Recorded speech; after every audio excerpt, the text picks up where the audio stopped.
already a spot here for Colorado where they need to get after it. Yeah, they have to, man. And the Twisters have set themselves up in a pretty good position just in these first 2 matches. Nice job. Travis slips it. 2 minutes down, 4 to go. False reap entry from Groner. He's going to invert and try to free his bottom leg. There it is, and a very, very nice entry into that. He's going to look to gather up the second leg now. That second leg's really the most important when it comes to escaping. So if you can control the leg that you're not attacking, you can pretty much shut down any of that rotation, that spinning out that happens. But Travis is looking for counter leg locks here.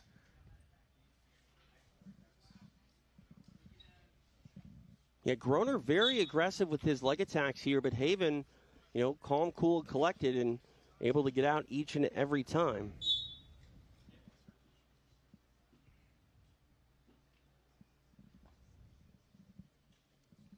Appreciate everybody watching in the chat, participating in the chat over on kick.com, also on YouTube. Those are our 2 main platforms this year. But if you want to participate and get in on that chat with me, I'll be creeping around over there at kick.com. Come kick it with BMAC. He got a good turn, but no capture of the knee line. Groner really been playing most of the off.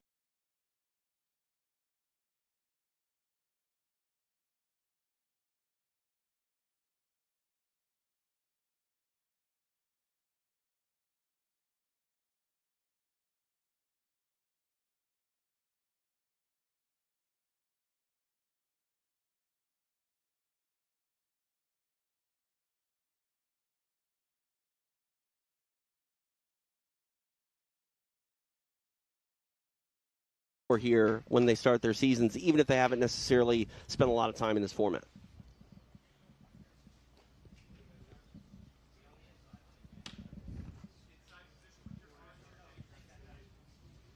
Ooh, catching an arm. Catching an arm. Ooh.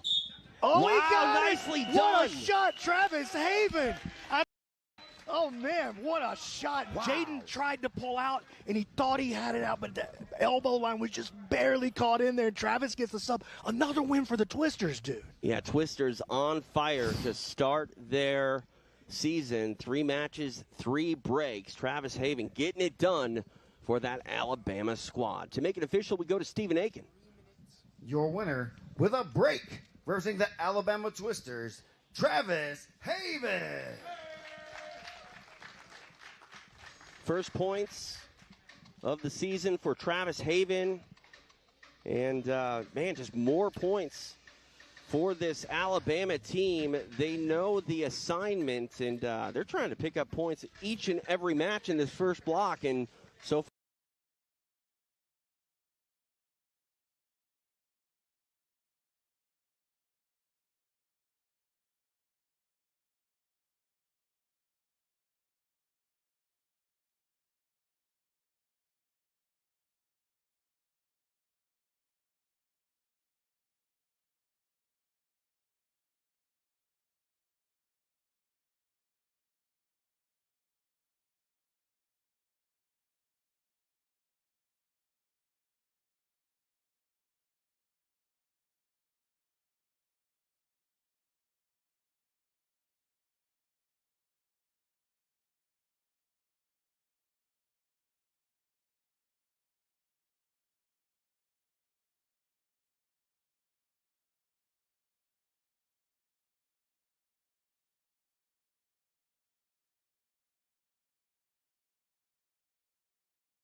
alongside Jet Thompson. That's right. And American Killer Bees. he's the age that Jet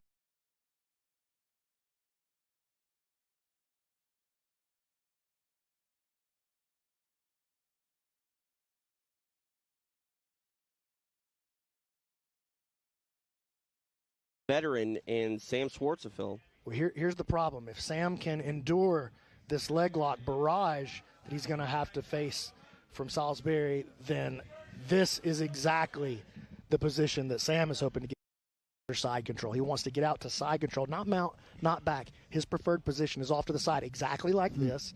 You see, he uses that right arm to block the hip, stop the guard recovery, and he wants Salisbury to turn towards him so he can lace that top leg and send it with a twister. Salisbury on the shot clock. The onus is on him.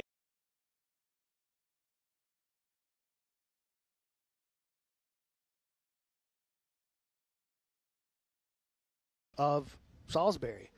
So I think Sam's going to have to, I think everybody this season when they're dealing with Salisbury, they're going to have to be kind of careful. If you think the kid's got a shot to win, it's going to be at the legs, you know what I'm saying? Got you. Nice guard pass again by Sam. Yeah, back to that north-south position. Obviously, the momentum is on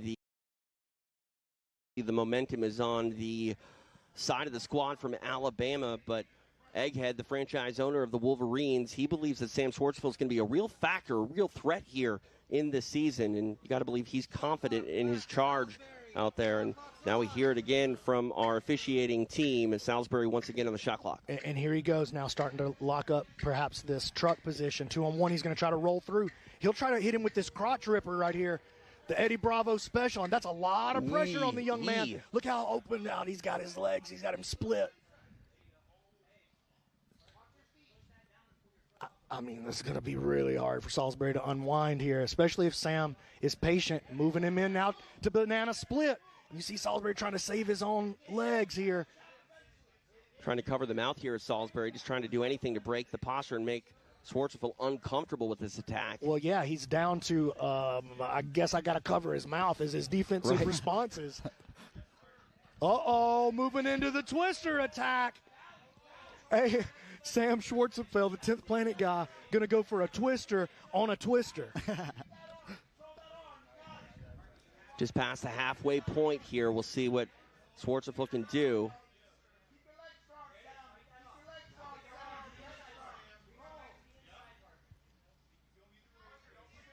And he's got options here, B-Mac. He's going back. Ooh. And you can hear Eddie Bravo, Sam's head coach. Sam trains directly with Eddie there in Los Angeles. And you can hear Eddie on the sideline telling him, just walking him through it, step at a time. Moving up to the twister. He's getting close now. He's got that shoulder in control. He's built height up to his elbow. He's just got to get that right hand through. So it's Sam's right hand versus the left hand. Oh, he may be bailing on it. Sam taking his time. Still got 2 minutes to work right here, and Salisbury showing no signs that he's going to be escaping this. Yeah, right? But Salisbury hanging tough, even if getting through here with a draw. Yeah, I was about to say, this is his chance to move on it. Sam lost control or gave up control of the far side. Maybe he was ready to move on, didn't feel that he really, but man, he was so close to that twister. He had it totally set up. Exactly the position that he was hoping for. And all athletes compete 3 times a night. So as this match goes, fatigue obviously a factor. Some of those other matches that go quick, those guys going to have a little left in the tank. Under 90 seconds remaining here in the match.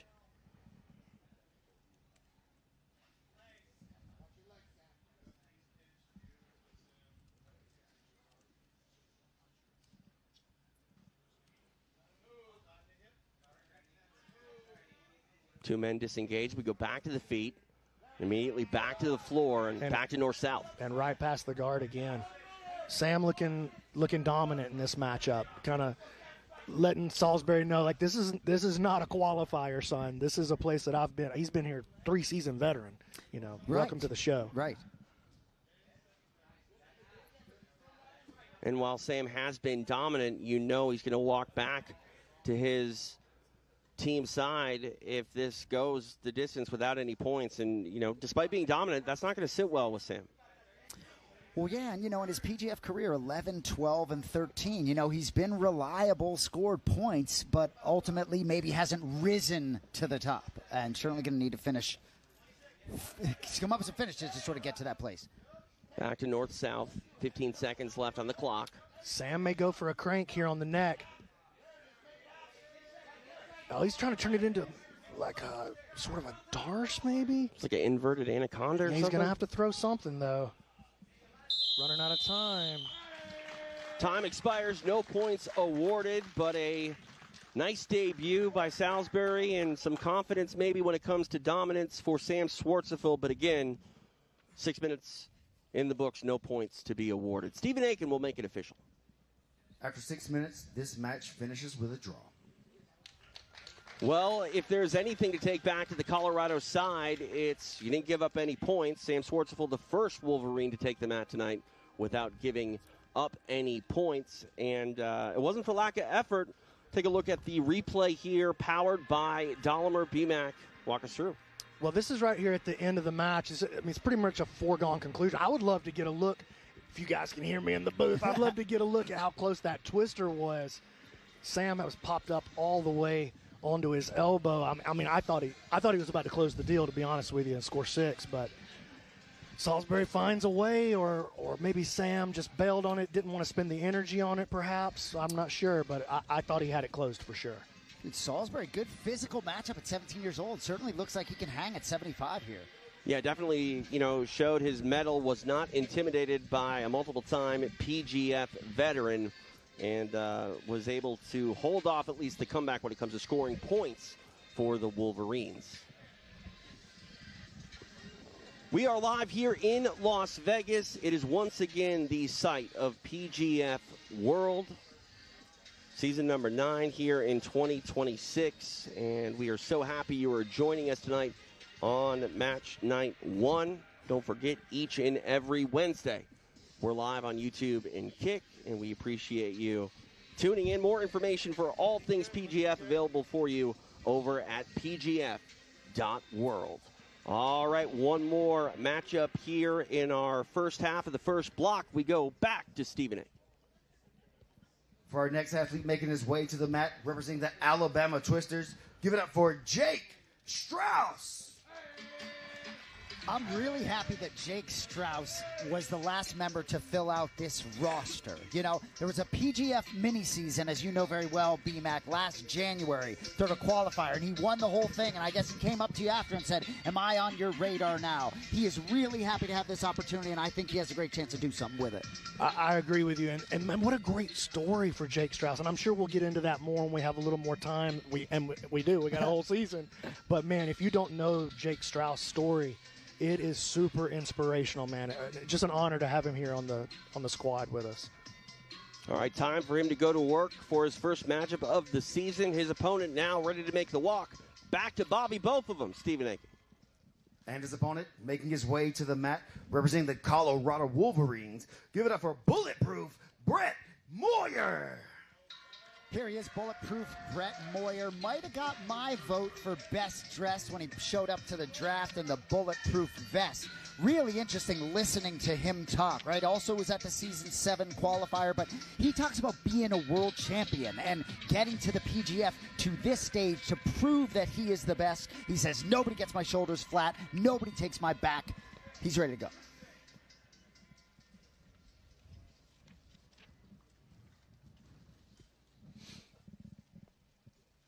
This is a pretty crazy matchup. Brett finished in second place at the Vegas qualifier, but a lot of people felt that match, that final match between him and JJ could have gone either way. I felt it could have gone either way.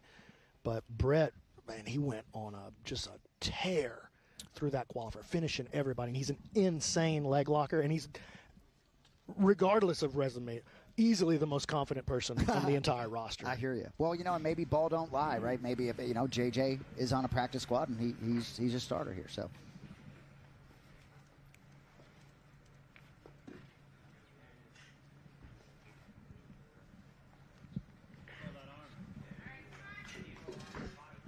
Jake was real happy to get drafted by the Alabama Twisters. He's a huge fan of his coach, Sean Applegate, so that was unique for him.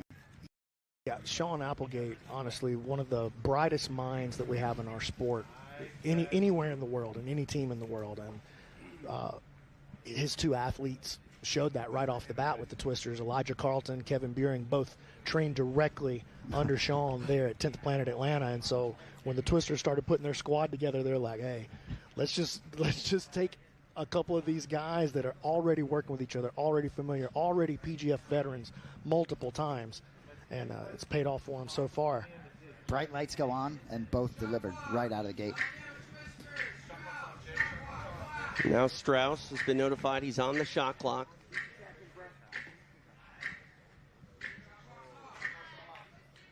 It's a perfect example, right? Immediately hunts a sub after not doing too much on top.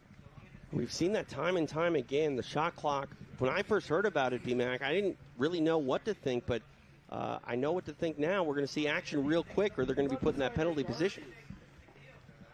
Brett Moyer is a teammate of Derek Rayfield at 10th Planet, Las Vegas. Oh, and he's in on a leg here. Two very different styles of athletes here. Jake is, I mean, we've already seen it in his passing style. He's going to be very gritty, very grimy, looking to drive pressure and use much more of like an old school jiu-jitsu approach. Brett, he's just a sub-hunting animal. But look out. Jake's starting to separate the feet here, and he may be getting close on the leg. And you saw Brett was like, no. That's a little too close for me. I don't like that. Let's bail. And puts Jake back into his topside pressure passing. 2.5 minutes down here. Strauss's Twisters have definitely made a statement in this first team matchup in our first block of the season. And Moyer trying to salvage something and get some points for himself here as we approach the halfway point of the matchup. A shot clock. Athletes are just so locked into this rule set so far. Just that shot clock just forces the action just like it's intended. Yeah, and we get a little bit of a Pavlovian response with right? the tick-tock in the audience. It just raises the anxiety level in the room a little bit, and I love that.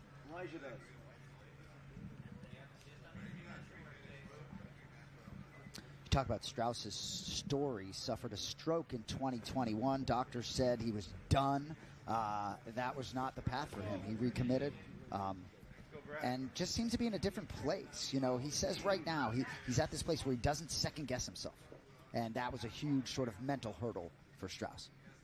And both guys have got a grip on a leg here. Strauss turns away from it, and that helps him free his leg. Navigated Brett's leg lock attacks very well so far. And you can hear that the shot clock has gone off a couple of times on Brett. Maybe if you're just watching, and that shot clock goes out to Strauss there. And so let me explain to you, if you're just seeing the PGF for the first time, even if you're a jiu-jitsu fan, like, what is this? What is this shot clock? Generally speaking, it's going to get put on the bottom guy. And that's not the rule. And if it's kind of a little of both, it's both guys, they're probably going to pick the bottom guy. And then next time, if it doesn't stop, they're going to pick the top guy. So we're looking to push the action. The idea with the PGF is we're trying to drive action and steer towards offense. And I think it's heard by the athletes. I mean, both literally and figuratively. Darce choke coming. Jake trying to work this octopus guard on the back of it, though. I mentioned that shot clock. It's been on, a few times tonight, but we have yet to see that shot clock hit zero. Jake starting to build some height with his octopus guard here. Looking to make a turn. Gets into the underhook game. Now a body lock.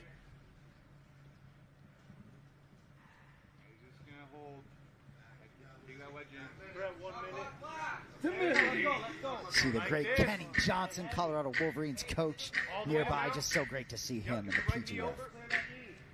Yeah, super cool to have him here, man.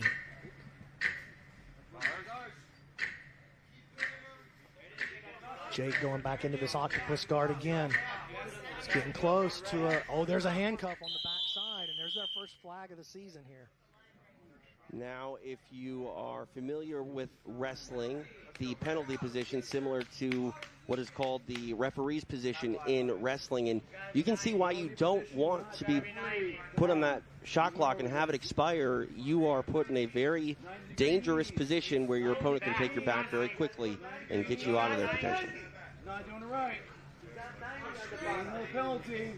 Ball starting. Referees continue to do an exceptional job. Heath led us through that rules meeting yesterday. Just so locked in. Who's Heath? Isn't that Weird Al? Yeah, Weird Al, dude. Weird Al's out there. Jake doing a nice job fighting his way up off the bottom. Brett now taking the guard position. Keep putting him in his hands. Don't let his hands touch you. Yes, sir. Now entering the final 30 seconds of the match. So we started off fast and furious with those first 3 matches. It was just banger after banger. And then pace slowed a little bit for Schwartz versus Salisbury. And then Jake has kept this one into a half-court game for sure. We know for the Kings and Phenoms watching for the quick start for the Twisters. Oh, is he under the chin here? Oh, he forces a reaction. Time He's not back on to the the top side, position. Yeah, he's not going to be able to finish it in time. All right, we go the distance. No points awarded. And that wraps up our first team matchup of this first block. To make this one official, we go to Stephen Aiken. After 6 minutes, this match finishes with a draw. No points for Strauss and the Twisters in that one, but points to say the least for this Alabama squad. They knew the assignment. They came out 3 for 3, a total of 10 points, 3 breaks, 1 with the elbow genie. And Elijah Carlton, he almost scored a bonus point for that submission coming inside a minute. Was a couple ticks off, but let's take a look at some of the moments here in this last matchup between the Wolverines and the Twisters. B-Mac, your thoughts between these two gentlemen? Well, definitely, like I was saying, more of a half-court paced match there. You know, there wasn't a lot of fast breaks going on in this match, but pretty evenly contested. Both of these guys were kind of highly touted coming in. Both new to the PGF. Both have done qualifiers before, but haven't been here to the big show just yet. And so I think we kind of got an idea what we might be able to expect from each one of them when they're going against a lot of parity in the league this year. We could end up seeing a lot of matches that look like that from both of those guys. That match recap powered by Dahlimer and, of course, PGF, your leader in basketball references when talking about jiu-jitsu. No doubt, no doubt. Bulls lost every game in the month of February. Your boy was pretty sad. But we started off March pretty strong. High five, Andy. Yeah, there you go. We got rid of Vooch, too. Sent him off to the Celtics. He's got to deal with him now.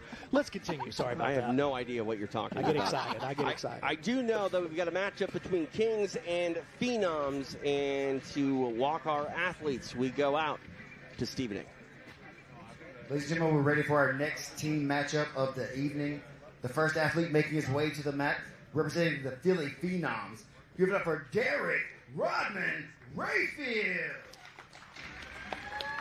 Derek Rayfield wearing the San Antonio Spurs Rodman jersey tonight. You know, Egghead, when he was part of our broadcast team last season, and Derek Rayfield entered as a practice squad player, Egghead said the field was not ready, and he was right, made it all the way to the finals. Only loss was in that final, 8-1-5 in the PGF. This dude moves the needle for me like few others in combat sports. Looking at that Philly Phenoms team, there's a vibe with them. Yeah. Chris Oliva, we've seen him here on this PGF stage, but Andy Varela there backing his guy in Rayfield, and yeah, there's a vibe to that team that is based in Philly, and they want to turn up the heat and intensity to kick off their season the right way. Rayfield hoping to score some points to kick off the night for the Philly Phenoms. All right, time for his opponent to make the walk. We go back to Stephen Aiken. And his opponent making his way to the mat, representing the Vegas Kings. Give it up for Cam Hurd. The PGF is just better when Cam Hurd is involved in it. Some big expectations here for Cam Hurd as the other franchise player, in addition to Jet Thompson on the Las Vegas Kings. You know, I think there's a chance this could all come together for Hurd in 2026. A little bit of a sort of scattered record in PGF overall, but did compete in seasons 5, 6, and 7. This matchup, I've been circling this matchup for 4 weeks. You know, we talk about how if you fail to get a submission, you walk away with no points, but whether or not you survive with Cam Hurd over the course of 6 minutes, you know you've been in a match with Cam Hurd after just a few moments on the map. This man will put the pressure on you, and we'll see how Derek Rayfield responds. Well, when Cam came on in season 5, you know, He wasn't a developed submission artist yet. He was a lifelong grappler, wrestled obviously at a very high level, D1. Oh, we're going into the splash zone over here.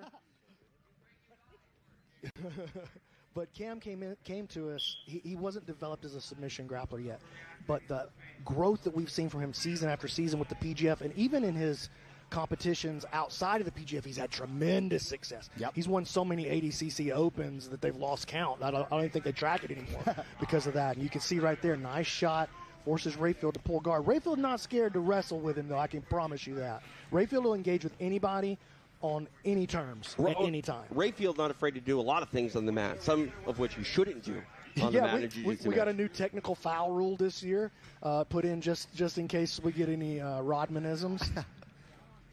Hard to believe this is the first match in the PGF for the Philadelphia Phenoms. It feels like their presence has been felt leading up to this season. Well, it definitely has been felt. They've done a great job of just like helping build the hype of the season. I just saw an article in the Philadelphia Inquirer. Hey! Money bag! First money bag of the season! Woo! North-south here.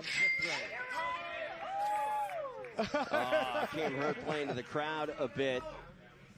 90 seconds of elapsed time, and Rayfield, even though he got styled on a little bit, going to be undeterred, and he's going to want to try to, showcase some of his style.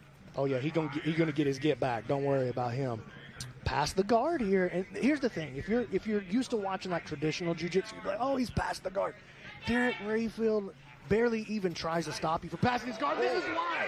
This is why. Hurd in control. That arm is extended. Woo! Oh, wow. This was a banger. Well, you said it, B-Mac. I mean, traditionally, Derek Rayfield on the defensive there, and all of a sudden, he almost scored a break. It's crazy. It's like I know what I'm talking about sometimes, dude.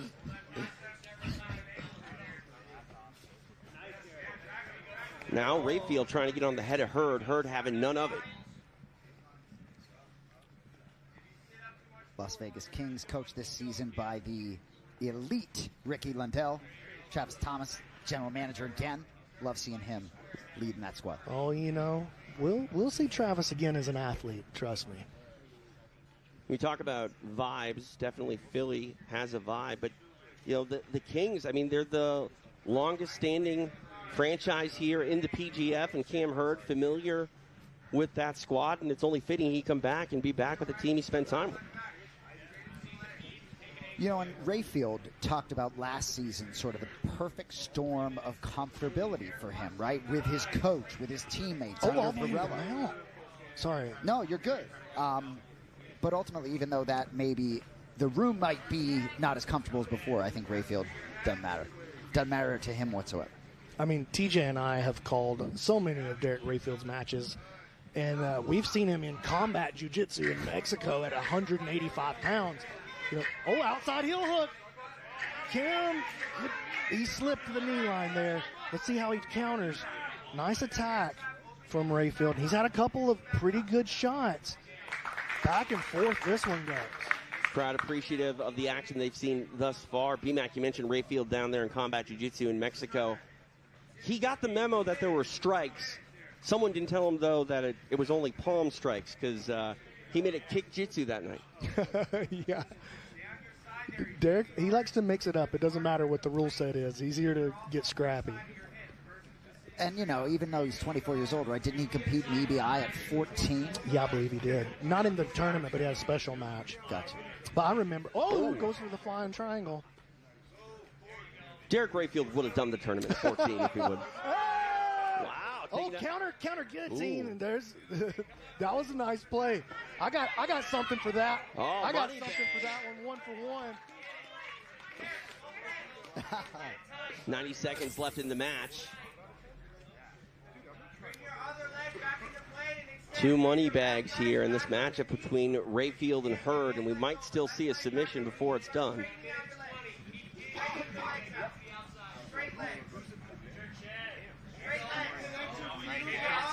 Oh, this is that's a pretty serious toe hold. There's a lot of bend in that leg.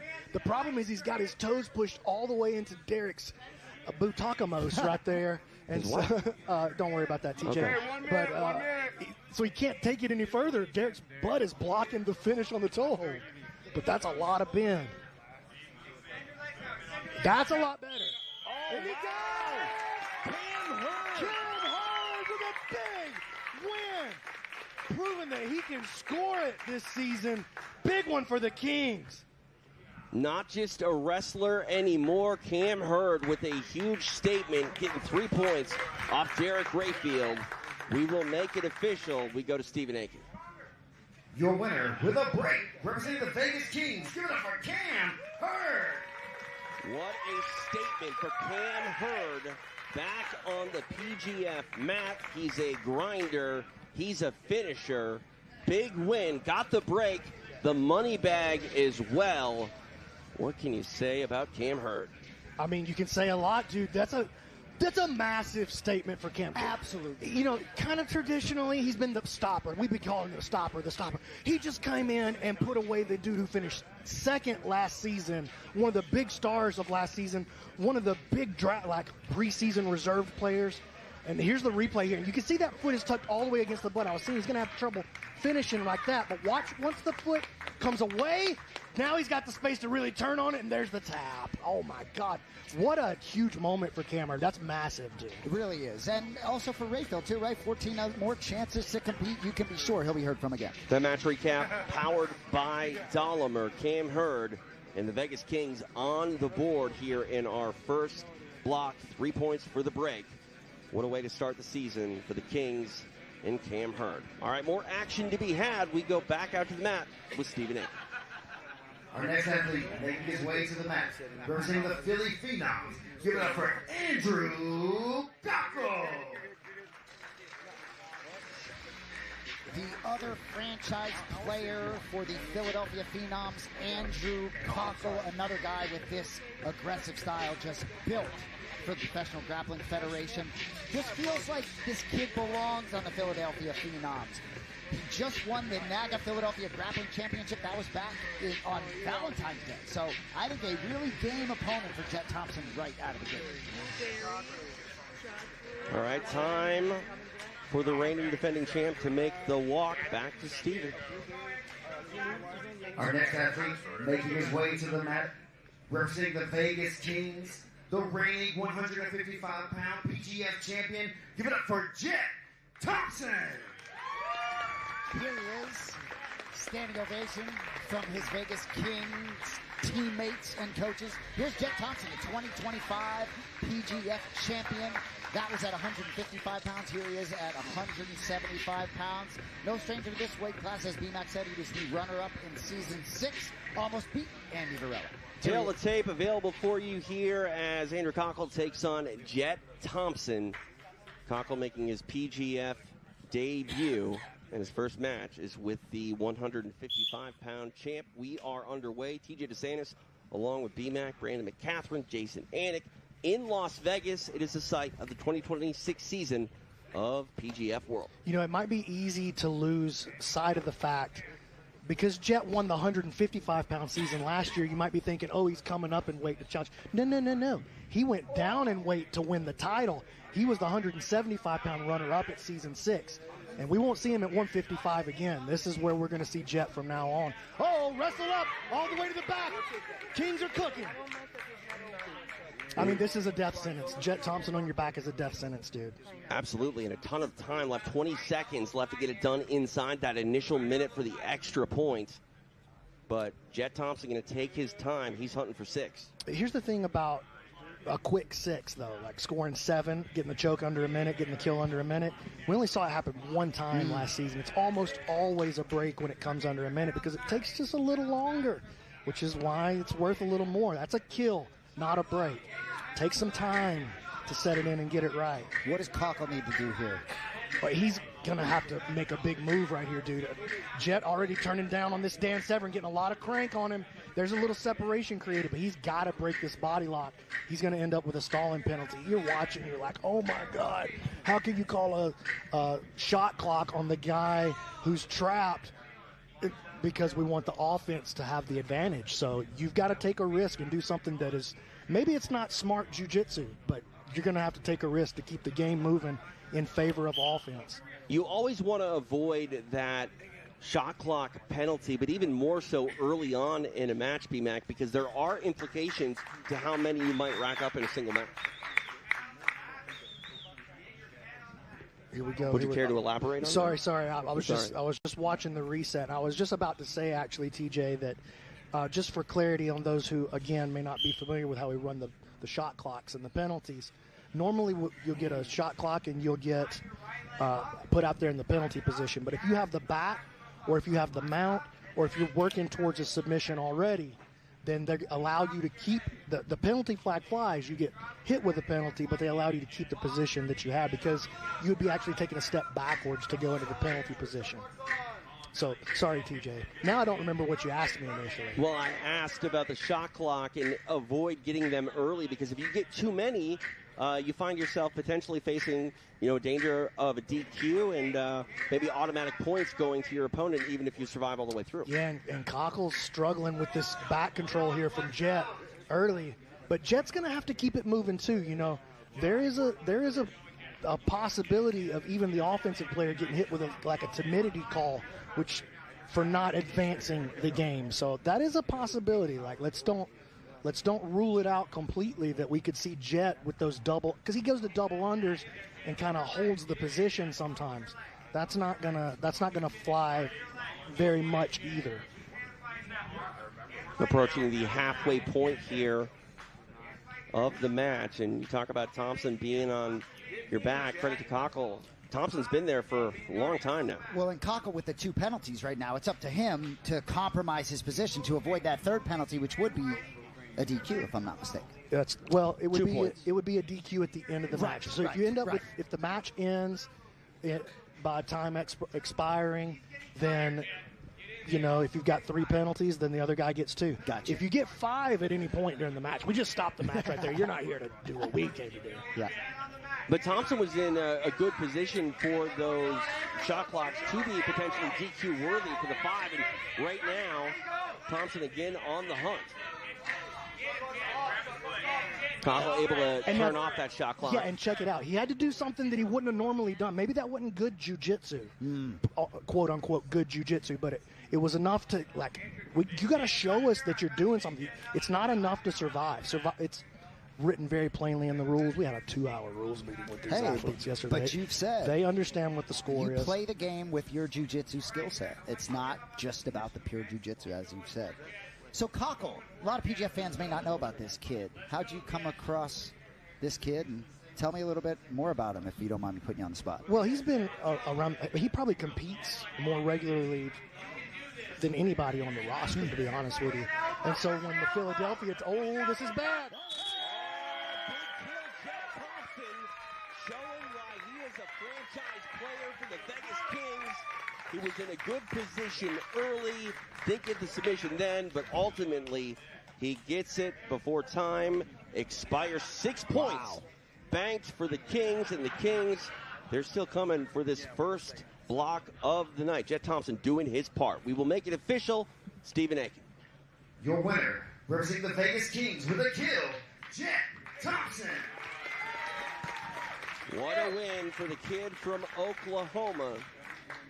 Kings on the board in a big way, and let's talk about it, B-Mac. You don't want Jet Thompson on your back. Yeah, well, we didn't get to see much about the setup because the setup happened an hour and a half ago. You know what I mean? It was just a zoom in on the tap right there. But, man, Jet showing how he's utilized his jiu-jitsu to win in this rule set over and over and over again.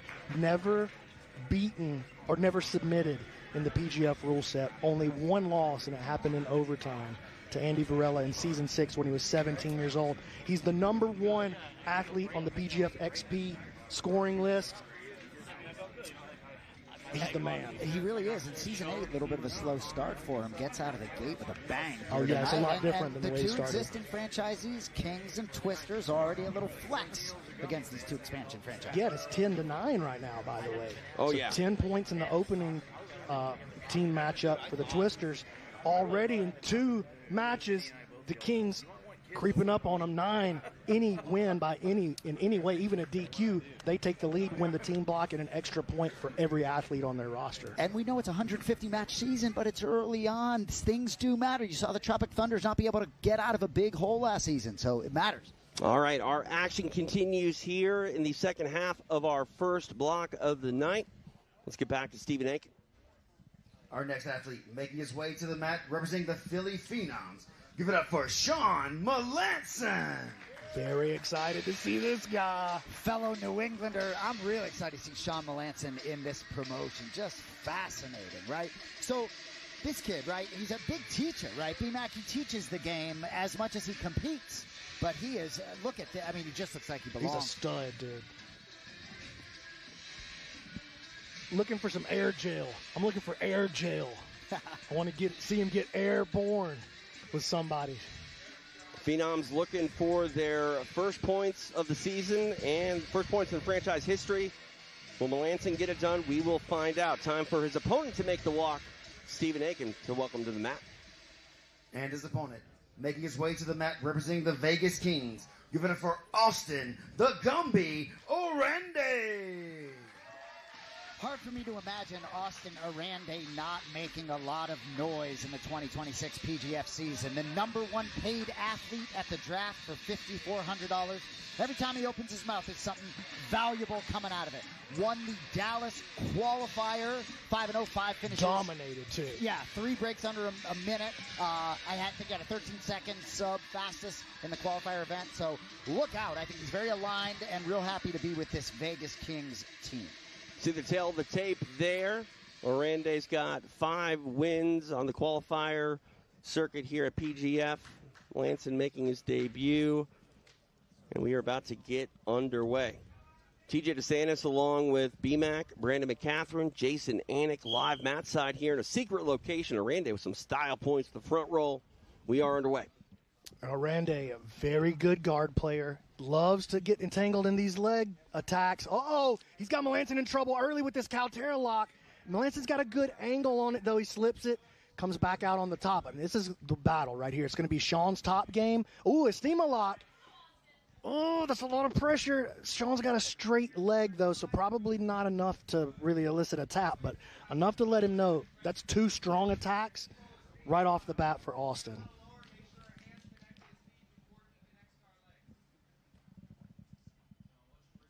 Totally different styles here. Complete style clash between these two guys. Melanson standing on that right leg of Orende. And he's standing on that because Orende, you see, he had his arm looped up underneath his own leg, latching onto the ankle, looking to set up that Caltera lock again. Oh, Melanson goes flying.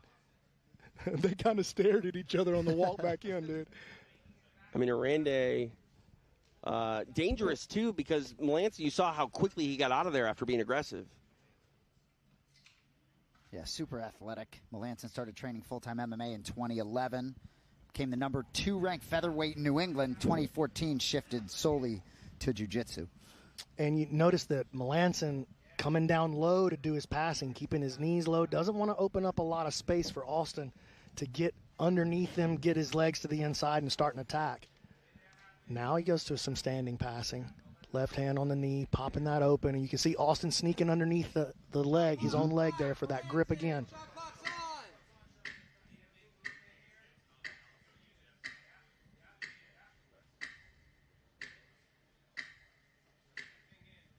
Melanson trying to navigate this. Yeah, just not able to get out of there. He gets on his own attack, though.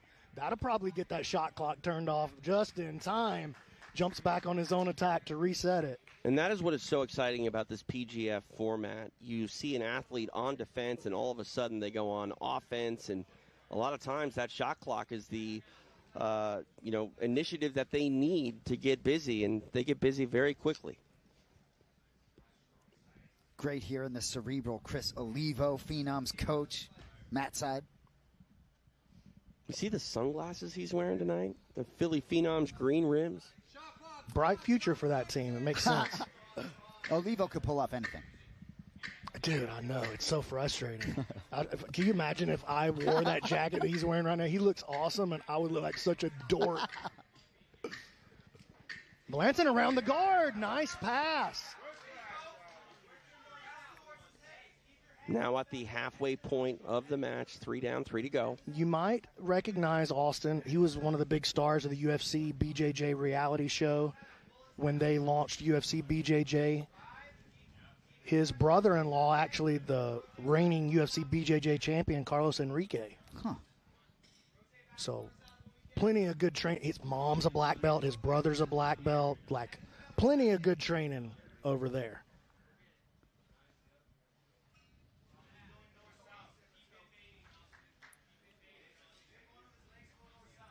Sean pushes him flat. And kind of checked on him. Make sure he didn't poke him in the eye or anything. Yeah, exactly. Good sportsmanship. Here comes maybe a false reap here. Sean going to try to pummel back to the inside with his left leg. There he goes. And now he's going to try to – he'll need to bust that grip. Oh, looking for a counter against the false reap. That was interesting. You saw Austin reacted right away. He's like, I don't want anything to do with that.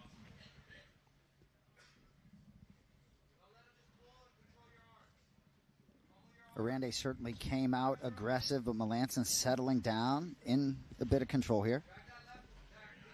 And Austin puts him down with that Carol Terra lock. Not enough pressure to get a submission, but it was enough to force him down to his hip.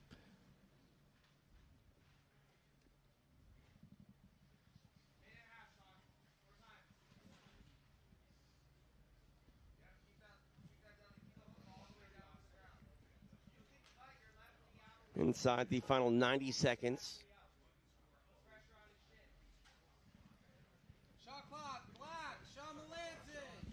Trey Robinson in the chat just said, Oh, he got it!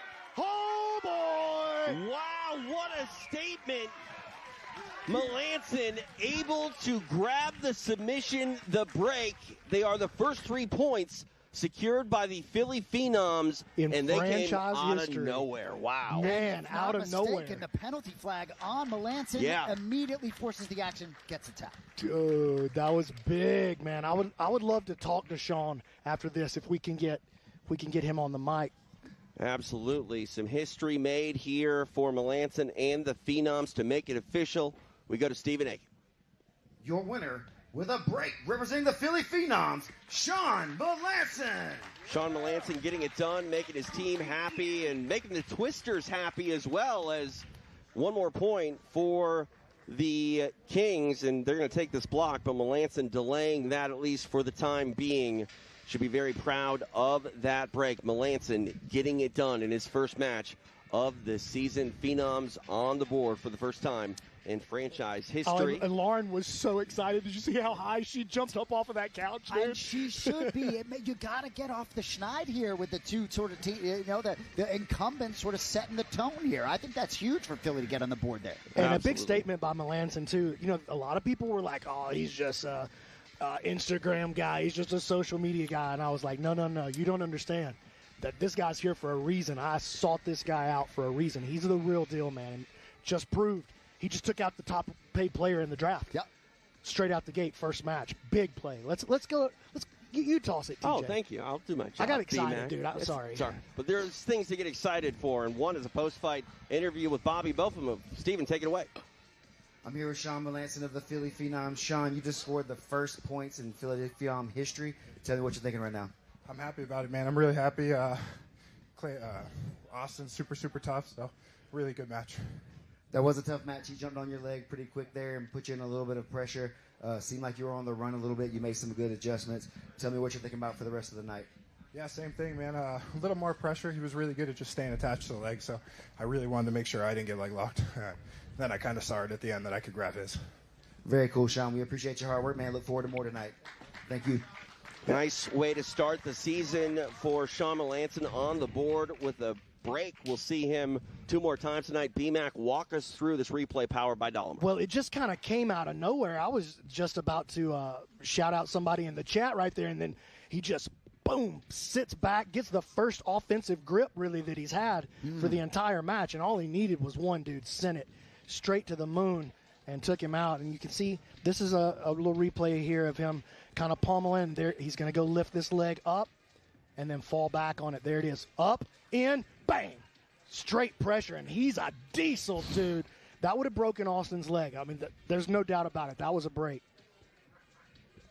What a win for Melanson and the Phenoms. First points in franchise history, first points of the 2026 season. And we've got one more matchup here in this block. Let's go back out to Stephen A. Our next athlete making his way to the mat representing the Philly Phenoms. Give it up for Kyle Chambers. The best-dressed grappler at the draft, Kyle Chambers. Really excited that he landed on this Philadelphia Phenoms team. You know, he's never been finished in the PGF, despite not filling his resume with kills and breaks. 2-0-12 overall.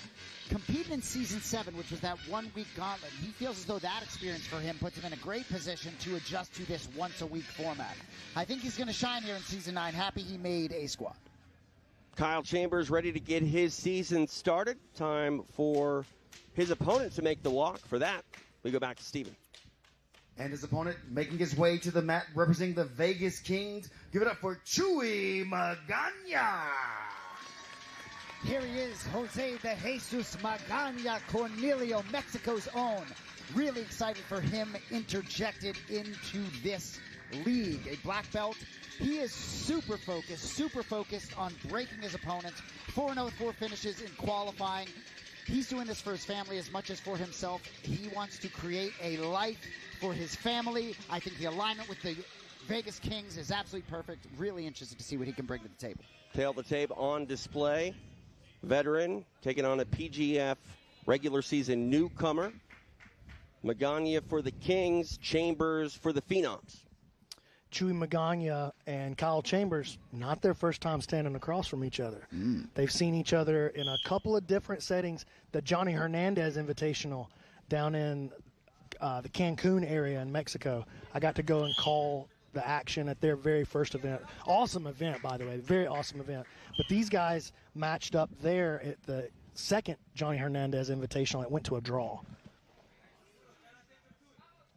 And you mentioned Kyle's record in Season 7, 2 wins, 12 draws, no losses. Yep. But that was at 205 pounds. This is actually his weight class right here. Fair. Hey!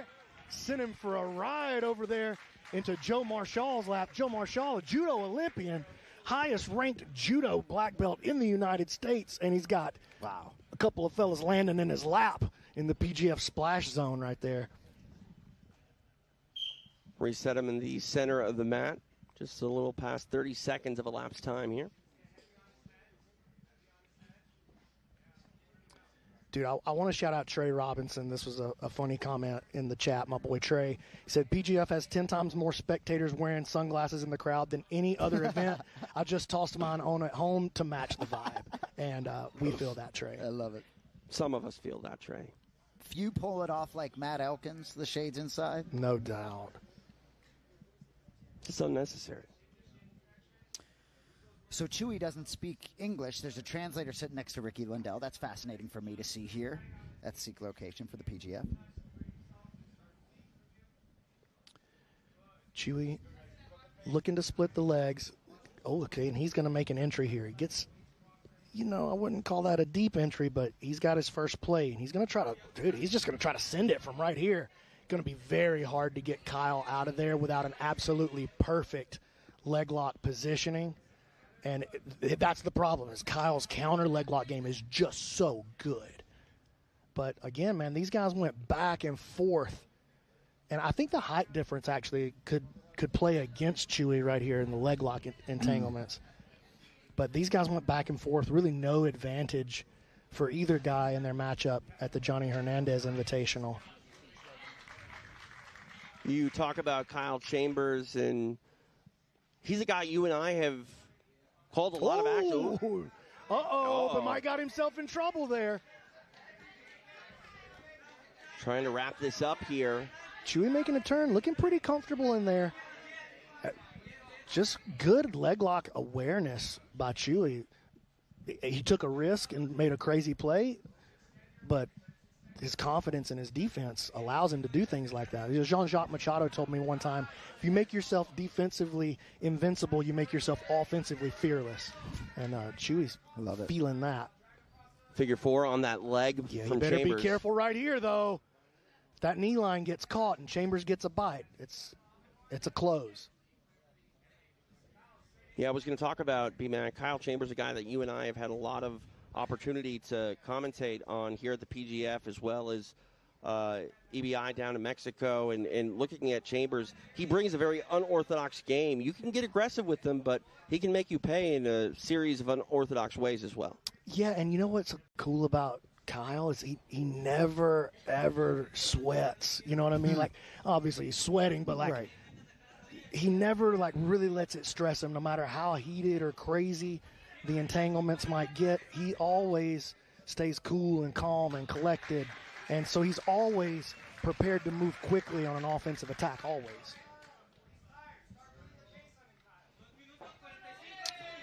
Chewy working a single leg. Kyle evades it. They'll reset him back to the center.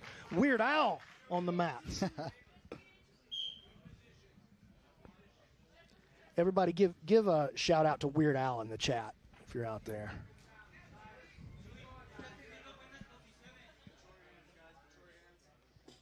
Under 2.5 minutes remain.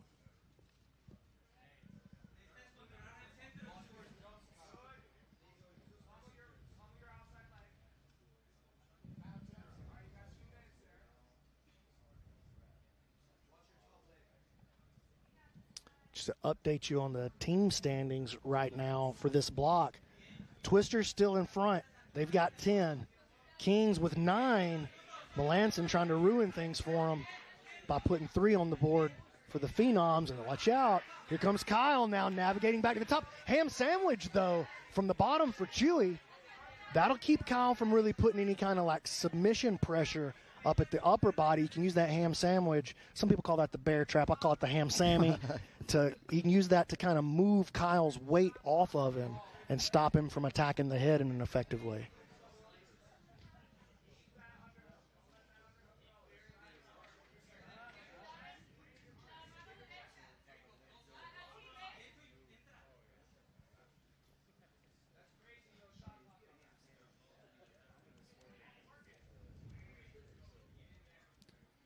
Oliva was looking for a shot clock there on Chewy. Yeah, that's his job. The coach's job is to stress the refs out. Yeah, 100%. Without crossing the line in the technical foul. Inside the final minute of the match.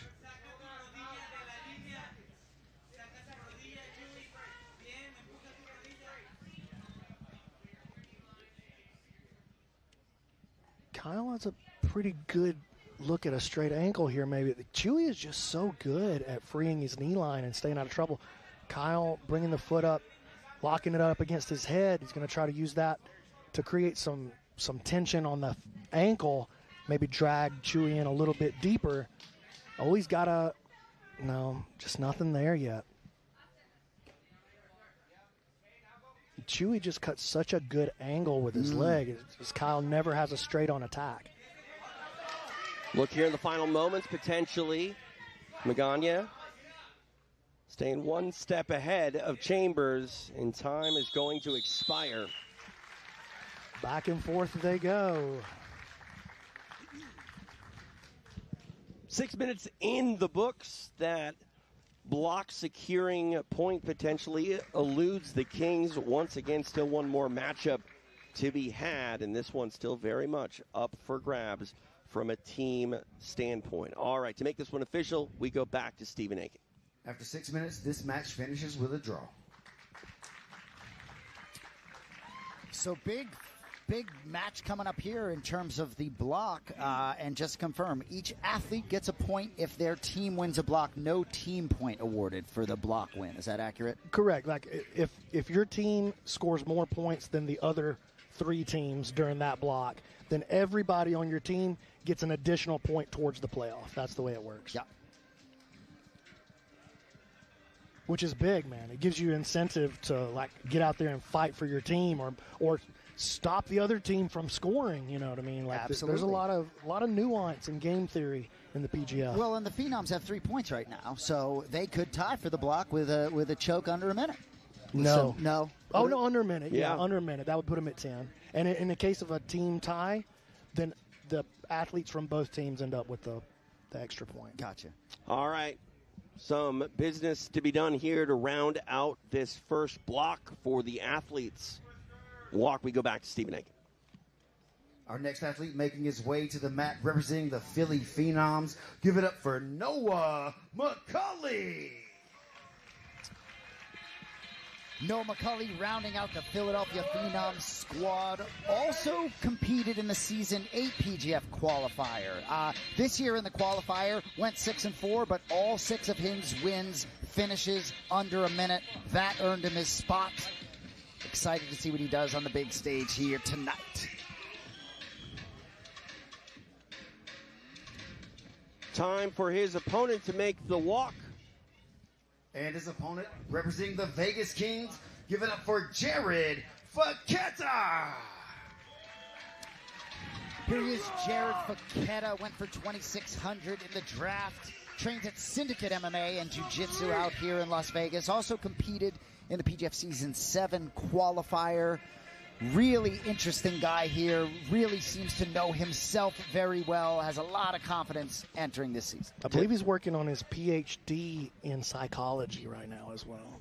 I love it. He's a very smart guy. I tried to talk to him the other day, and I was like, oh, no, never mind. I'm a redneck. I'll stop.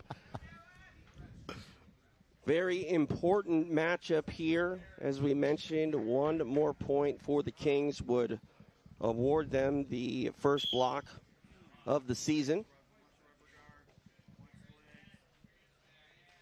Noah is very dangerous, dude. Very dangerous. One of the younger guys here on the roster, 21 years old. But he's got some of the craziest submissions on his highlight reel that you'll ever see. And look, no slowing down from either of these guys. They're both going to push the entire 6 minutes. I can guarantee you that. And this is the pace that can make the PGF the most exciting 6 minutes in combat sports. We've seen that time and time again. When these guys get busy, jiu-jitsu is incredibly exciting. Well, McCulley, competed in 2 qualifiers, was going to fly to Philly for the 3rd one, right? And then his flight got canceled, but he wanted in the PGF bad. Oh, yeah, he was pushing for it. Jared came out and did a qualifier in the 205-pound season just to try to get in. But this is his weight class here.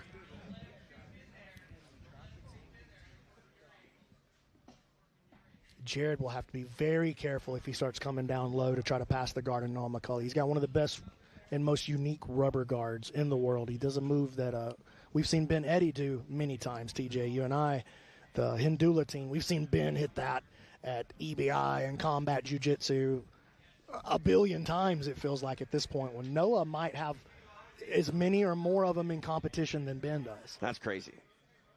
Oh, Jared's starting to create a pass.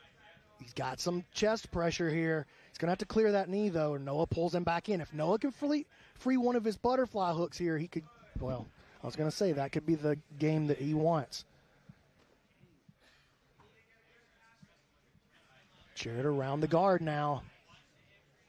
Trying to put some pressure. He wants to put that grizzled old veteran pressure on the young man. Welcome him to the league.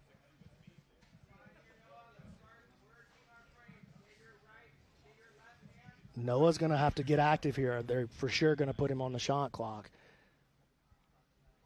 Love it or hate it, There he goes. Noah onto the shot clock as Jared now works into a front headlock. Noah gets back to his feet, tries to roll through. He's creating a lot of movement there, but he hasn't shut the shot clock off yet. He's going to have to do something wild, and there it goes. I'm going to have to crack open one of these Once Upon a Coconuts, boys. It's not one of my chocolate ones, is it? No. You get the chocolates. I like the ones with the caffeine in them, TJ. Okay. 2.5 minutes of elapsed time. Once Upon a Coconut been sponsoring the PGF and being a part of what we're trying to do here and believers in it for ever since season 6. They came on board, and they've just been an awesome partner for us. And I've been a believer in them ever since I tasted that sweet nectar on my tongue. Chocolate, so good. Okay, going into the reverse close guard, and this could be an opportunity for McCulley to create a position that maybe Jared is not as familiar with. We've seen the A block a few times from this reverse closed guard. And this is not exactly reverse closed guard here. He does have the upper body tangled up, but that arm potentially there's a target arm as lock. well. He could straighten that out. This could definitely be a win here for Noah if he can get that arm straightened out. The Phenom trying to make something happen here. Oh, he gets the grip broken. Can he turn him with this joy bar? And no. Ooh. Great call, though, B-Mac. Fichetti survives, and now... Oh, going to take the back, maybe? Wow. Seatbelt in. Sits through, and he's on the back of the young man. How big would this be? And he turned Noah's offense into his own offense. Trying to get that body triangle wrapped up, and he does. Oh, he's going to put a lot of pressure on Noah here. Uh-oh. Going to get gritty with him. A lot of energy expenditure out of both athletes. Oh, here comes the squeeze. Ton of time to work here for Fichetti. Oh. Not yet, but man, he's just an inch away at all times right now. Starting to get under the chin. Noah surviving for now.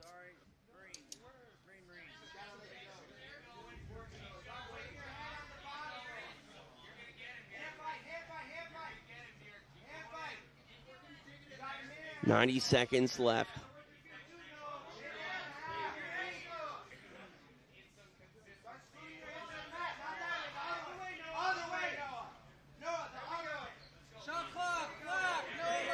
McCulley now on the shot clock. Two things to worry about: the submission and that shot clock.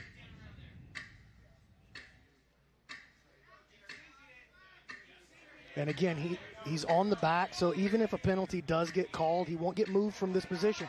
No, oh man, Jared very strong. He could send it from here, and if with less than a minute to go, that might be the right thing to do. And if I'm Noah right here, I'll probably just shell up and die. There's no way he can get enough penalties to get a DQ. Good point. Well, maybe not shell up and die, but shell up and, right. Don't die. No, absolutely, though. In business here. Hey, sit down. The Kings win the block. What a statement made.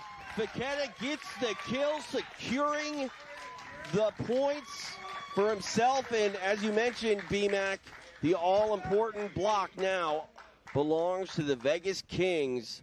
What a way to do it in the final moments of the match. All right, to make this one official, we will go to Stephen Aiken. Your winner with a kill, representing the Vegas Kings, Jared Fichetti.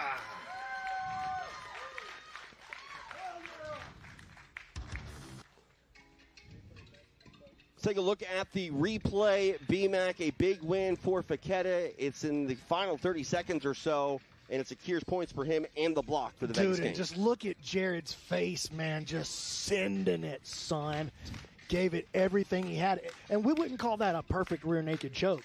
He didn't get all the way in, but what he did get is palm to palm and a lifetime worth of squeezing other human beings to death. And that was enough to put the 6 on the board, 15 on the block for the Kings, 0 on the block for the Wolverines, 3 for the Phenoms, 10 for the Twisters. So your team standings after block 1 look like this: Kings 15, Twisters 10, Phenoms 3, Wolverines still looking for their first points as a franchise. Ooh. Does it smell like the Tropic Thunders in here, dude? You got to be careful. All right, what a night it's been thus far. We've got a lot more action headed your way. It is night 1 of the 2026 season here at PGF, and the athletes have come out in a very big way.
Shady's not going to play. Jesus, personally, hang on. I'm pretty sure I've seen him to the champion.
The 2026 season of PGF World has kicked off tonight. We are one block down, 2 to go here in Sin City, and it has been a quick start to the 2026 season. It started with the Alabama Twisters coming out fast and furious, and it looked like they were going to, potentially run away with the whole thing.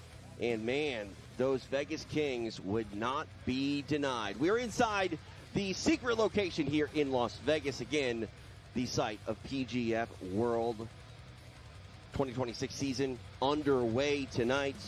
10 matches in the can, 20 to go. Brandon McCatherine, it was the Alabama squad that came out fast and furious, and the New Hope Kings would not be denied, but ultimately the Twisters walking away with it, and it comes down to that elbow genie point. I believe the Vegas Kings You're are right. due 6 points. Yes. 15 points, I believe. That should read 15 You're right, the kill. at the top for the Kings, 10 for the Twisters. The Phenoms actually just had 3, so just ignore that graphic for right now. I mean, let me break it down for you. You do it. You're I the got commish. this. I know what's up, baby. I lay out. BMAC, take it away. Kings, 15. Twisters, 10. Phenoms, 3. Wolverines, 0. And here's your athlete standings. Right now at the top, Jet Thompson, Jared Fiquette, both with 7 because they got the extra point for the team bonus. Kevin Buring sitting at 4. Cam Hurd got the break. It wasn't under a minute, but add that team bonus. Yeah. 4 for him. Then I got Elijah Carlton, Travis Haven, Sean Melanson, all 3 at 3 points. And then Austin Arande, Chewy Magana, 1 apiece. Everybody else drawn up zeros. Jet Thompson at the top.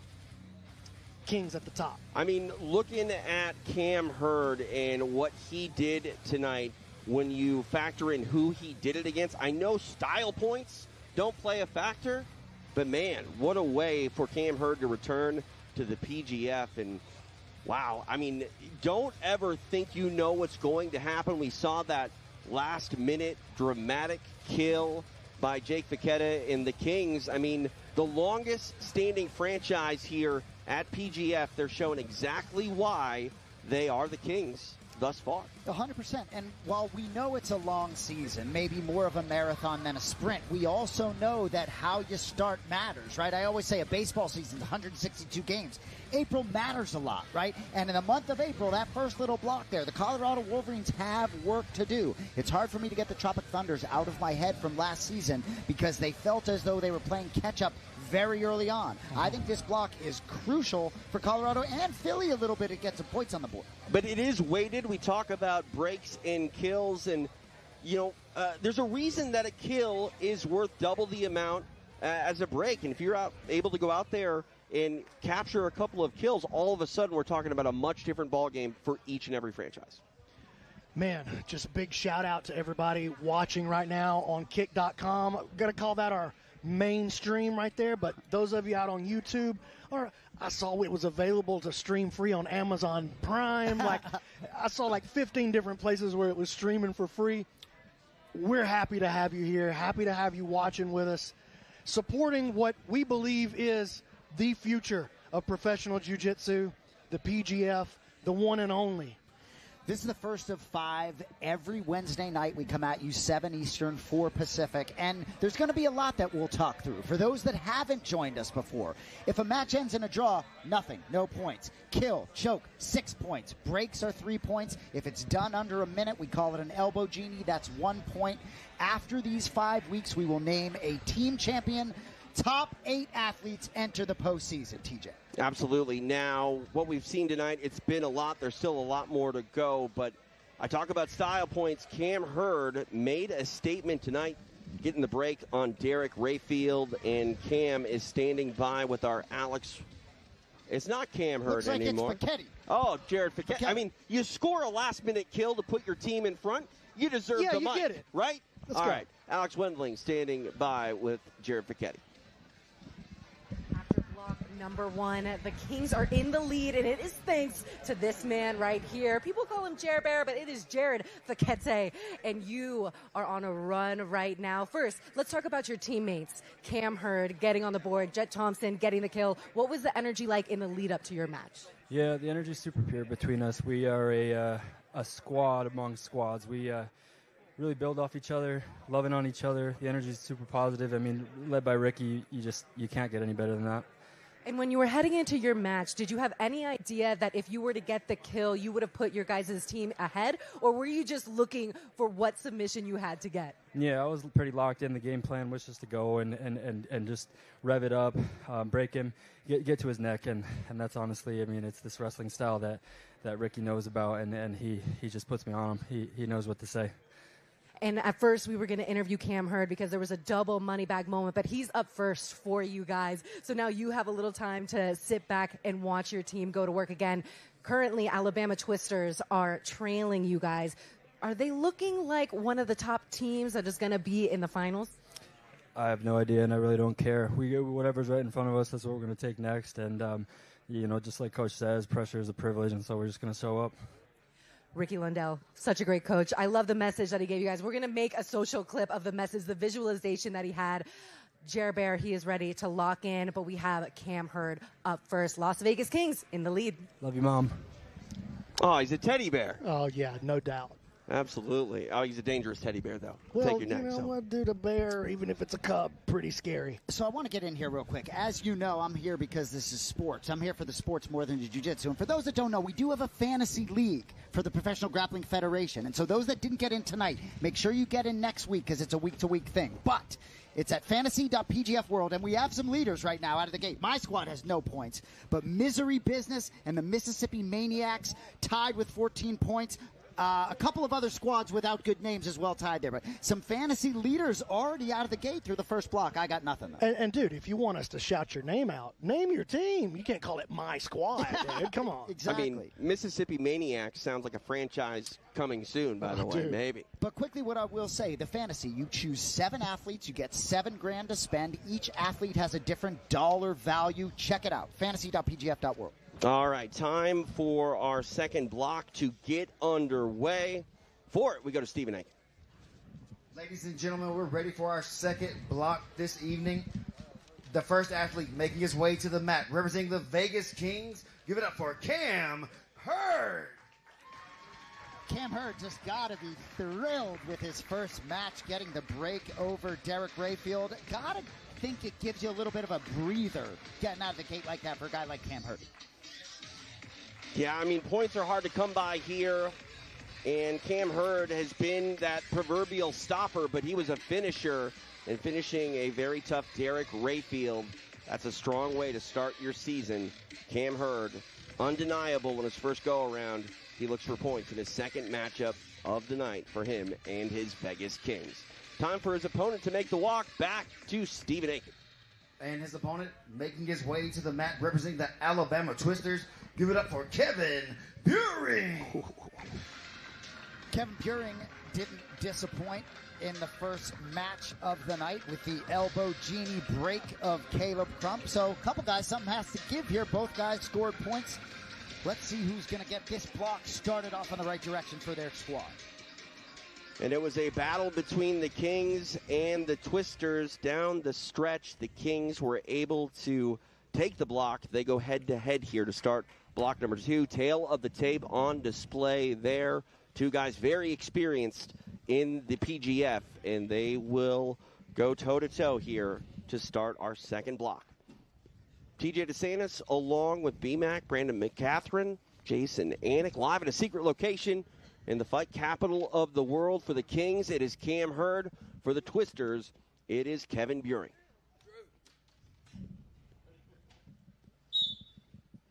We are underway. Kevin pulls guard right away. Again, this is going to be a big style clash. Cam has proven over the last couple of years, though, that he can survive a lot of these entanglements. I mean, he's had to learn to play. Oh, look at that pass. Are you kidding? But Kevin recovers instantly. But Cam got me excited.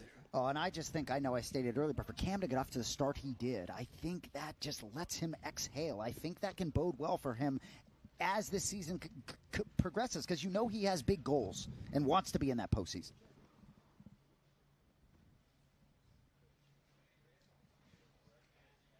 Kevin looking to create a grip. Try to get the good. And wow. Chooses to wrestle up and then drop underneath and puts Cam on his back for it. And so that's wrestling too. He just starts in the middle of a shot. You know what I'm saying? He just doesn't start from the feet, but uses his guard to get midway through a shot and then pop all the way up. Kevin working an ankle here. Cam, nice job navigating that. Kevin wrestling up with the single again. Watch out.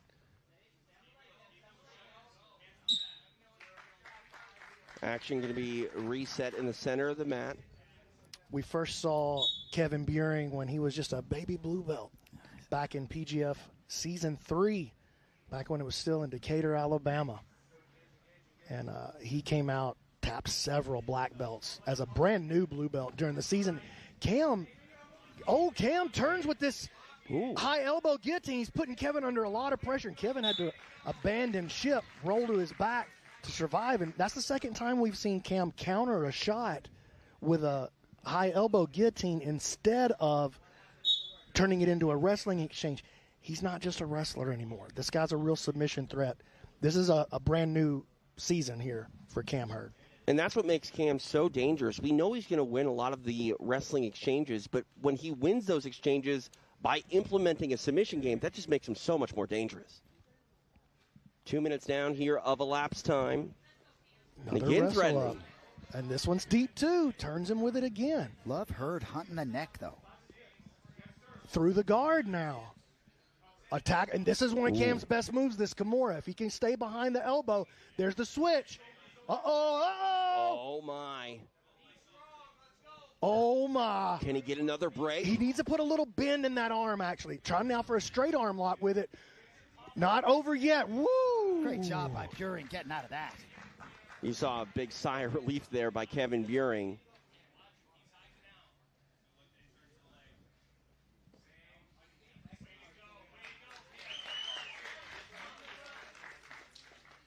We go back to the feet for a brief moment. Buring says, I'm going to take a seat here.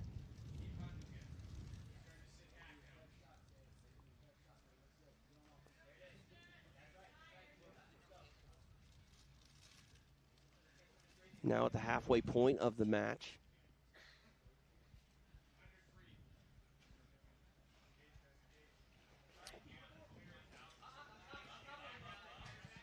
Now back on the feet. And Cam pulls into a leg lock. Very interesting decision there. I thought wrestlers didn't like being on their back. He's not, I'm telling you, man, he's not a wrestler anymore. I've seen him pull guard, win with submission. I mean, he's a whole different man. If you thought you knew Cam Hurd based on what he's done in his past, then I think we can already all see that you don't know Cam Hurd. Not the same guy. Just saw Vanessa Demopoulos walk into the building. Oh, it's a scene here for those that don't know. And as the seasons continue and you have these franchises represented and you see the athletes creeping out, watching each other, supporting each other, it's hard to describe what it feels like in this building. Intensity personified. Shout out to Brad Schneider, PGF veteran in the chat right now. Schneider part of a winning team, if I'm not mistaken. That's true. Season 7. Yeah, part of this this Kings team. Nice job, Kevin. Spins into the mat, and Cam enters the leg. Has he got a knee bar attempt? Kevin does a good job, turns his hip away, frees his knee line. Cam got to be careful coming up here against Kevin. Kevin's leg lock, I mean, he's just a sniper. Rolling out of it is Hurd. We've talked about that pressure game from Hurd time and time again, but he's got pressure again this season, but it's also pressure with submissions and not just that wrestling. We'll see what he can cook up here with 90 seconds left, but again, do not sleep on Kevin Buring. He can take home a leg real quick and try to sweep out the leg. Yeah, and he can do it so fast, too. That's the thing about Kevin is he can go from, you know, not that we see this with Kevin really, but he can go from being dominated to getting his hand raised in the flash of an eye, the blink of an eye, the flash of an eye. What am I talking about? That's all right. We knew what you meant. I appreciate you, dude. You think about the flashing lights. I like the someone's support, on the clock. man. I got you. Thank you. Now inside the final minute. Trying to sweep the leg. Some might call it a grounded kick. Some might. See Buring getting pushed here after that quick minute in the first match. Definitely breathing a little differently here.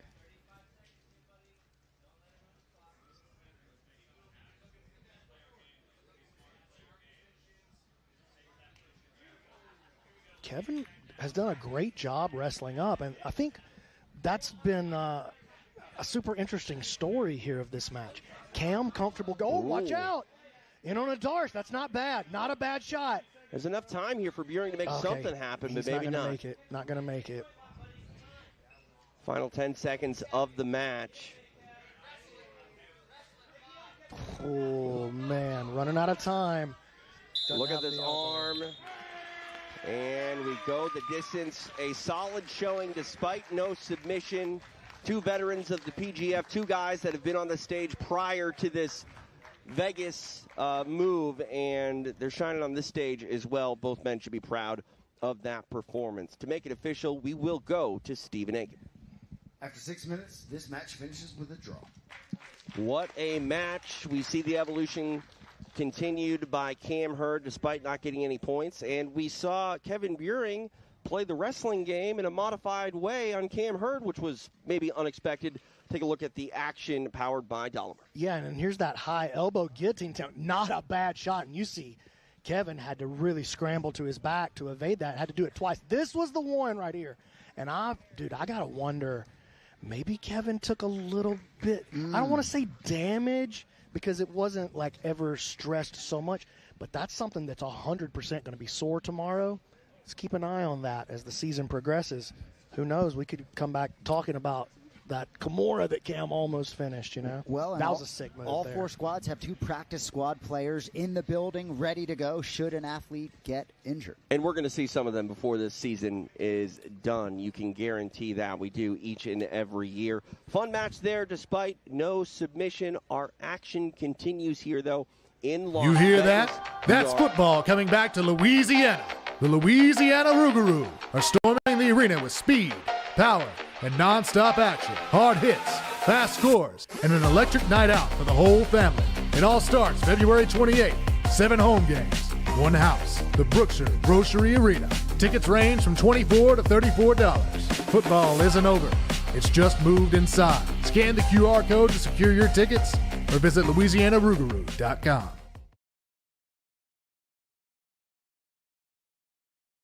And that is Jet Thompson. Elijah called him out.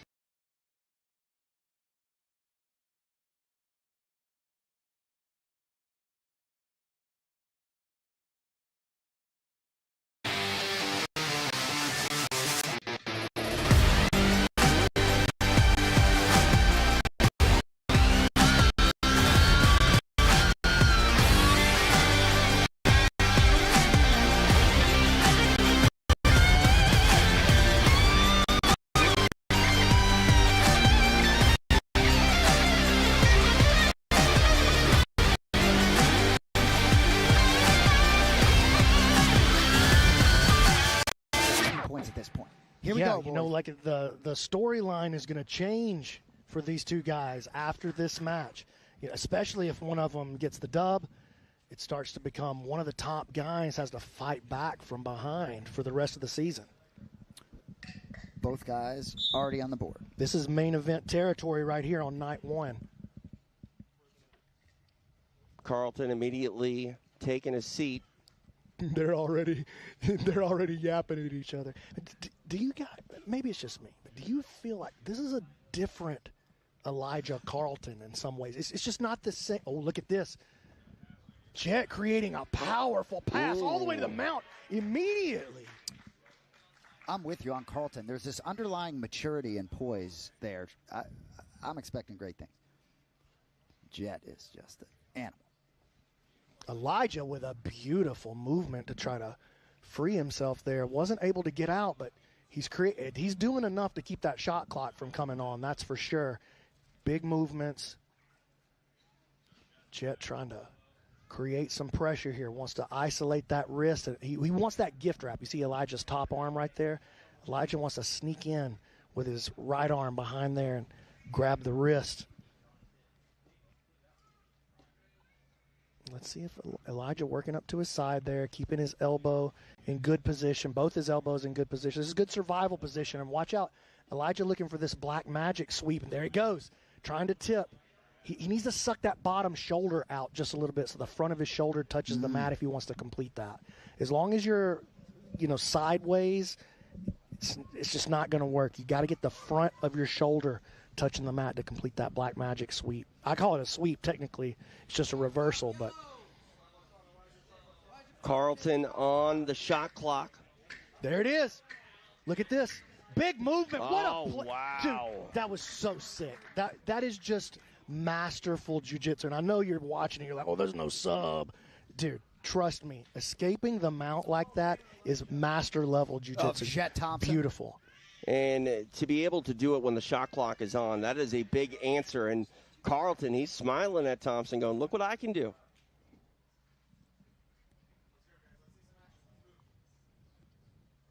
Jet got him pulled down into the closed guard here. And Jet is a very dangerous closed guard player.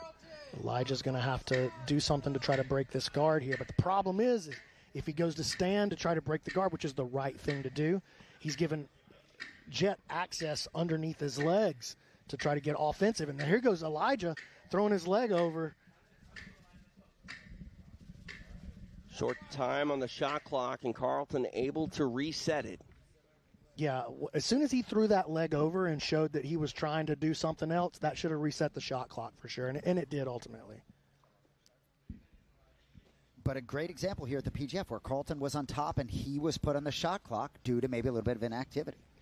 Yeah, I mean, if you're stuck in the closed guard, there's just very little you can do to pretend that you're the offensive player when you're on the top. It really is the bottom player's offensive opportunity, and so the onus becomes on the top guy in the closed guard to try to do something. BMAC, we're seeing the long old reigning king of the PGF, Elijah Carlton, taking on the kid turned Vegas king and former, or I guess still 155-pound champion in Jet Thompson. Who would be the favored, athlete coming into this match? Well, I think most people would probably say Jet, but probably most of those people haven't seen what Elijah's capable of in some of the prior seasons of the PGF. I've just seen Elijah go on so many tears, and we used to have this thing that we would say every season: you never bet against Elijah Carlton in the PGF. Never. It's a losing proposition. Well, when we're in Vegas, and eventually the Professional Grappling Federation will be licensed to bet on it, and I think it would have been a pretty close fight on paper, probably a pick 'em. I would think you would have taken action on both sides. And I think we've got Elijah on the shot clock again, trying to create some movement now. Gets his guard back to the inside. A nice recovery. For those of you that are watching at home, you may not be able to tell, but every time the shot clock goes on, the lights all turn red on the lamps over here by the couch. Is a pretty cool little touch. Is the ticking of the clock coming in over the loudspeaker just builds the anxiety in the room. That is one thing I will say. We're in a secret location. If you're able to ever see a PGF in person, it is just so much fun. The atmosphere, it is unlike anything you've ever experienced in combat sports. I promise you that. Just the joy with which Carlton competes is so fun to watch. Like, he looks so happy to be in this life, in this world. And I am seeing a different cat than a couple Look years at this body lock passing. Jet is just so good. Nice reverse knee cut all the way back over, knee on belly now. Looking to progress to the mount. I mean, Elijah's done a good job of shutting down any actual offensive, submission attacks from Jet, but hasn't been able to produce really any meaningful offense of his own either. Carlton back on the shot clock for, I think, the fourth time in this match. He's been able to turn it off. Yet. That's right. He understands the rule set. Elijah's not his first time. They're giggling in there, dude. I love it. When Thompson grinds his face on Carlton loves it. Give me more of it. It's hilarious. Shot clock might expire here. It does. Flags come flying. Three of them. All three of them. Yeah, everybody slung one. You hear him, look, his hands were locked. He's strong. What do you want me to do? Something that you're not supposed to is the answer.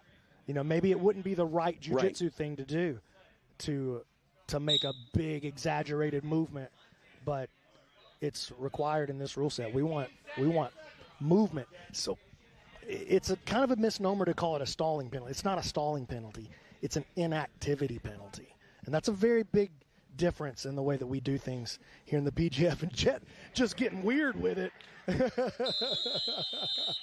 That was super weird, but I love it. 6 minutes expire between two stalwarts of the PGF. No submission, no points, but still fun to say the least. Stephen Aiken will make it official. After 6 minutes, this match finishes with a draw. What a match, and dare I say, we've got a long ways to go before this season is over, and maybe that's just the first chapter between these two this season. We will see how it all shakes out, but I was happy to see it, to say the least.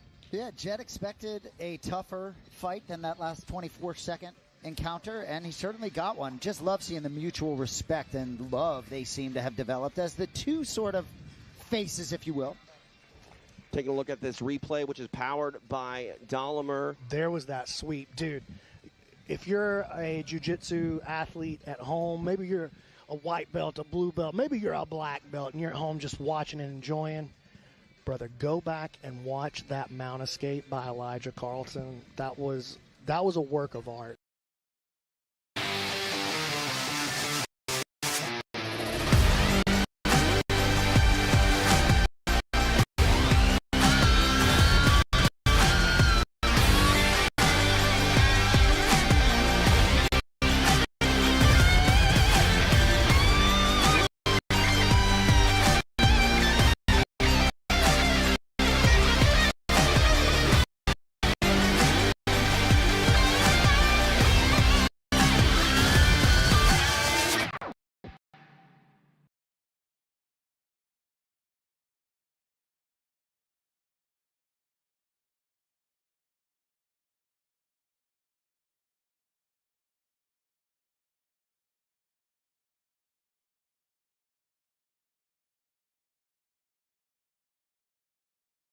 $34 to $34. Football isn't over. It's just moved inside. Scan the QR code to secure your tickets or visit LouisianaRougarou.com.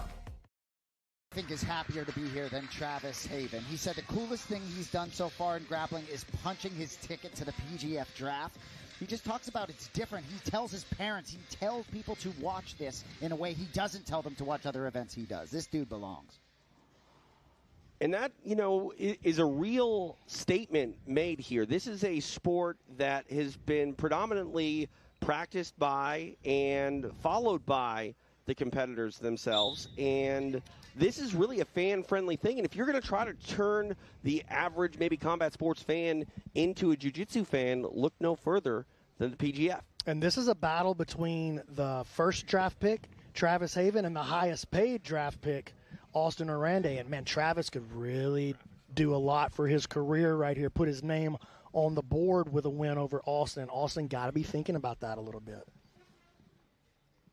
Travis dangerous from a lot of positions. Phenomenal buggy choke, by the way. So even if you do pass his guard, he's a guy who can make a kill and score 6 from a bad position.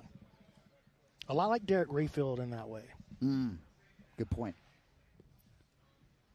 Haven had a match against Kevin Buring at an ADC Open in Louisville, met Sean Applegate there. I guess Applegate was impressed, messaged his coach, and now he's a member of the Twisters. Yeah, and they are very excited to have him on their team, and we saw why in match number 1.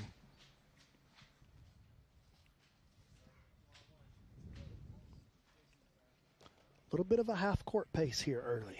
I keep saying that. I like the basketball references. I'm deep into the NBA season right now. Hey, as long as it's active. What I tell you about this buggy choke, hey, he's serious with this, dude. His buggy choke is serious, but Austin does a good job. See how he puts that frame in against the throat there, but that doesn't mean Travis is going to give up on that. He might try to even draw him in a little closer, get him a little bit distracted, let him get into some offense, and then try to throw it again.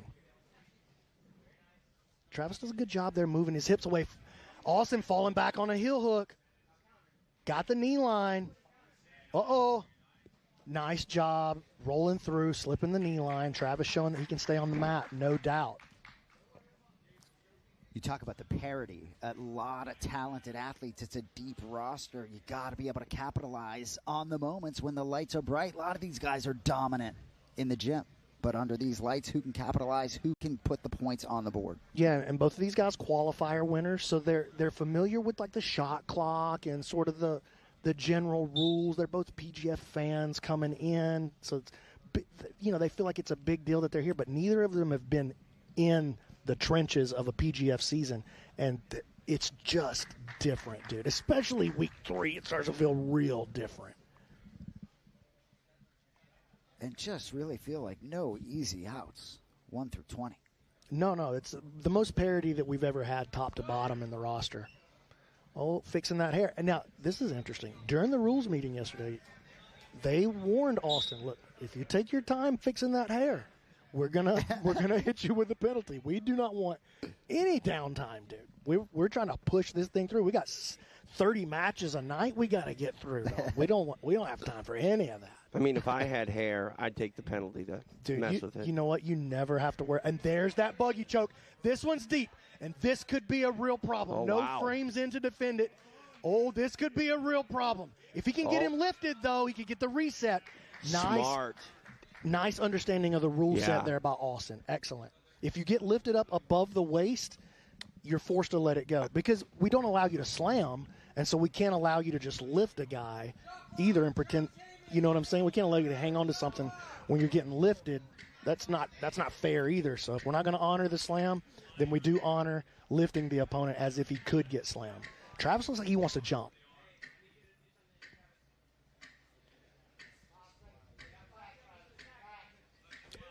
Ooh, is that a pull? Was that a guard pull? They didn't call it. There are challenge flags out there for the coaches, so they didn't call it. I guess they felt like that was close enough to jumping up towards the upper body. But jumping guard, throwing your hips, the weight of your hips towards the opponent's hips or knees, strictly forbidden. It's a DQ. It's an instant DQ here in the PGF. We've seen it called before. Yep. Fedor Nikolov, famously in Season 5 for you old school fans, got called for that. We've seen it happen. I can't remember who it was, but Ben Eddy actually one time was the recipient of a two-pointer. Somebody tried to jump guard on him, I believe. 4 minutes of elapsed time. Haven on the shot clock now. Oh, that's a pretty nasty bend. He got it. Oh, boy. Kings on the board again. Orande able to secure the break here against Haven. Unable to do so in his first match, and he makes the most of his second opportunity. Goes over and gets that cowboy hat, celebrating in style. Orande on the board here in the 2026 season. We will go to Stephen Aiken to make it official. Your winner with a break, representing the Vegas Kings, Austin Orande. Nicely done by Austin Orande, proving why he is a valuable player here for his Las Vegas Kings squad. And let's take a look at it, BMAC here, powered by Dolomer. Walk us through. Well, we saw him get a couple of pretty good looks at the legs. That was a pretty deep entanglement. Travis navigated it perfectly, though. Here's the guard pass, and there was that buggy choke. And again, that was pretty deep. And if Austin, he didn't have any frames in right there, so he wasn't able to push the upper body away. You hear that? That's football coming back to Louisiana. The Louisiana Rougarou are storming the arena with speed, power, and nonstop action, hard hits, fast scores, and an electric night out for the whole family. It all starts February 28th. 7 home games, 1 house, the Brookshire Grocery Arena. Tickets range from $24 to $34. Football isn't over. It's just moved inside. Scan the QR code to secure your tickets or visit LouisianaRougarou.com.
quite a bit of separation here early on Right. in week number 1. I mean, that's incredibly impressive.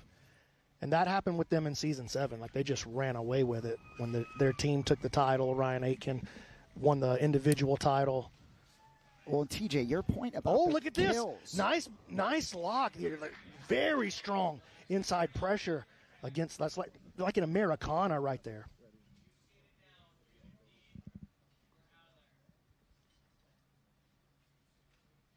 Anik, I think you were, mentioning the kills and the fact that they are double the points of a break. I mean, anything can change in any match, especially if you're able to pull off 6.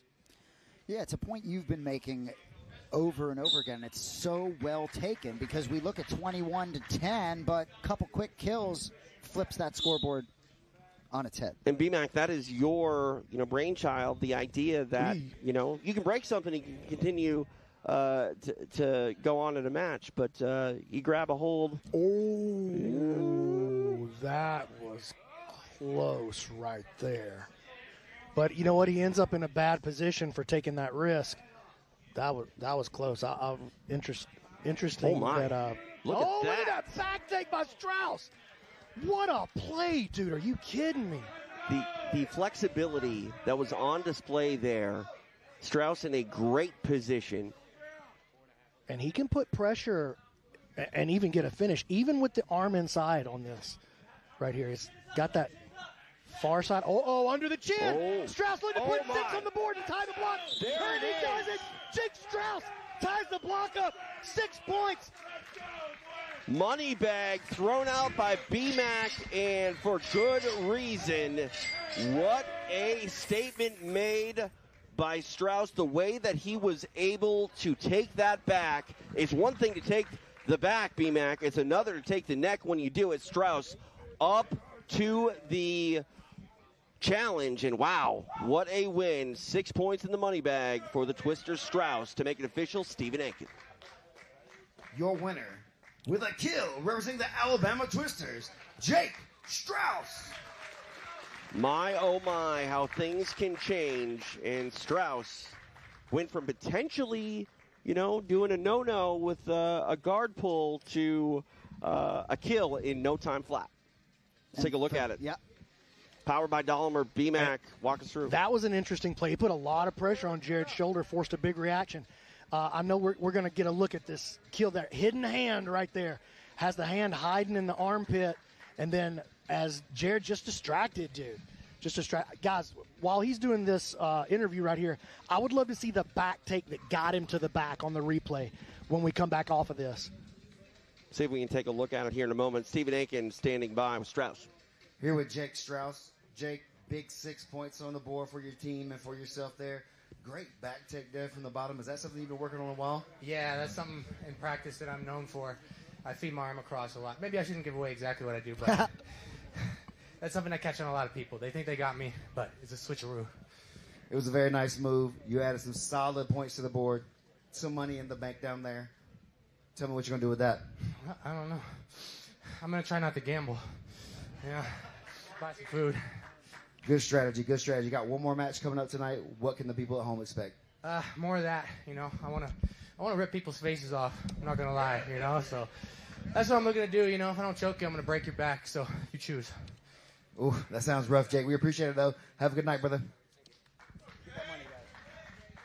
Jake Strauss having a good night thus far in his second match. That was a highlight reel back take, a highlight reel kill, and much-needed points for these Alabama Twisters and BMAC. Oh, there it is right there. Countered the Darce with the back take. Just insane. Man, that was beautiful. And you heard him. See, he's like, maybe I shouldn't give it away. But I like to stretch my arm across right there. And that's what defended the Darce, offered him an opportunity to invert, take the back with it. And there again, that hidden hand. And as soon as he lifts his chin right there, boom. Just distracted. Thought he was okay because that hand's in the armpit. And then it's 6 on the board. 6 on the board for the Twisters. And there you see a couple of the owners along with the coach. That's Matt Elkins, of course, has been involved in every season of the PGF since number 1. Russ, another man from the Nasty Nine, one of the owners of the Twisters, Coach Sean Applegate right there. part of that consortium. Fleroy Brown creeping in the background. And for Faketa there, you know, kill or be killed, right? Kill in block 1, killed in block 2. Absolutely. He's got one more yet to go here tonight. But 6 points apiece for both teams in that team matchup. Absolutely. The Twisters were able to make something happen, and they're rewarded by that kill. What a statement made there by Strauss. And I mean, a lot to be proud of. That's a back take, too, that I think everybody that is going to go head-to-head with Strauss, they're going to be thinking about that in the back of their mind. He has the ability to take your back in an instant. And the kill, that's pretty good, too. All right. More action to be had here in Las Vegas. Back to the mat. It's Stephen Aiken. The next athlete making his way to the mat, representing the Philly Phenoms. Give it up for Derek Rodman Rayfield. Crowd favorite. Seems like he's got some folks here. Derek Rayfield going to try and bounce back from that loss to Cam Hurd being broken. You know, his opponent here, Caleb Crump. Rayfield says he's beaten a few of my teammates at ADCC. Excited to get that one back for the squad. So a little extra here for Rodman. See what Derek Rayfield can do in his second assignment of the night. He represents the Philadelphia Phenoms. Time for his opponent to make the walk. We go back to Stephen Aiken. And his opponent making his way to the mat, representing the Colorado Wolverines. Give it up for Caleb Crump. So one of the franchise players here for the Colorado Wolverines, Caleb Crump, got to make something happen here for Egghead's squad, right? Nothing in block 1. Certainly not an easy out in front of you here. No. But Kevin Buren finished him pretty early in block A. Caleb Crump, the team needs him here. Anytime you're in front of Derek Rayfield, it is a tough assignment.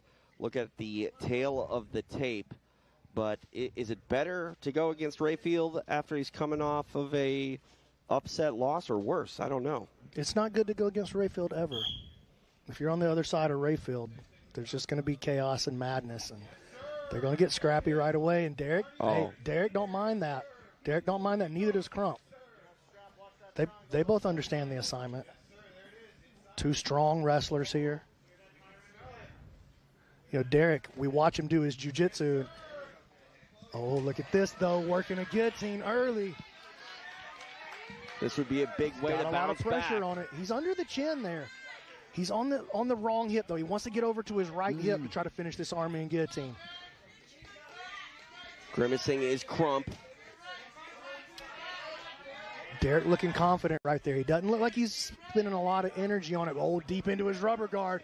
And you know this guy's one of the best rubber guard players in the world. Two phenomenal rubber guard players on this Phenoms team, him and Noah McCulley both.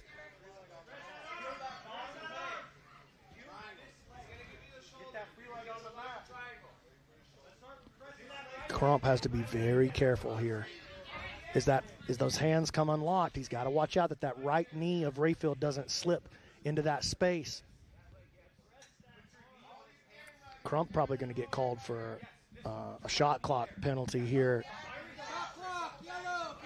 Yep, that's what I expected, because he's just like hunkering down, trying not to get caught right here.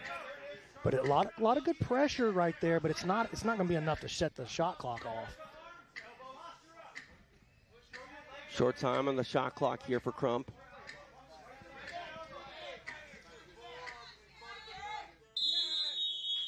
Here come the flags.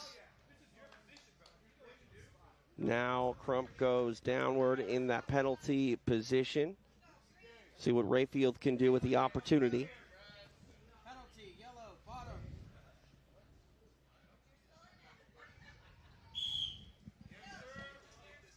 Crump tries to roll through. Rayfield goes for the ride with them. See if he can get some hooks in. Nice job. See how he lifted him actually to put that hook in. Crump scrambling. Nice job. He evades the attack. He escapes that penalty position. Rayfield comes in with a hard collar tie. Now Crump getting heavy on his head. And I know it's a jiu-jitsu event, but these are two guys with an aggressive style on the feet. I'm just as entertained with these guys wrestling upright. Oh, some of the most exciting things are going to happen from the wrestling for sure.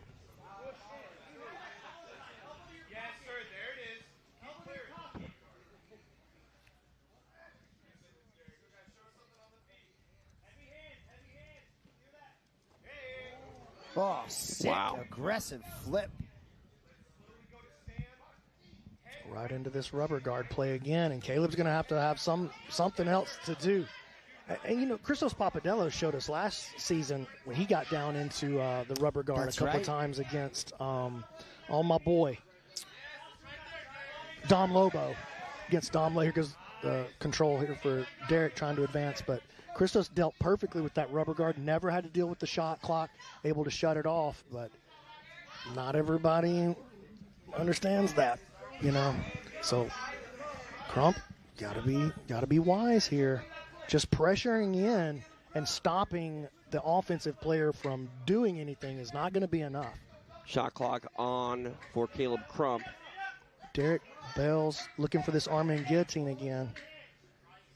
Yeah, Crump's just going to have to be more active. It's a little more serious here. Oh, watch out, triangle coming.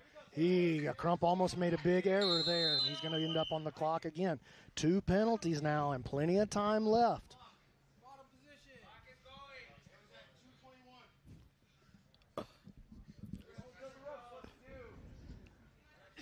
I love Rayfield's presence across the board. He's just so locked in all the time. Crump tries to roll through. Oh, he got to the body triangle this time, though. It's a bad spot here for Crump.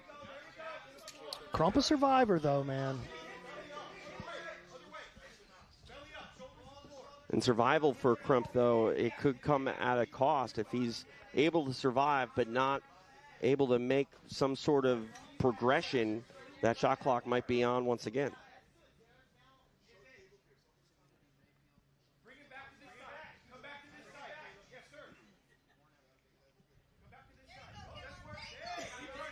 Able to get some rotation here is Crump. Nice job. Nice work. That was really nice defensive work there by Crump. And again, man, Derek going into this rubber guard, and if Crump doesn't find a better way to respond, he's going to end up giving away 2 right here. If he gets another penalty called on him and it goes to a draw, it's going to be 2 for Rayfield. If you get 3 penalties during the match and then it ends up going to a draw, you lose. And I think that's just a testament to Rayfield's game. You might be able to survive, but if you're forced to play nothing but Derek Rayfield's game, it's still going to cost you.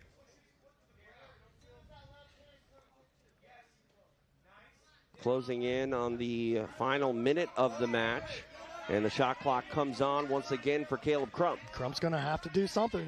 Now he's starting to get a little more active, but it settles right back down into the same sequence again. Got to go for broke here if you're Crump, if you want to avoid that shot clock. Ooh. No. Derek Rayfield there he is, now here starting to stand. Now he does what he needs to do. That's the way it's done right there. Oh, look, is he going to try to roll into the truck on Rayfield? Oh, my. He's looking for a sub on Rayfield. Rayfield very good from right here. He could flip this position. Look at the flexibility, dexterity of that leg from Rayfield. Rayfield now starting to flip it on him, and he does. Wow. He flips the truck entry on him, and now he's going to look for the twister. Here it comes. Oh, my. Crump now trying to turn it into a leg lock. Very short time. Knee bar. Yeah. And that's it. Wow. Ooh, and Crump narrowly avoids the DQ. Derek Rayfield very upset. He's always going to be upset. This is the way it works. All right, we go the distance. No points to be awarded. Stephen Aiken will take it away. After 6 minutes, this match finishes with a draw. Very upset is Derek Rayfield, and you mentioned emotions are always going to be a thing. I wonder if emotions maybe had something to do with him being in a bit of a dangerous position. The only time he was truly defensive in the match. Chris Oliva, his coach, advocating for him. Challenge flag is thrown here. Oh, he threw a challenge flag. Okay, so what are they gonna challenge here? I think they're going to challenge that the shot clock should have come on. Can you challenge that, BMAC? You would know. Well, it's all right. it's No too challenge. late. Yeah, and it came too late anyway. All right. Rayfield demands excellence from himself. Yeah, man, that's why he's a winner. Yeah. Take a look at this replay here. B-Mac, walk us through. Well, there's not going to be much to walk through right here, honestly. This is Crump hunkering down and trying to just survive. You know, and look, not a bad strategy to get to the end of the match, but it's not a winning strategy. There's a duck attempt. There's that roll through where Rayfield got the back.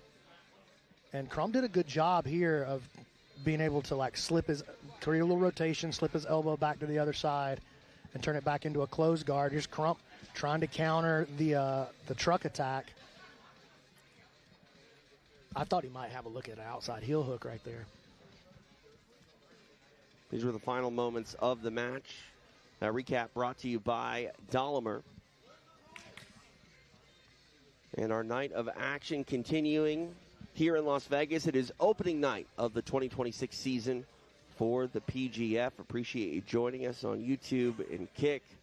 A look at Ricky Lundell and Kevin Lucas, the Kings. They're having fun. The Kings always having fun. They are having fun. Hey, it's easy to have fun when you're winning. Yeah, looking like Winning's doctors fun tonight in those white coats. And those red ties keep throwing me off with the blue color of the Las Vegas Kings. I'll tell you, though, we know that this is a marathon. Absolutely. But the Colorado Wolverines, with 4 more opportunities in this block to get on the board, look, all these teams staying out here for 5-6 weeks. You need some momentum. You need some good juice in the building. And I think you got to get yourself on the board here. Officer Grimy has a big spot here as a franchise player to do just that. And we know things can change in an instant here at the PGF. We'll see what happens in our next matchup. All right, it's time to go back to the mat and Stephen Aiken. Our next athlete making his way to the mat, representing the Philly Phenoms. Give it up for Andrew Cockle. Andrew Cockle was doing pretty well against Jet Thompson till he wasn't and was killed in his first match. Philly Phenoms need a little bit of momentum too, TJ, though. Absolutely. They need some points just as much as the Wolverines.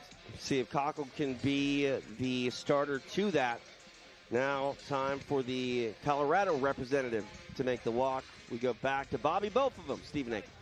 And his opponent, making his way to the mat, representing the Colorado Wolverines. Give it up for Officer Grimy, Jonathan Wilson. Have to think this is the spot here for Officer Grimy, right? Lost to Elijah Carlton in the first block. He'll face Jet Thompson in the final block. So this is the spot here for Wilson. It's a dirty job, but Grimy's up to it. Tail the tape on display here for you. Cockle for the Philly Phenoms, Officer Grimy, Jonathan Wilson for the Colorado Wolverines. TJ DeSantis along with Jason Anik, the commish, B-Mac, Brandon McCaffrin. We are live in Las Vegas, opening night for PGF. Shout out to everybody joining us on YouTube, on Kick, or wherever you're watching. A lot of options out there for you to do something else on a night like this, on a Wednesday night. But we really, really, really appreciate your viewership, your support, not just of the PGF, but of the sport of jiu-jitsu and of these athletes. So thanks for helping us try to push the sport to the next level. Cockle working on a straight ankle lock early. Yo! Andrew Cockle getting the break under a minute. 4 big points for the Philly Phenoms. And, man, some life for the crew from Philadelphia. What a statement made by Cockle. He rallies, rebounds, and scores. Stephen Aiken to make it official. Your winner with a 4-point break, representing the Philly Phenoms, Andrew Cockle. Big win for Andrew Cockle. Was on that leg, was not going to let it go. Gets the break and 4 huge points. Take a look at it, powered by Dolomer. B-Mac, here it is. Well, he just got the grip, and, you know, we talked about this a lot last season. If you can get belly down, 3 points of contact on the ground, it almost doesn't matter what kind of grip you got. You're going to be able to drive so much power from that position. Oh, the GM of the Kings, Travis Thomas, getting a little smooch in on the couch. I don't know if we approve of that. I guess we did. Yeah, we approve of that. Okay, no technical foul there. You know, Grimy looks a little compromised, perhaps on the sidelines. Hopefully he'll be okay to continue. Not trying to speculate, But it looks Eddie like they're Bravo checking in him the out a little bit. house. Chris Cale, the bass player from Five Finger Death Punch, here with us tonight as well. He's here all the time. He loves the PGF, dude.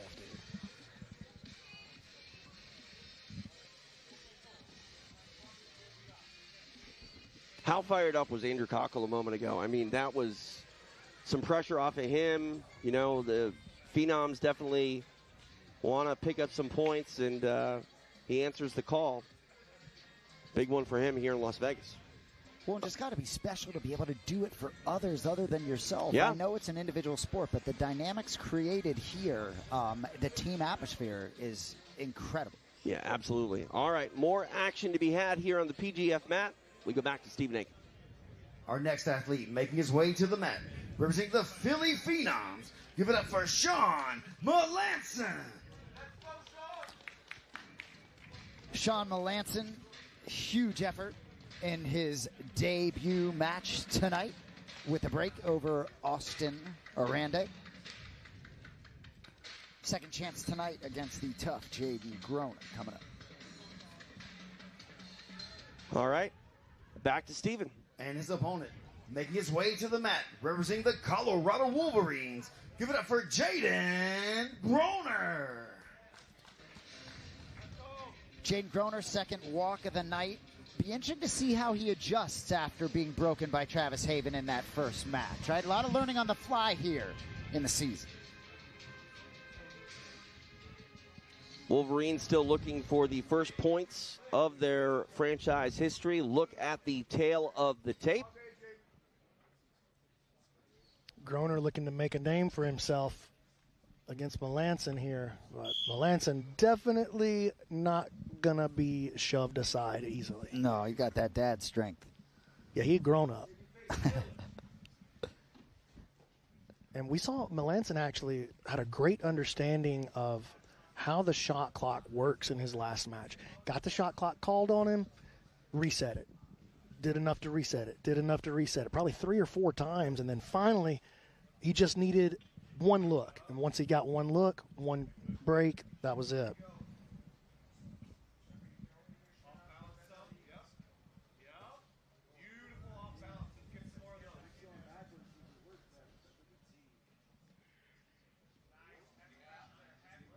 Sean with a nice tripod right here, getting some heavy pressure down on the young man, but Groner able to force a reset back to the standing position.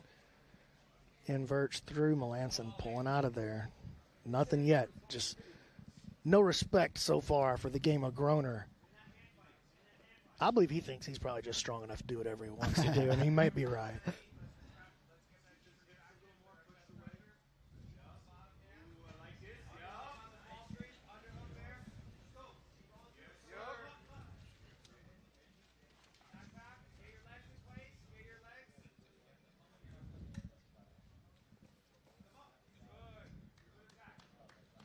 Melanson able to get back to his feet, moves himself to the center of the mat.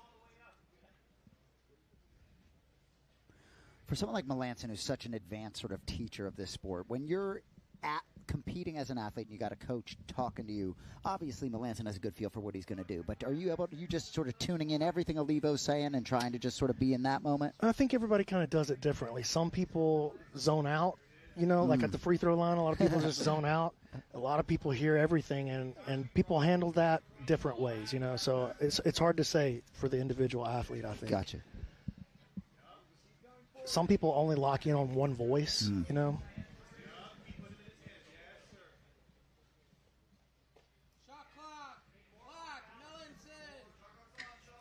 Melanson on the shot clock.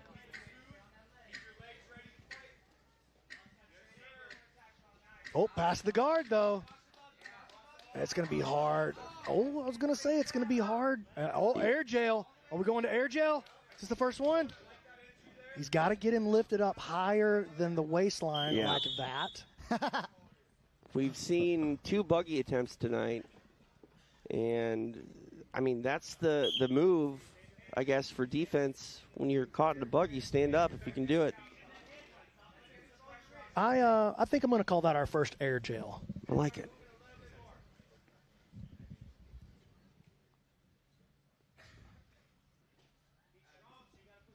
closing in on the halfway point of the match. 3 down, 3 to go.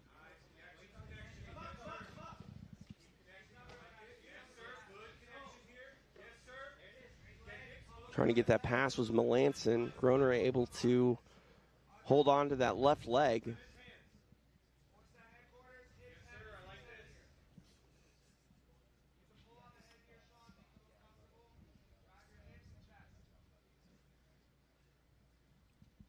Groner trying to spin underneath. Melanson clears it, re-engage. And you notice when Melanson does clear, he's right back into an engage. He's right back in there passing again. So he doesn't step out, run away, dance around on the outside. He wants to get back in and pass. And Sean's not a fast player, I wouldn't say. You know, he's not frantic. He has the wisdom and the pace of a veteran, you know. And slow is not the same thing as nothing, right? There's a way to play slow and still be offense. You know, New York Giants, Super Bowl 25 season, you know, just marching down the field 3 yards in a cloud of dust, and Sean really has that kind of game. Oh, Pass the guard here. He's deliberate. You even see the Wolverines trying to coach Groner to use his speed, because clearly the strength of Melanson. Look at this wrap here. If he can flatten him out from here, look, this could be something. He slide all the way to the back with that. Ooh, shuts it down, but did get to the mount. Now sits upright, starts controlling the wrist, and this is what I'm saying. 3 yards in a cloud of dust. 3 yards at a time, dude. That's the way Sean plays the game, and it's a much more classical style of jiu-jitsu. Top, dominate, crush, smother, fear. That's the way he likes to play the game, and so far, so good. Yeah. Now Groner finds himself on the shot clock.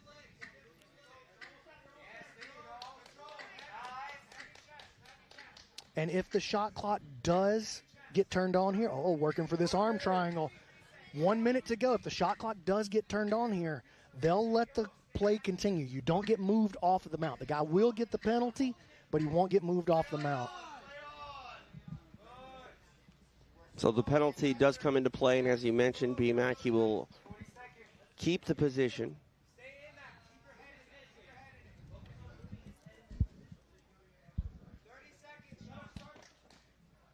Back to mount goes Melanson. 30 seconds left on the clock.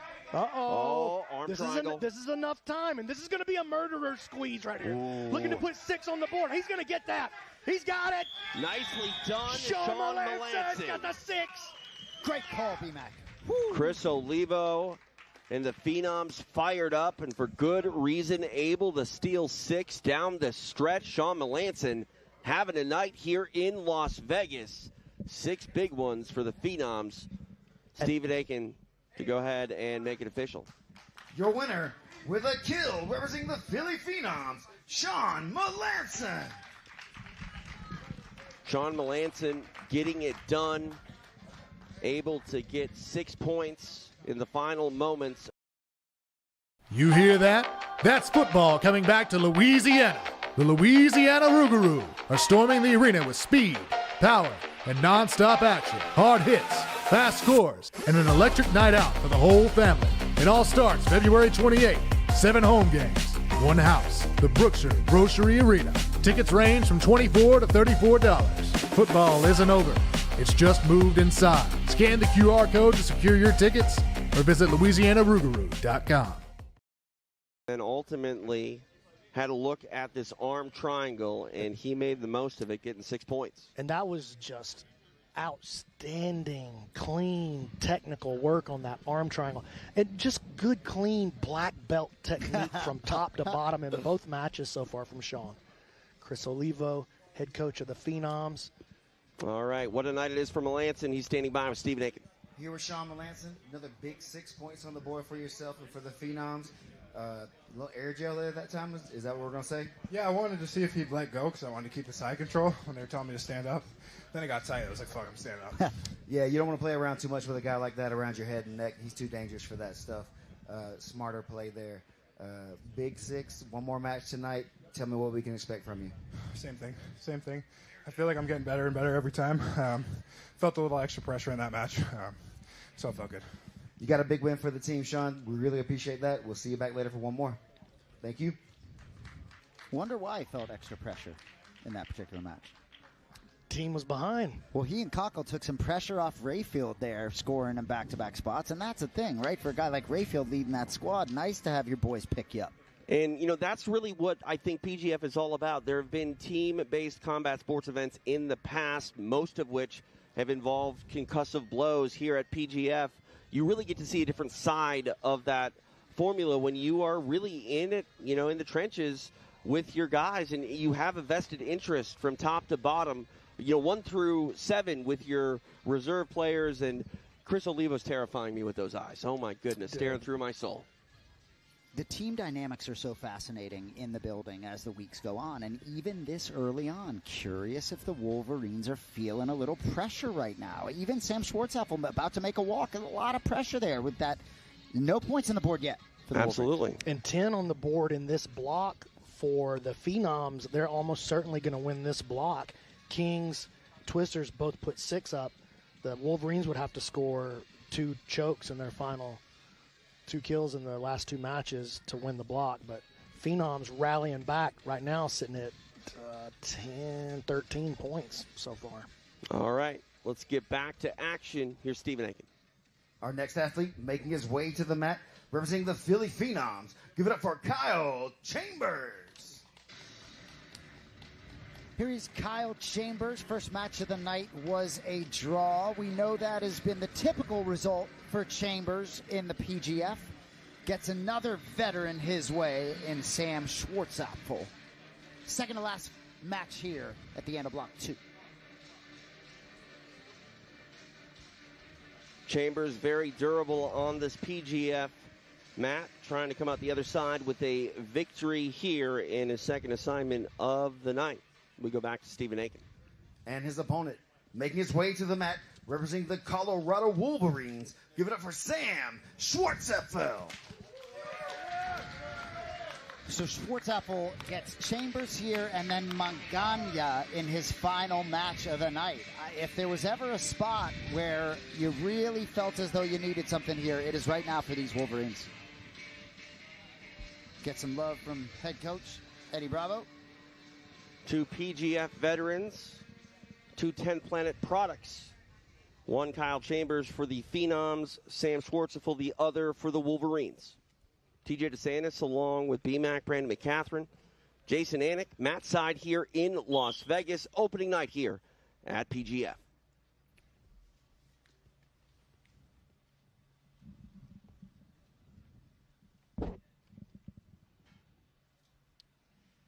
Chambers, obviously, very dangerous leg locker. Has a phenomenal Z-guard, phenomenal rubber guard.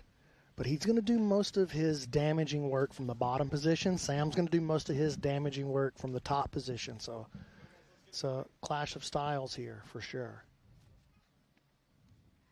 Uh-oh, all into the rubber guard. Nice move by Sam to counter it. There you go. You don't have to get stalled out in the rubber guard. You don't have to. There's things that can be done. And look at this. Stepping all the way past the guard. Kyle gets that foot in there and saves the pass. Inverts. And right back to it. Good exchange. And you talked about Sam's success at the qualifier and needing a finish here. You go against a guy who's never been finished in the PGF. Yeah, tough.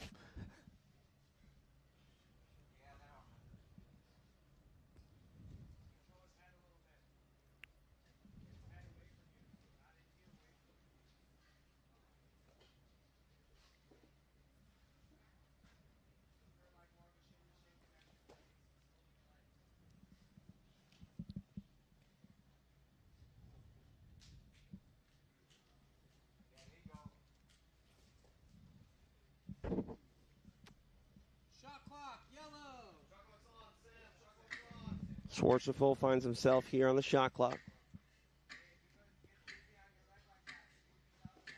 Oh, nice. Sam made a big enough move there to reset the shot clock. They felt like it was a big enough attempt. And, I mean, it almost got him swept, so I understand that. 2 minutes of elapsed time.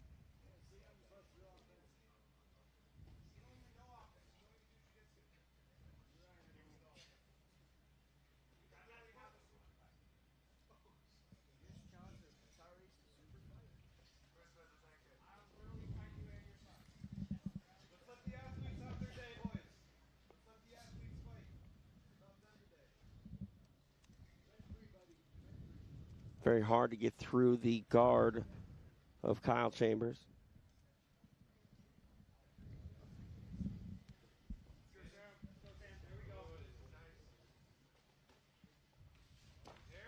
Nicely done by Sam. Yeah, Kyle just so good at weaving that foot back in there, though.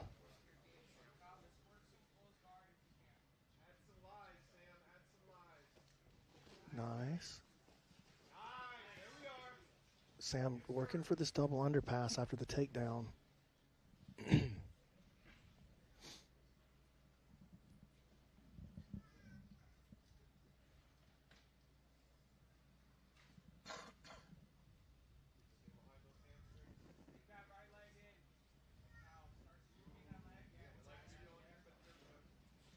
Uh-oh, working the Choi bar. Sam shakes it off. Kyle tried to get access to the leg. Sorry, to the arm.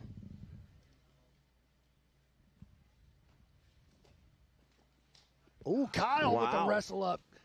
Able to get his hands on the, just got to the ankle, climbed his way up, smashed those knees together and got the reversal in.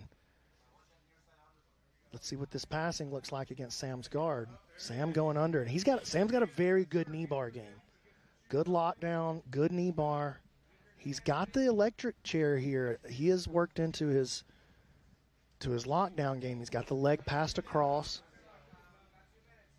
If he can get that leg all the way to the other side, he may look to create a sweep back to this direction, a la Eddie Bravo versus Royler Gracie in their second match. That classic matchup back at Metamoris. Kyle trying to deal with the lockdown. Able to slide his knee through now.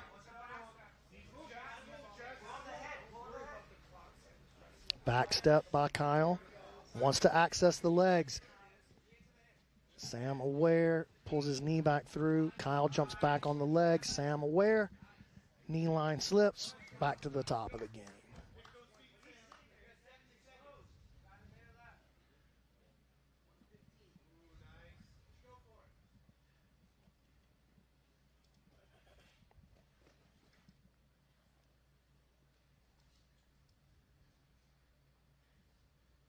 Now inside the final minute.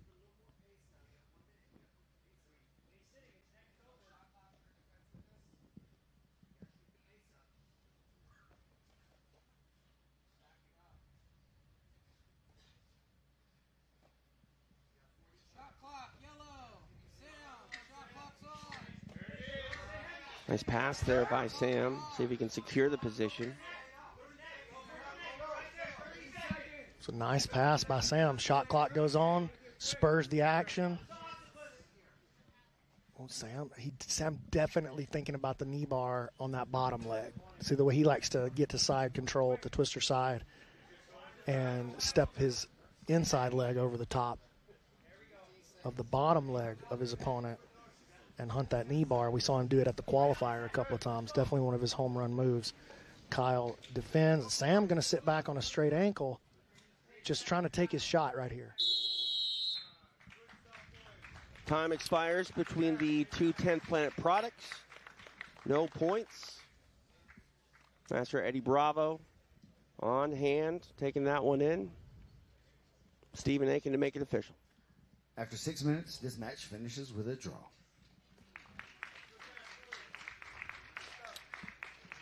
So one more chance for the Wolverines to get on the board in the 20th and final match of the B block here in week 1.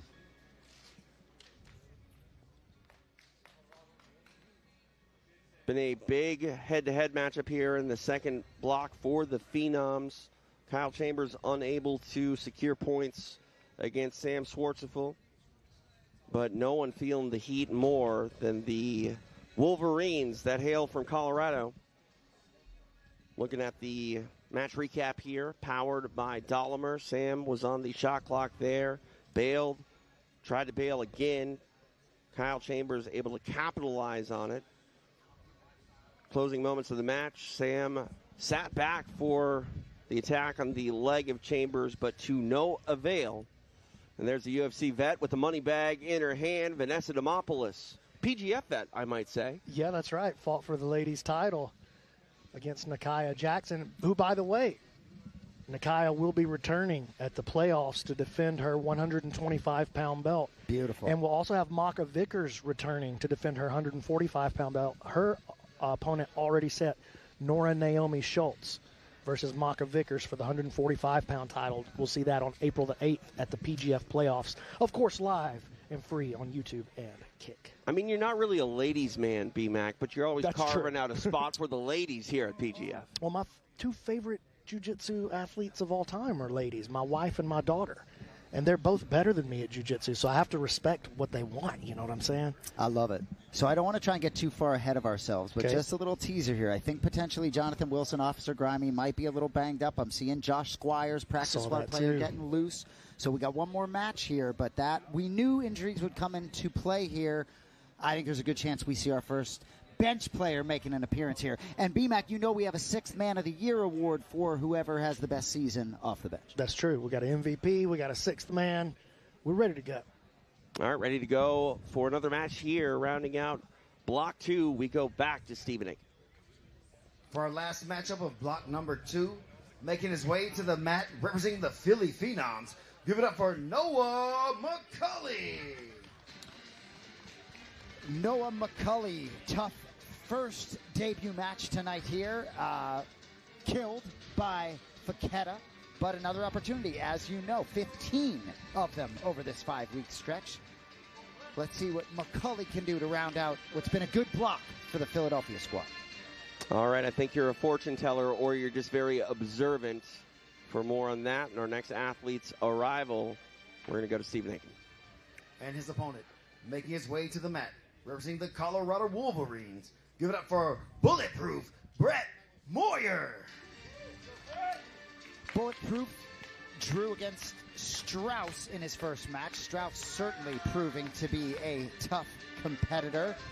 Final chance for the Wolverines to get on the board here, and hopefully Bulletproof is their guy. I was handed a note. I thought we were going to get the announcement there, but it does look like Officer Grimy is out for the rest of the night. So, Which means he's going to miss three total matches. That means he's going to miss the next 2 matches next week as well. that's tough for him here on night 1 to come out a little bit banged up, but it is a marathon and not a sprint, and we'll see what happens for Officer Grimy in his 2026 campaign here at PGF. We are underway. Noah McCulley representing the Philly Phenoms in top position here. Noah actually eliminated from the Vegas qualifier by Brett Moyer with a toe hold. Wow, good stuff. Just a few weeks ago. But Noah, Aoki lock counter here from Brett. Inside heel hook versus, or outside heel hook versus Aoki lock. It's just a shootout. Both guys sending it. Who's going to break first? I don't know. Maybe. Oh God. I might break first. There's the outside. Oh, this is a nice grip here. Noah, just not able to close it. Whew, just making me almost cried. Yeah.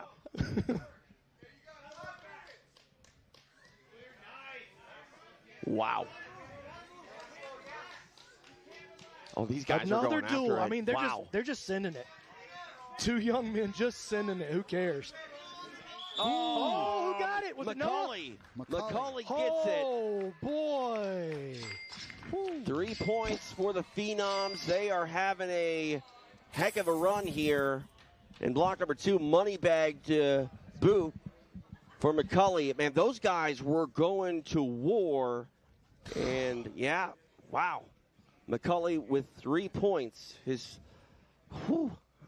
got to calm down, B-Mac. We got to send it to You Stephen got Aiken. to. Money bags just flying out all over the place out here. Stephen, make it official. Your winner, with a break, representing the Philly Phenoms, Noah McCulley. Noah McCulley taking home the 3 points for the Philly Phenoms, who are having themselves a block. Take a look at the replay here. BMAC, both guys were going for broke, and ultimately Moyer broke. And it was the Woj lock, actually, not the straight ankle. I wrote it down wrong, guys. Woj lock right there. shades of. You saw him in season Chris 7, Wojcik, man. You know yes, what I'm of saying. That's my course I boy. Wojcik, he was a finalist in season 7, and honestly, one of my favorite athletes we've ever had. Just as far as like a guy to have around for a whole season, he was the man. And that Wojlock, it's the dance craze sweeping the nation, dude. Definitely earning that money bag and 3 points for the Phenoms. And talk about a block full of ups and downs for these Philly Phenoms. They're able to get some momentum on their side, some points in the bank. They win the block. And let's go out and talk to Stephen Aiken. He's standing by with the big winner right there. Here with Noah McCulley. Noah, big win, getting some points on the board for yourself there. You had a tough first match. Got a little money in your pocket now, though, after that one. Tell me how you feeling. I'm feeling great, man. This is amazing. Obviously, Brett's super talented, super good. We went 1-1 before. I'm sure we'll have more matches in the future. Super talented grappler. But yeah, man, this is super amazing. Thank you, Jesus. Wouldn't be possible without him. I'm super grateful for this opportunity. Thank you, BMAC, for putting this on and getting me on the show. So really appreciate all of this. This is amazing. This is my dream, you know. This is great. Thank you, guys. Noah, you got one more match coming up tonight. What can we expect from you? More of the same. Let's get it. Let's get it. Noah McCulley, everybody. You hear the authenticity when he says this is amazing, because when you are here in the building, it hits different. A lot of these athletes just relish the opportunity to compete here, win or lose. And Phenoms win that block. It's 13 total points. So now the team standings look like this. Kings 21, Twisters 16, Phenoms 16. We got a bowl game. Wolverines sliding in with that 0 right there. And guess who's at the top of the leaderboard all of a sudden? Old 3 yards in a cloud of dust himself, Sean Melanson at 10 at the top of the leaderboard. Jet Thompson, Jared Fiquete, 7 apiece, coming in second and third right now. You know, I've said all along, it's hard for me to want to even look at the individual standings in week 1, given how much I'm all about this team component. But it's merited, and ultimately you see a guy like Jet, who really was looking at the outside in of the postseason for a lot of last year. Not the case anymore. There are your up-to-date team standings. There we go. Kings on top. Top spot. They're not strangers to that position, and they lead with 5 points over the Alabama Twisters. The Phenoms got off to a little bit of a rough start, really rallied in that second round. They are tied for second with the Twisters, and the newly formed Colorado Wolverines still yet to get on the board. They've got 5 more matches in our third block, and you can guarantee that motivation is going to be high to make something happen here on night 1 of the PGF. And, I mean, there are always storylines, to say the least, and, you know, the Kings are in a great position. Will they be able to get more points and really start to run away? Will the newly spurred Phenoms, make something happen? Twister's still very much a factor, and you want to talk about factors, let's talk about all of these great people that make PGF possible. Epic Roll, BJJ Fanatics, New Hope Regeneration, Dolomer with the replays all night long, Once Upon a Coconut. I'm going to thank you, BMAC, as well, because, this is my 5th season here at PGF, and each year just keeps becoming more and more fun, and night 1 living up to all the hype and the wait, and, man, I'm just excited for the fact that we get to do this week to week to week for the next few weeks here in Las Vegas. Yeah, well, we're getting closer and closer to our vision of what we expect this thing to be, and now I think that we've got it dialed in, and now it's just about sending it to the next level. All the teams are franchises now. They all have owners. It's not the PGF supporting these teams anymore. You know what I'm saying? Yes. And you, I appreciate you saying that, TJ. It makes me feel good, but it takes a village. You know what I'm saying? So one guy who doesn't get all that much love in this process, Keelan Lawyer, been there since day 1. Literally, when we sat down at my kitchen table, me and him and my wife, Lindsay, we sat down at my kitchen table and started drawing out, when this is big, what is it going to look like? And we're almost there, fellas. So is Key in the truck now? Because Keelan used to be out here with us, and it was always my favorite part of the night watching when he would throw out his money bag. Because Keelan's a little more selective than the rest of you with the money bag. Yeah, he's particular. Yeah, which we like. But it is a village. Go ahead. I mean, I was just, Keelan can. That's what I kind of call him because he's the sort of master of making something happen. He's like a MacGyver when it comes to production. And, the fact that he's part of the brain trust that is the PGF, I mean, he's so great at everything that he does. And, I will definitely co-sign on that. One of the, probably the biggest unsung hero here at PGF is Keelan Lawyer. I'm TJ DeSantis. He's BMAC. Is Jason Anik. And, Jason, I mean, you've been here now. Is this your third season? I mean, did you have any idea you'd fall in love with this product as much as you had when you got here? No, and thank God they've done it once a week instead of 4 straight days, right? Out of the gate, Season 7, they throw me 150 jiu-jitsu matches in 4 days. I didn't know what to do. But no, the format is outstanding, and I'm a broken record. Everybody, whether it's officials, athletes, coaches, staff, we all crave Wednesday nights like you wouldn't believe. I'm a big football fan. It reminds me of when the NFL season starts, you don't want it to end. So I'm going to relish in the moment because we're barely scratching the surface here. It does go fast.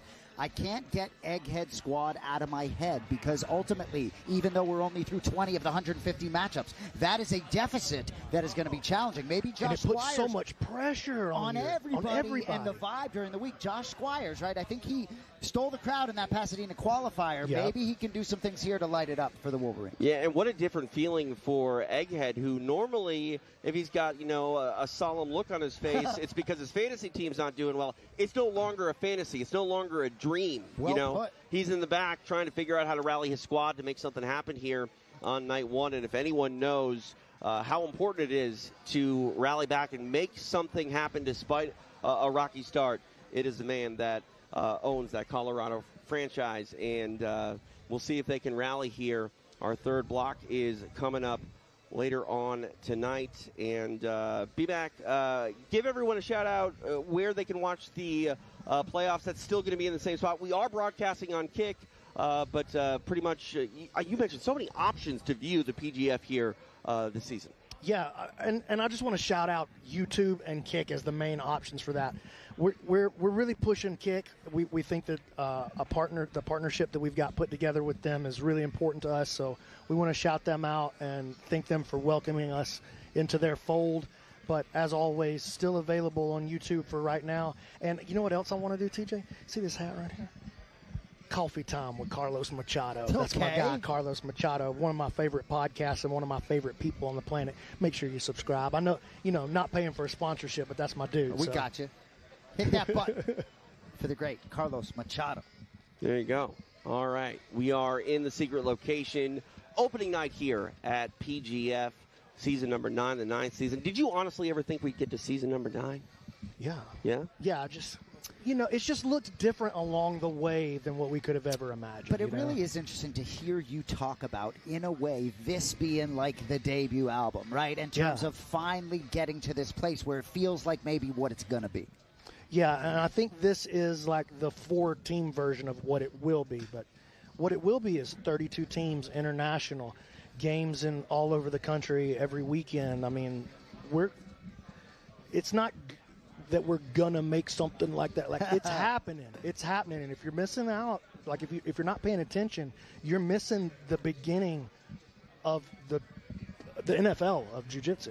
I know there are interested parties. I don't want to make this a paid program for a potential franchisee, but if there's someone out there that wants to get their own skin in the game, well, I tell you what, they better hustle because there's about 15 cities lined up to try to get that.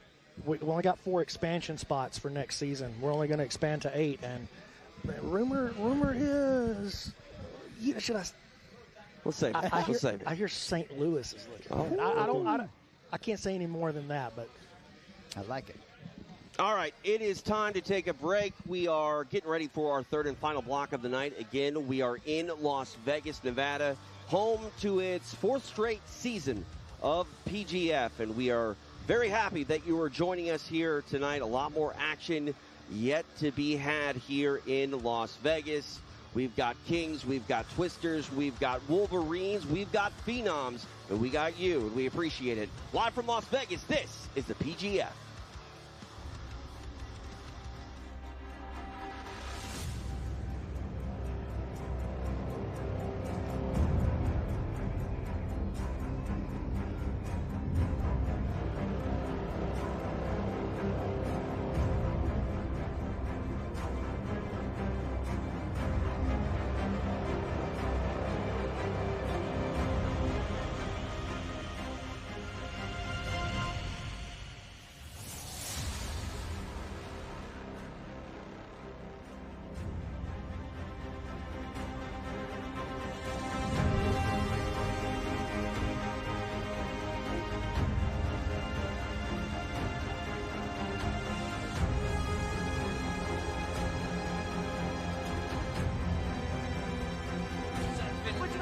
wykończonego.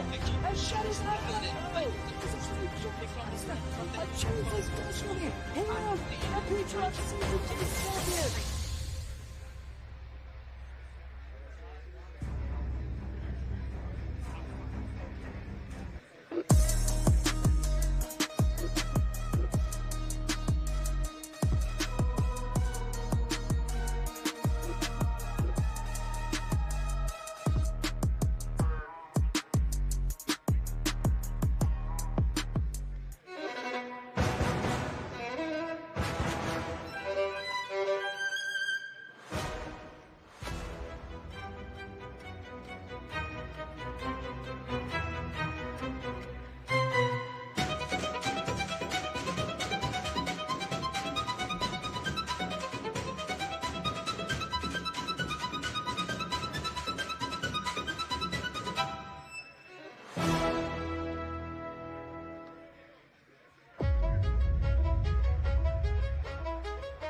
Two-thirds of the way done on opening night here in Las Vegas. It is the 9th season here at PGF. We're in the combat sports capital of the world, Las Vegas, Nevada. It is a sight, once again, for PGF World. What a night it has been. What a night it is yet to still be. Anything can happen in this third and final block, and we are about to get to it here in just a brief moment. All the beautiful people sitting on the couches here inside the secret location. Jason Anik, I'm TJ DeSantis. B-Mac, he's the man here at PGF, but he has a child-sized bladder, and he's relieving himself here. And that's okay. We've got things to do, some maintenance to be done, I's to dot, T's to cross. One of those is checking in with Alex Wendling, who's standing by with the breakout performer here tonight. It is the man known as Mr. Melanson. Alex standing by with Sean. The Philly Phenoms currently in second place thanks to this man, Sean Melanson of Precision Jiu-Jitsu, representing the Philly Phenoms. You got the break and then the kill, and now you guys are tied with 16 points. And in your Instagram bio, you say you like to make jiu-jitsu easy and fun. It seems pretty easy and fun out there right now. 100%. It's super easy. How do you think your students are reacting over there at Precision Jiu-Jitsu watching the stream live? I don't know. I got like 500 notifications I got to check. So I'm gonna check them at the end of the night. You're a very popular man online, but obviously now you are backing it up. Maybe if people weren't familiar with your background before, now they're going to remember your name for sure. You're representing Level Black as well. So what was the statement that you were looking to make when you were performing on the PGF stage? Yeah, my plan is just go out there, keep it simple, like I said, and get a bunch of submissions. I still think like I'm working a little bit slow, but over this next 5 weeks, I'm going to build to a peak, and it's going to get better and better every week. And what has the energy been like amongst the Philly Phenoms working with Chris Olivo at Potential Jiu-Jitsu? Dude, I love this team. I'm really happy I got drafted to it. Like at the house, everyone's having a good time. We all get along great. I think there's, I think every team here is pretty cool, but I think I got on a really good one. And when it comes to the PGF, there's a lot of history with people who have been familiar faces. Obviously, we have Elijah Carlton, the king of the PGF, and then also Jet Thompson, the returning champ, who you're going to be having a face-off with next. So what is the mentality going into that one? Yeah, I'm going to do my best to win. I know Jet's super tough. Elijah's super tough.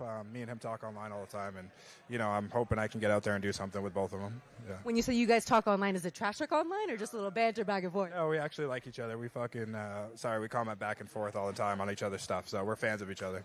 Yeah. Well, we love it. We're all fans of each other here. But when, a little trash talk goes on, we like that too. And maybe we'll get some of that in this next block. We'll send it back to you guys. Thanks, Alex. The stage is set here for our third and final block. This is going to be a big one moving forward. John Applegate, head of the, one of the heads of the Alabama Twisters, the head of the Alabama Twisters. Those guys started out strong. We'll see if they can finish strong. The Nasty Nine hoping that can be the case. And once again, the man formerly known as Egghead and those Colorado Wolverines still hoping to make something out of night number 1. The third block could really have anything happen, and Sean Melanson, we just had him with Alex. He's been really wowing, but, each and every match is tough. And Jet Thompson coming up, that's very difficult.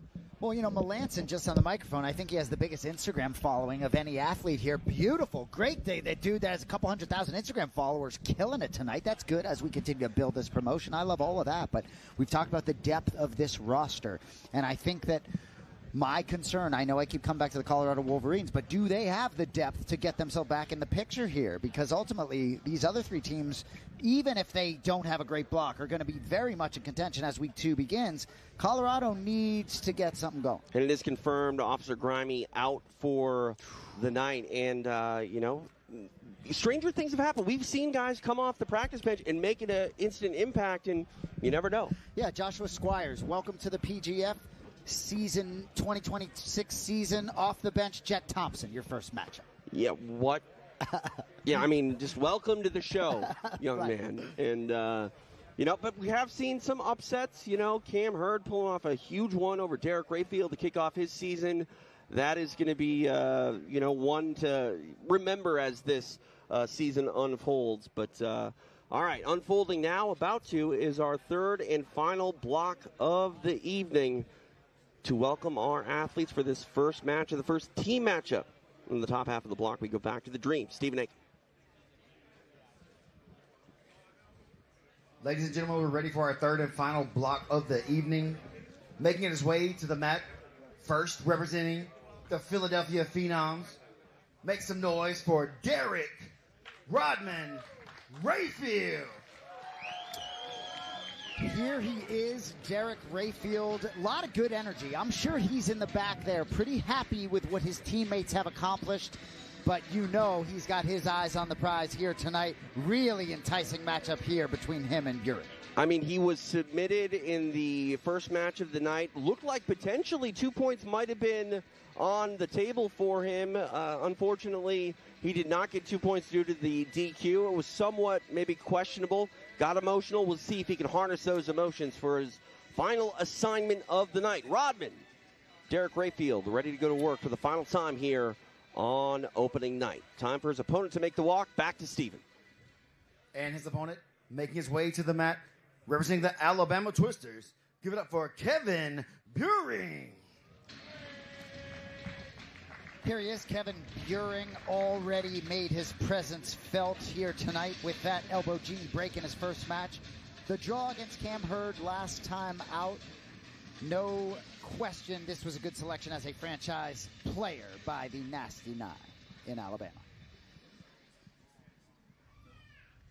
Tail of the tape, Rayfield for the Phenoms, Buring for the Twisters. Final assignment for both gentlemen here on opening night in Las Vegas. TJ DeSantis along with Jason Anik, B-Mac, Brandon McCatherine, and we are underway. And we saw Kevin with some really good wrestle-up work. Oh, look at that. Rayfield flipping over to try to pass. But Kevin does really great wrestle-up work. Opens with his leg lock game and his guard. And then if he doesn't get the entry he wants, he snatches up a single, comes to his feet. Just like that. Wrestle right back to the top. Almost wrestled into Zoe's lap there.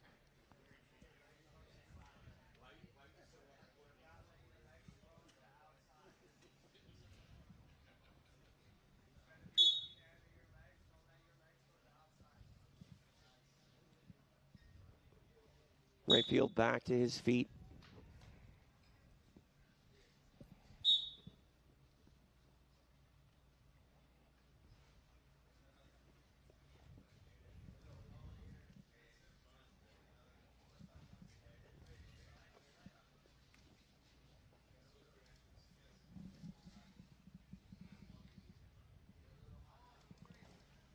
Getting creative there is Rayfield. Watch out, though. Yep. 2 underhooks now, trying to create a big double under stack pass. Buring, as long as he can stay elongating, keep those frames up, he'll keep Derek from completing the pass. But now Buring grabs up an ankle, trying to get into a lock of his own. Leg lock battle here between these two guys. You know, when Rayfield came in as an alternate in Season 8, Andy Varela, called him, asked him if he could make weight. 55, Rayfield was quite a problem at 55. Some different physical matchups here for him at 75. Oh, out to the outside heel hook, Kevin Buring. Big way to end the night for Kevin Buring, and a tough way to go out on night one for Derek Rayfield. Interesting developments here to kick off block number 3. The Twisters getting 3 points. Stephen Aiken to make it official. Your winner with a break, representing the Alabama Twisters, Kevin Buring. He came into the night the same way he will end the night, minus an elbow genie point. Kevin Buring putting 3 points on the boards for the Twisters. Take a look at the replay here. B-Mac, walk us through. Well, Derek got dragged into a leg lock exchange with one of the best leg lockers at this weight class in the world. And just look at how perfect that technique was. Buring turns, faces that outside heel hook, and brings the opposite hand around to lock behind the heel, and then gets the tap, jumps up, starts spinning the twister. And Rayfield, 2 losses today in week 1, only lost 1 time all of last season. What a way to kick off the season for the Alabama Twisters. Kevin Buring, he's standing by with our Stephen Aiken. Here with Kevin Buring from the Alabama Twisters. Kevin, big win, getting some points on the board for yourself. You got something you want to say? Yeah, I got 3 things. First thing, shout out to Clay. He sat next to me on the way here to Vegas. Has no idea what jiu-jitsu is. Anything I invited him to the PGF. Came through. My guy. Listen. Second, honestly, this should have probably been the first. Fuck. But, Izzy, happy early birthday. I love you. And then the third, Tommy. Tommy, he broke his collarbone. And it actually went into his carotid. It was a life-threatening surgery. And it was successful today. So very happy to hear that. Love you, Tom. Man, we appreciate that. Kevin, great win. A man of the people, Kevin Buring, just inviting random people he met on the plane to the PGF. They show up, and safe to say another fan-made and a good athlete to get behind. Kevin Buring having quite the night here on night number 1. The Nasty Nine got to be pretty happy with how Buring has performed here on opening night.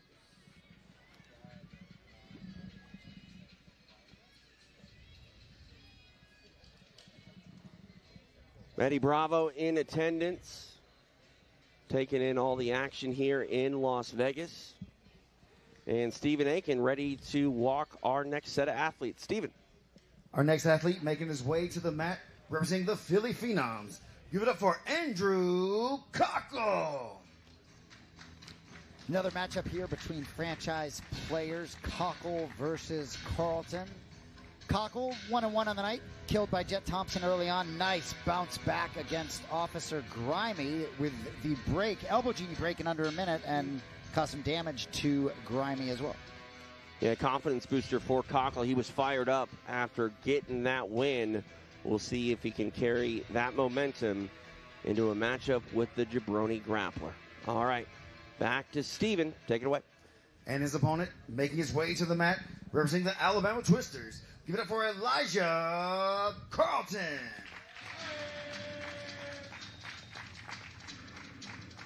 After not having Elijah Carlton part of last season, having him back, it just does something to me. There's just a different juice when he's in the building. And just this, he just feels like a different dude, man. That smile on his face. He's having a good time. No birds on the walkout. You know what I mean? Like, this is a new man. It's like the Ted Lasso version of Elijah Carlton. Like, he changed his name on Instagram. He's not the Jabroni anymore. He's the prodigal grappler. Yes. The prodigal son has returned home, and he's here to get his ring and his fatted calf. You know what I mean? I mean, I'm sorry. Once a Jabroni, always a Jabroni. I don't know, man. I don't think it's that way, TJ. All right, I think we're ready to rock it. Cockle going to have to be very careful, man. If you've never competed against, especially, but even trained with Elijah before, he has some very sneaky game. And Cockle's no slouch, man. Probably, as far as just straight competition matches in any format, he might be the most experienced guy here. Wow. Been a decent night for Carlton as well. Got a break in his first matchup, and while he didn't get any points against Jet Thompson in the second, he had some moments there. That sweep that he pulled off against Jet was definitely a statement, and he definitely trying to get some more points, though, to end his night number 1. You know, one theme Season 8, a lot of these athletes get better as the weeks go on, right? Get Even more these comfortable moments now. and the opportunity to compete against high-level athletes, I think it just can exponentially grow your game for a lot of these guys. Well, you know what I think is something that maybe people don't think about coming into this? Like, not only is Elijah very good and, you know, the top scorer in PGF history, but he understands how to treat his body and go through a season. This is not his first rodeo, and he's done it when it was just a week many, many times. Season 1 was week to week like we do now. He did that, went undefeated with all submissions in Season 1. Did it again in Season 2. Only got submitted one time by Hunter Colvin, the eventual Season 2 champion. But Elijah, he's just the ultimate veteran in this rule set, in this format.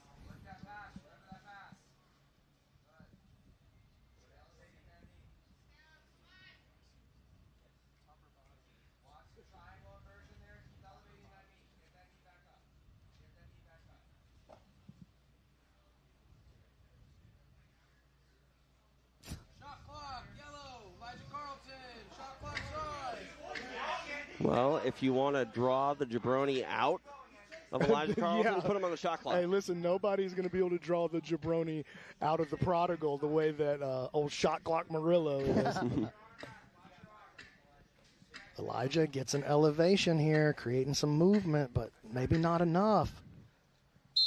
Oh, there come the there flags. comes the flag, and now let's see if the jabroni comes out. There's a little bit, just a little jabroni, a little.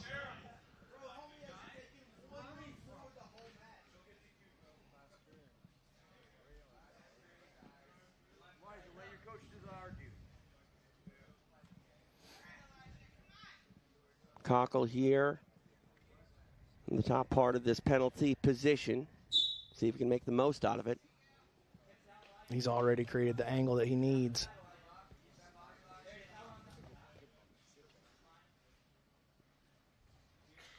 We'll see how aggressive Carlton gets to try to avoid that potential shot clock. Yeah, and Cockle's got to be careful here. He's just pulling away.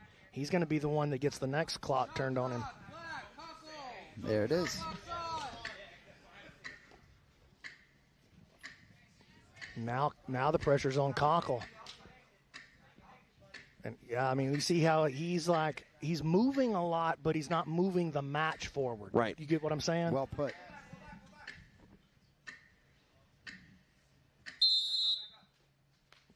A penalty apiece now. We'll see what Carlton can do here with the shot on the penalty position.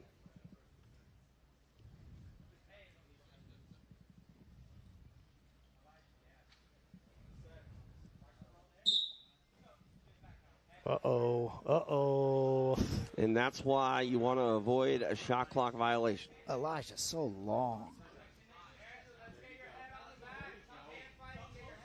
And more experience in that penalty position as well, and I think we just saw that.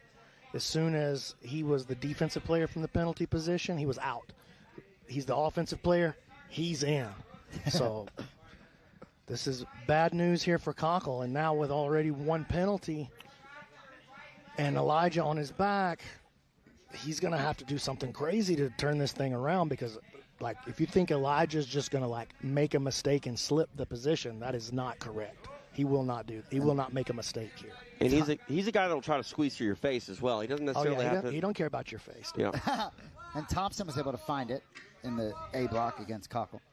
Shot clock again on for Cockle here. We'll see if he's able to do anything hard assignment to try to get it away from Carlton when he's got that body triangle locked on.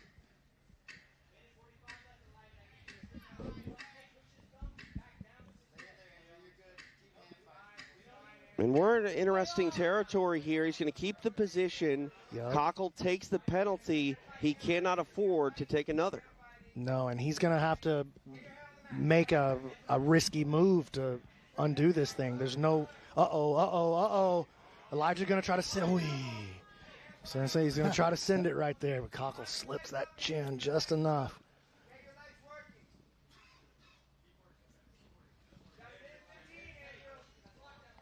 Staying on the back here is Carlton, still hunting the neck. Touch over a minute remains here.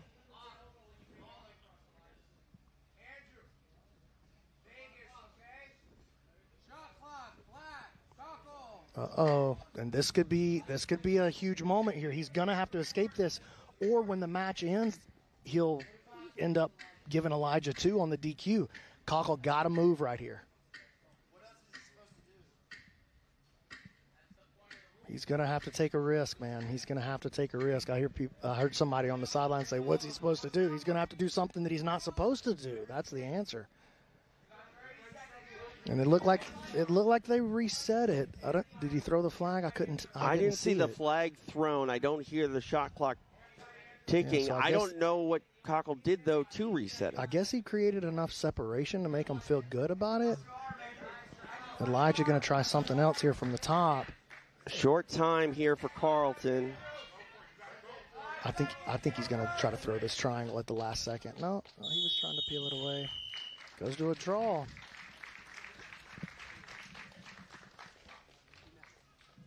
Carlton and Cockle go the distance. Elijah not happy with it. Stephen Aiken will make it official.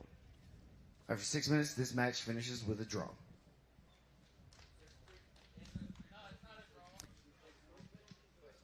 So they did call it? We didn't see.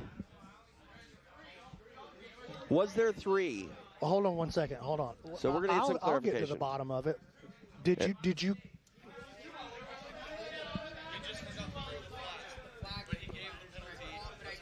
Oh my goodness! A little controversy here.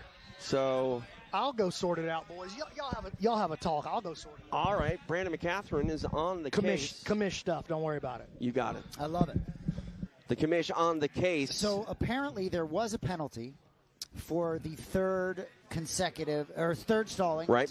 Which would result in a 2-point disqualification, but the yellow flag, I guess, was forgot. They forgot to throw the yellow flag. So it's night one. These things happen. Yep. We're going to be dialed in, but that's where the confusion comes in, because it seemed that some of the people out there did believe that there were 3 stalling penalties or inactivity penalties.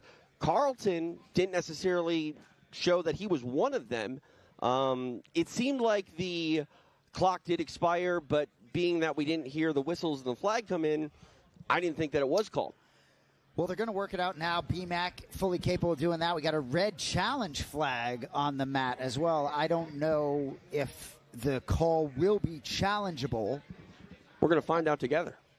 It's a learning experience for everyone here, and you can see that flag on the mat. And we had a situation earlier where a challenge flag came in. They said you cannot challenge something once the decision is rendered. And again, it's hard to really challenge a stalling call or an inactivity call. You know, what are you going to do? Look at the tape and be like, maybe that was there. I mean, it comes down to arguing semantics, I think. And, there are situations in the NFL, you help me out. I don't watch a lot of football. If the play clock expires and maybe it's not known by the referee, can you throw a challenge flag and say, can you look at the play call? A lot of it depends on the circumstances, but I do think with the PGF, as we continue to evolve, there are circumstances that we continue to learn from. For example, last season, J.J. Bowers had a slam that was deemed illegal at the rules meeting this year, and they reevaluated the rule set to the point where now that slam would not be illegal any longer. Right. So I'm not so sure a stalling call is challengeable. Right. I don't think it should be. We have a whole, station just to watch exactly that. But, all right. We've had some discussion here, Matt's side. BMAC, Brandon McCatherine, the commish. He is back. What can you tell us? Oh, let me turn on your microphone. That would help. Thank you, TJ. Yeah, so there was a mistake that happened over here at the board, and there will not be any points awarded for the DQ. Like, they didn't throw the flag. They didn't throw the flag, and so just not enough indication in the correct way for Andrew and his team to know that he was supposed to be moving. Got it. So, yeah. No yellow laundry on the field, no penalty. Not an easy call. Not necessarily, definitely not a situation that I'm happy about, but it is what it is. I just want to say this, and you can maybe just help me out here, because you say, there was no indication, so Andrew didn't know that he had to move. At the time that the call would have been made, he would have just been notified that the penalty was happening. He couldn't respond at that point had it been thrown. So because it wasn't called, why are the points not being awarded? Because if they did call the penalty, it's not like he could have responded in any way. They didn't follow the proper procedure and throw the flag. If there's no flag, there's no penalty. So that's just the way the way the rules are written. That's the way it is. It's not awesome situation. It's a big misstep. It's a mistake because it's a giant misstep from the officials. All right, so officially a draw. I'm sure that's gonna bother some people. It bothers me. Yeah, I mean, it's night one. I think these things are going to get ironed out. But I'm unhappy. We'll keep in our back pocket that 2 points, right? Potentially for the Twisters or Carlton. It's a story. Yeah, it's a story. That's what we'll say. It's a story. Sports have stories. Yeah, it does. Anyway, yeah, I'm irritated. JC in the chat, can we throw a flag on the ref? Yeah, I'm officially throwing a flag on the officiating squad right there. And you can see Weird Al having a conversation with Matt Elkins, who obviously is invested in the decision that was made. I mean, it's a huge slam, like strike against them, So it's a mistake by the officiating crew. It's a mistake by the officiating crew. That's just all it can boil down to. Understood. All right, let's get back to the action here in Las Vegas. We are in the top half of our third and final block on the opening night of this 2026 season of PGF, and time to go back out to the mat. Stephen Ake. We're ready for our next matchup of the evening.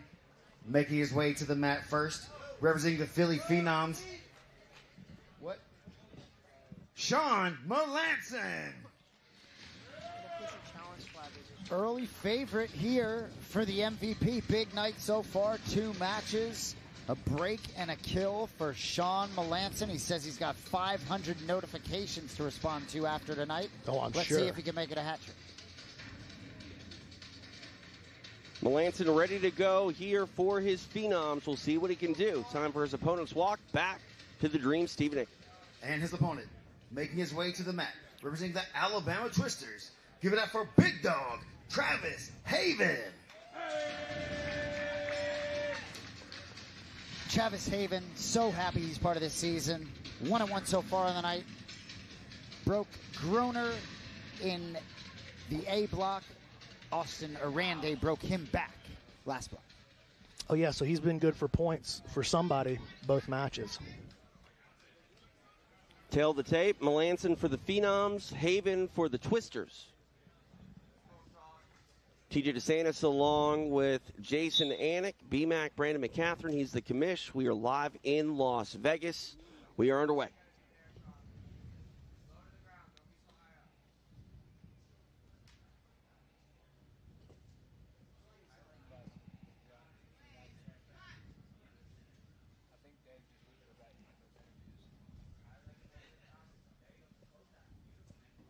Able to get a guard here is Haven. Standing is Melanson. Guard opens up.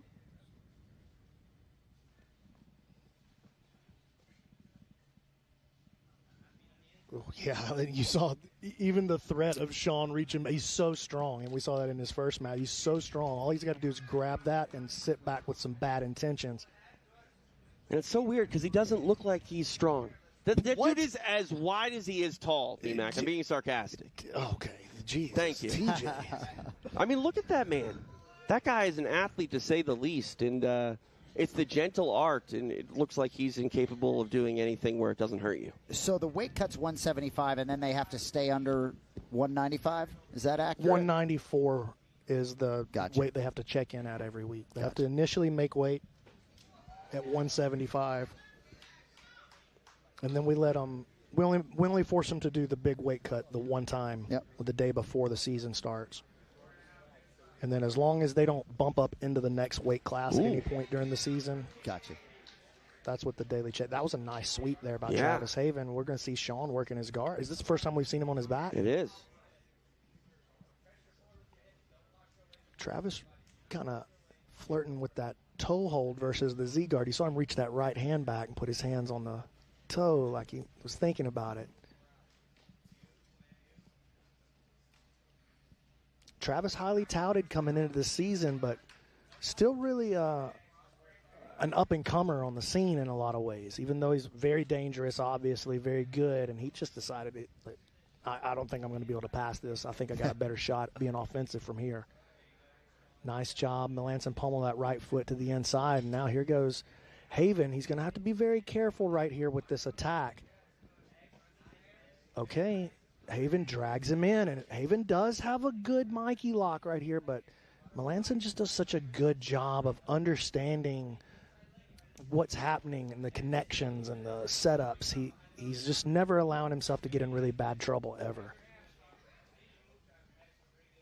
Haven able to break free and disengage, moves himself back to the center of the mat. Melanson goes back to standing.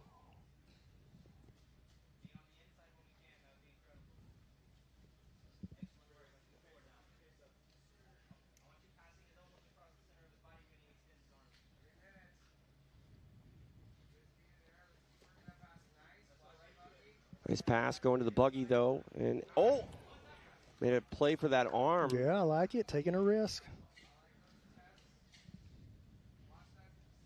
And that's what we've seen from Melanson here tonight. He explodes into these attacks, and got to always be on your toes. Oh, there he goes. Air gel. Air gel. I mean, no problem with that deadlift for Melanson. Yeah, I mean, apparently I'm bad at sarcasm, but Melanson stands up, and maybe this is hyperbole. He looks like he could throw you to the moon. Yeah, that probably was hyperbole. Yeah. That's far. The moon is far. Yeah, but like there's no gravity, so like you just keep going and going. I'm just going to let him sit there with it for a second, you know what I mean? Keep going. North, south.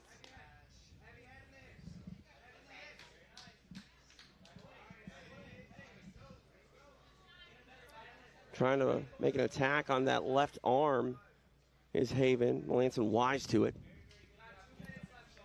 4 minutes of elapsed time in the can.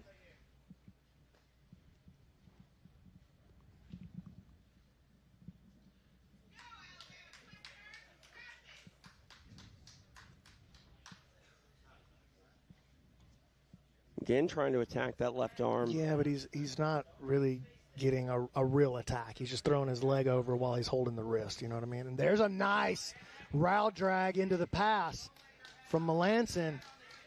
And he's got Travis flattened out. What's he going to do with it, though? Travis turning in, trying to create some space, and he does, recovers his guard. Nice job by Travis from a pretty threatening position from Melanson. And you know, this is the spot we were talking about, 3 yards in a cloud of dust earlier for Sean. Yep.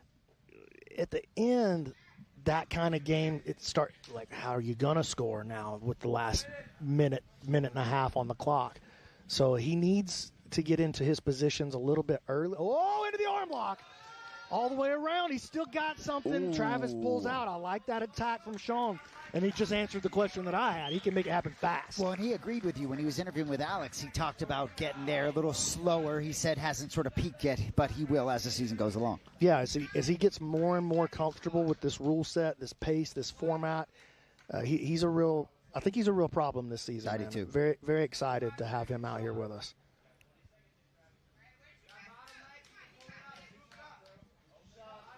Closing in on the final moments of the match.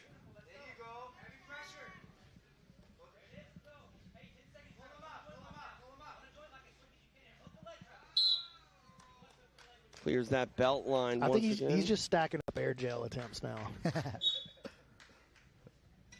He's going for the record. Oh, beautiful back step pass, though. Ooh, what a pass, man. I know that happened right at the end of the match, but boy, run that one back. That was so pretty. No points for Melanson to end his night, but it was a great night nonetheless for the Philly Phenoms representative. Credit to Haven. Good match. A lot of fun. To make it official, Stephen Aiken. After 6 minutes, this match finishes with a draw.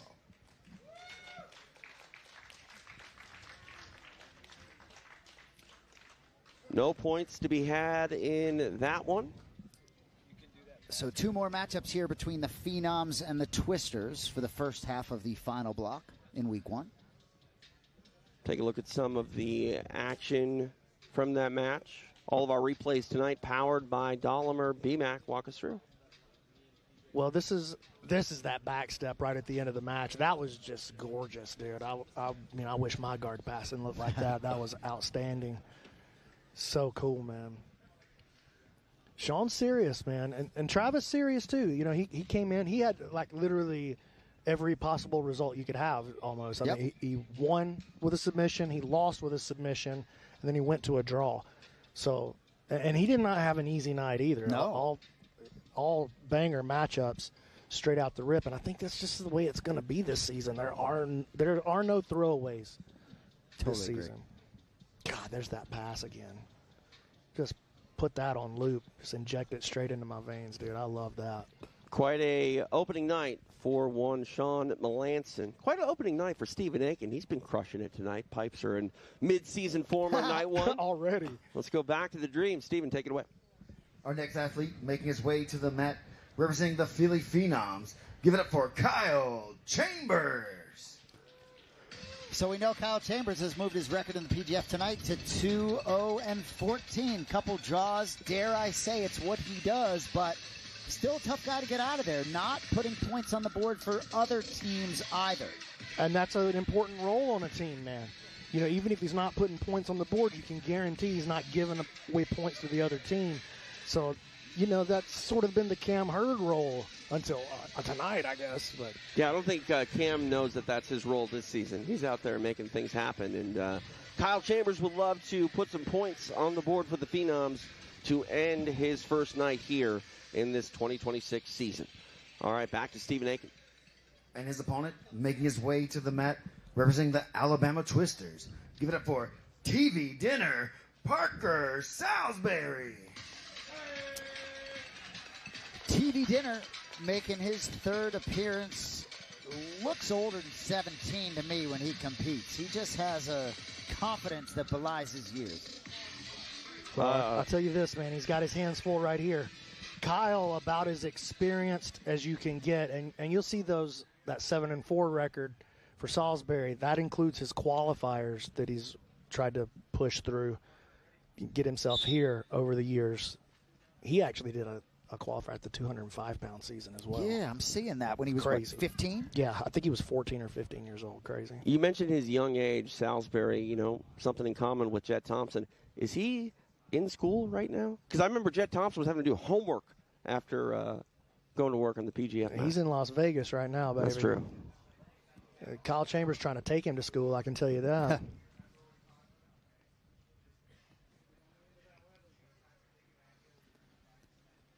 I mean, he comes in and gets active right away. He's going to try to send it. He just doesn't have the right spot on the ankle. Every time he tries to adjust to get lower down on the foot, Kyle kicks his foot back through a little deeper. But Salisbury definitely trying to adjust onto either a straight ankle or an Aoki lock. We know he's got a good Aoki lock, especially, Jet Thompson, one of the best Aoki lock in the world, man. And he's been in that thing many, many times, taking tips from Jet. Action continuing here on the perimeter of the mat. See if he can create a little bit of pressure right here. Standing here is Chambers. Chambers just so hard to put away, and stepping through here.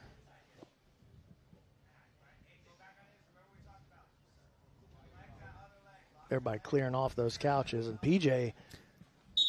Love how PJ lets them continue to work. Yeah, he's doing the fire drill right there, dude. I don't think I've ever seen a ref turtle before. He's protecting. No, he doesn't need any cauliflower here tonight. You know, B-Mac, we see this leg attack, and, you know, they come in all shapes and sizes. Looking at Chambers, he's a very tall individual, and we talk about reach and length a lot in combat sports. Does Chambers have an advantage in this leg game, or maybe even a disadvantage being the taller athlete in these leg exchanges from time to time? I do think so, yeah. I think he does. So, and I think he's just got the experience in here. He understands when he's in trouble, probably to a different degree than what Salisbury does. And Kyle, just so hard to put away. He's got that confidence that comes with feeling like you're invincible. Mm-hmm.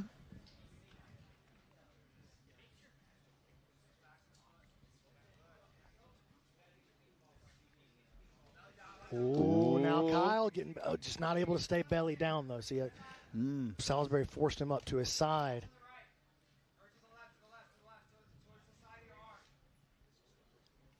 I saw a little grimace there from TV Dinner. Able to slip it, and slipped it, going right back in.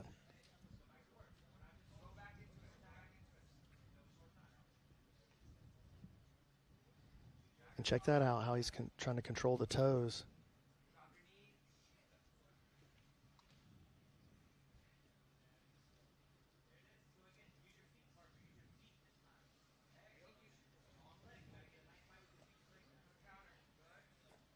This is a better look here. Kyle just so chill in these bad spots.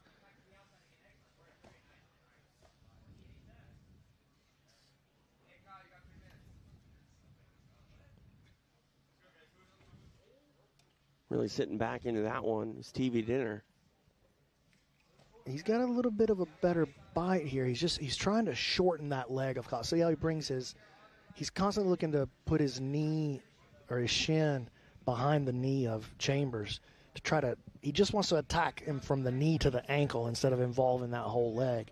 That's what really can make that Aoki lock or that kind of new school straight ankle lock. You can really give it that oomph that it needs. Give it that what? The oomph.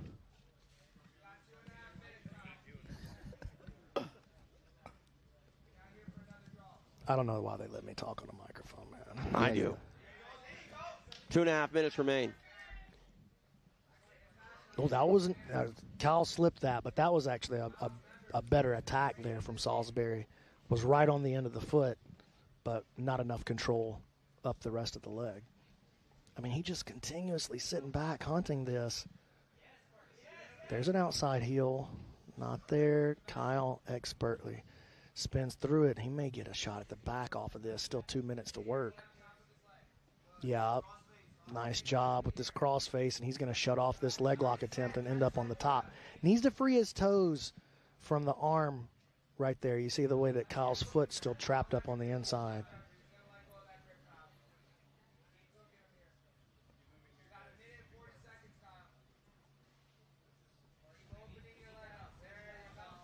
Oh, all the way into the mount with the arm isolated. And we're used to seeing Kyle do his best work from his guard, but all the way over into the triangle. Oh, he's got that foot across. That head's starting to slip, though. Oh, man, nice shot by Chambers. TV Dinner trying to turn it into his own offense right away. We've seen Kyle play legs pretty much all night. I like the direction change, and he almost made it count. Now into the final minute of the night for both of these gentlemen. Oh, Chambers going to look for this knee crush right here. He's got a very good knee crush. There it is. My goodness. What I tell you, son. 3 on the board. Great call. Flashing the 10. Sporting the Phenoms. Kyle Chambers on the board with a big 3 and a huge win for the Philadelphia Phenoms. I know it's all about that first minute submission, but we've had more final minute submissions tonight than I can remember. Guys are making something happen in the final 60 seconds tonight. Great point. Love it when it happens that way. Got to feel great for KC there. Kyle Chambers getting it done. 3 points to end his night. we will make it official. We go to Stephen Aiken. Your winner with a break, representing the Philly Phenoms, Kyle Chambers. Kyle Chambers sticking with it to get 3 points. You know, it looked like maybe he had missed his opportunity when he went for that arm triangle from Mount, but that was not the case. Able to make something happen. Do not let Kyle Chambers get a good bite on that leg. Well, that initial attack right there on the replay was actually a pretty strong attempt. I liked this a lot. Salisbury just able to survive it, but I loved that attack. And now watch this. Watch him slip. It's a counter leg lock. It's a knee crush. You see he gets his arm in. Just rewind that one for me there, guys. Let's see that one again. In fact, give me the telestrator. Uh-oh. Can I get the telestrator right here, First guys? time of the night. Can I get that telestrator? B-Max got his toy. All right, here we go. I got to pull the pin out. Here we go, boys. All right. So it's a counter leg lock. Pause. Right here, you can already see. So leg isolated here for Salisbury, but Kyle starts to slip his forearm in. He's going in behind the leg, and he's going to trap this in a knee crush. When he brings this figure 4 around, right there, boom, ton of pressure. It's his forearm in there that's creating the pressure. It basically separates the knee joint. It's like stretches the capsule of the knee and creates a ton of pressure. And we saw at CJI, we actually saw Hulk Barbosa hit that, and just a devastating fashion. Not something you see a lot, and I want to make sure that if there's ever a knee crush, we're shouting out the knee crush OG, Sean Roberts. I know somebody needs to send this to Sean Roberts. Somehow people forgot about that dude, but I'm telling you, back in the day, Sean Roberts was just massacring everybody on the scene with that knee crush. Kyle Chambers made it a specialty of his. Check out the Nasty Nine just cruising over there on the couch. All right. Big win for Kyle Chambers right there in our third and final block of this opening night here in Las Vegas. All right, we go back to Stephen Aiken, who is on the mat. Our next athlete making his way to the mat, representing the Philly Phenoms. Make some noise for Noah McCulley. Noah McCulley, last chance tonight for the Phenoms to continue to add to their point total. Had a big break in the last match out against Brett Moyer, avenging that loss in the qualifier, if I'm not mistaken.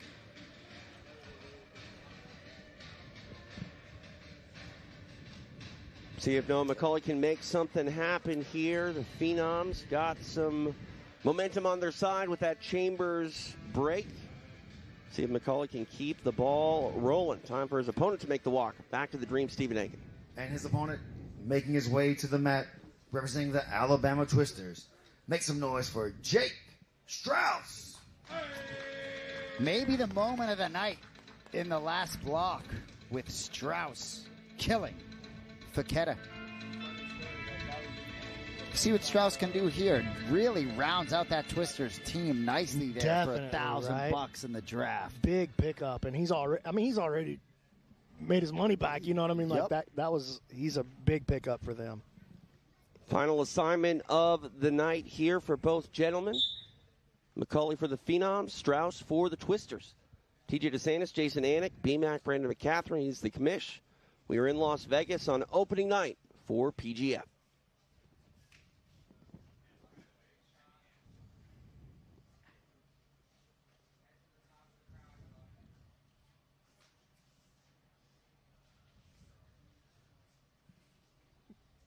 I kind of thought we'd see that. I thought we'd see McCulley come out and pour. Okay, watch out for McCulley's guard, dude. I'm telling you. Very unorthodox, very dangerous. I don't think he's going to be able to finish Jake with this guillotine necessarily, but he could use this to transition into something else. Ooh, nice job, Jake stuffing down into the half guard, and McCulley goes to the lockdown. Going to try to create some space here. Tries to underhook on the opposite side.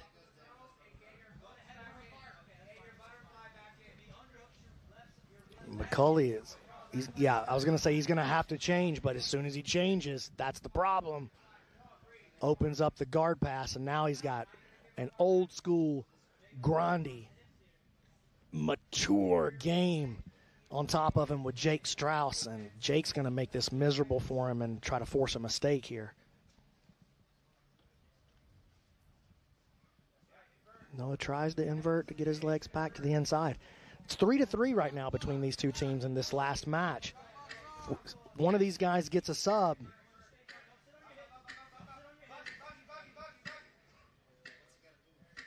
Oh, trying to work his foot back to the inside.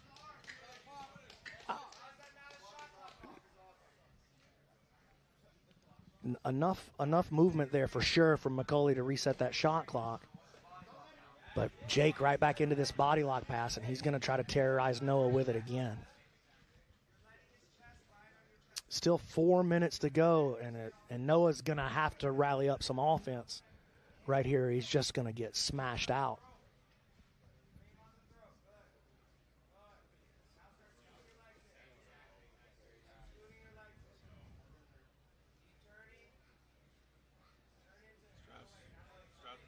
Strauss here inside control.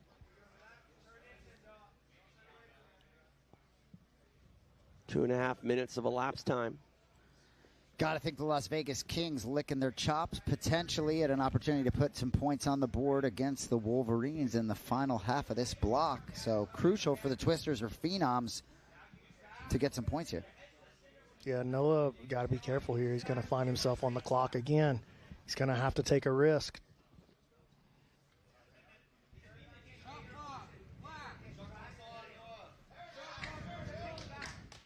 And, dude, back into the same thing to try to reverse it.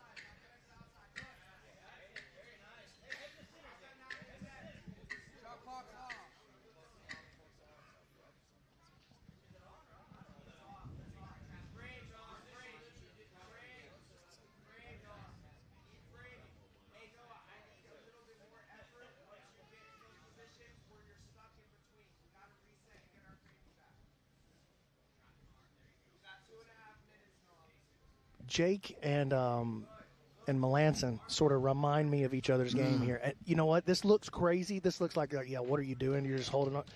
This is the kind of position that Noah finds things from.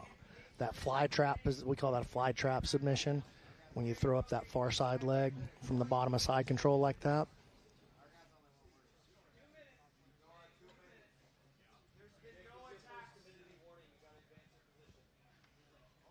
And you heard the referees there go, look, there's been no attacks. You got to advance your position a little. You got to take some risk, too, from the offensive player. And a nice reset to the guard from Noah. Now into the closed guard. And this is where Noah tends to do some of his best work right here.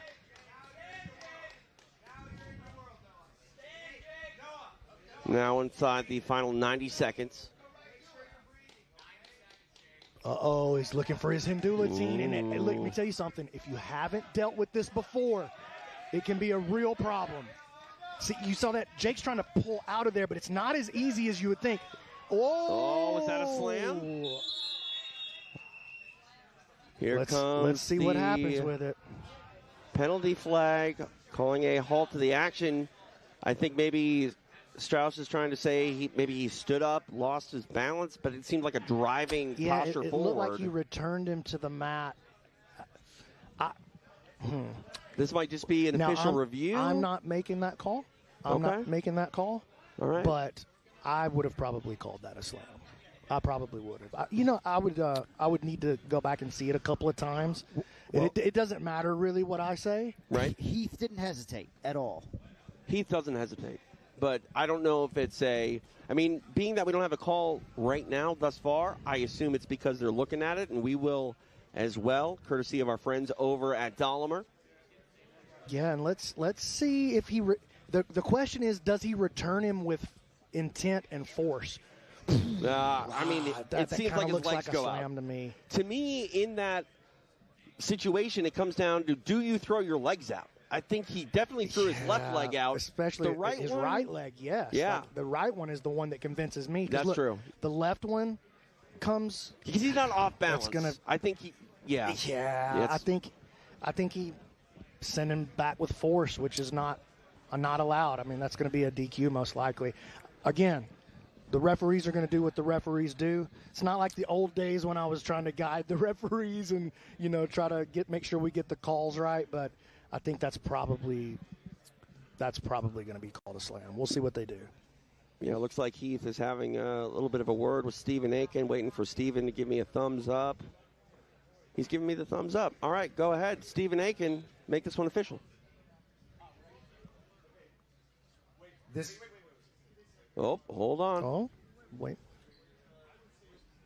I put up in the YouTube chat, was that a slam? Just vote for me. Let me ask you this. 1,300 of you watching on YouTube. Let me know. Is there an option given to the Phenoms and saying, hey, do you want to maybe decline the penalty to try to get more points? Yes. They could potentially choose to do that. Yeah, they could choose to decline. I think that may be what's happening. Okay, so we're going to get a answer going to the mat. Stephen Aiken will tell us where we're at.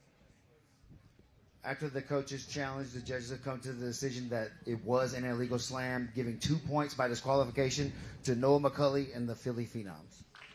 Okay, so Phenoms elect to take the points of the DQ. They do not decline the penalty. And points are points, and BMAC, let there be no doubt, this was a slam. It ends in a DQ. Yeah, it was a slam, and that's 2 on the board. And listen, you know what? A little controversy with the Elijah match. He didn't get the 2. This one comes back around, does swing. Oh, no, that actually didn't swing the Twister's way. It's the other way. I was about to say the ball don't lie, but maybe the ball does lie. Interesting, man. Right? That's an interesting turn of it. Man, an interesting swing. That whole block was... Well, and your point, right, where if you feel like the officials made the mistake earlier on the yellow flag, which took 2 points away from the Twisters right here, this one doesn't go their way either. So interesting. Twisters getting the ire. I hear you, but that nasty 9, you know they're going to be heard from. Well, they're nasty for a reason. Believe me, I will hear from them, unfortunately.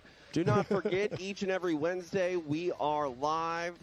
Regular season matches going down on Kick and YouTube and a bunch of other places. You can check us out. More info available at pgf.world. And, of course, we've got the postseason coming up here April 8th. It's going to be a very exciting culmination. But, man, we got a lot of work before we even start talking about playoffs. And we appreciate you joining us here on night 1. So...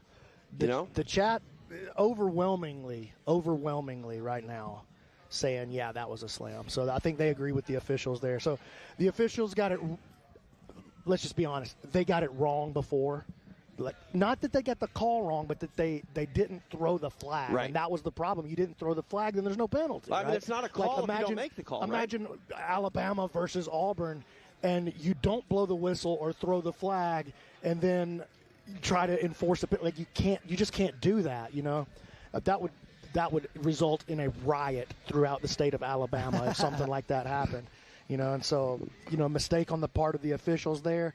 This was, I feel, the right call by the officials here. So. I don't know if it's a riot, but there's probably some people in Alabama that feel Elijah Carlton, he was done dirty tonight, and maybe we got the seedlings of a rivalry that we'll see play out here as the season goes on between these Phenoms and Twisters.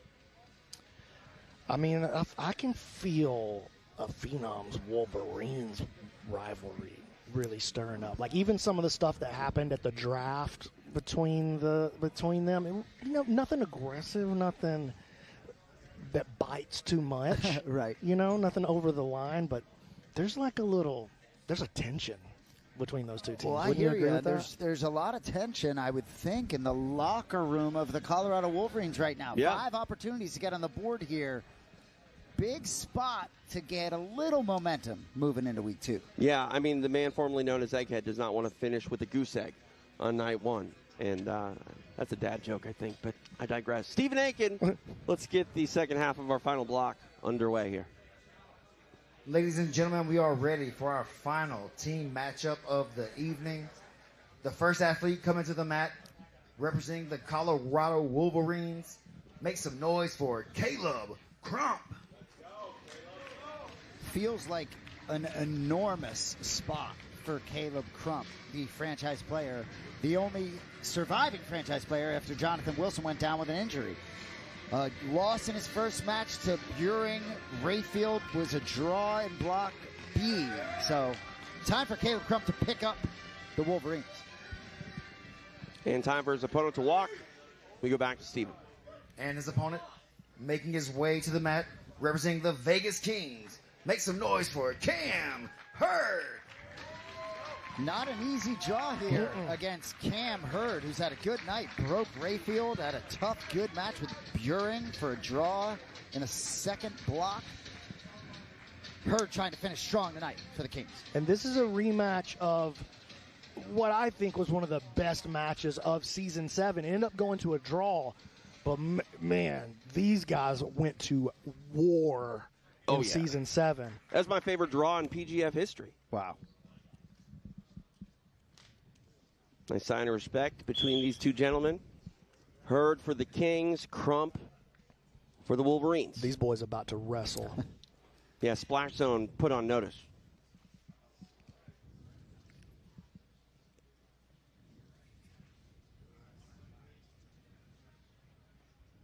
Yeah, splash zone warning in effect in Las Vegas. Which is a hard place to have a splash zone warning, you know? Not at the secret location. It's true.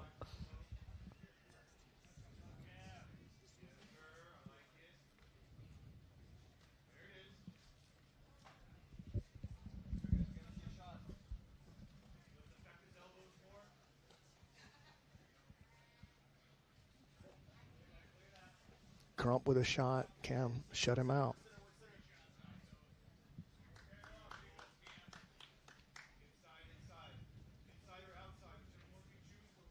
Cam just has the look of a man on a mission, doesn't he? There's something in his eyes, dude.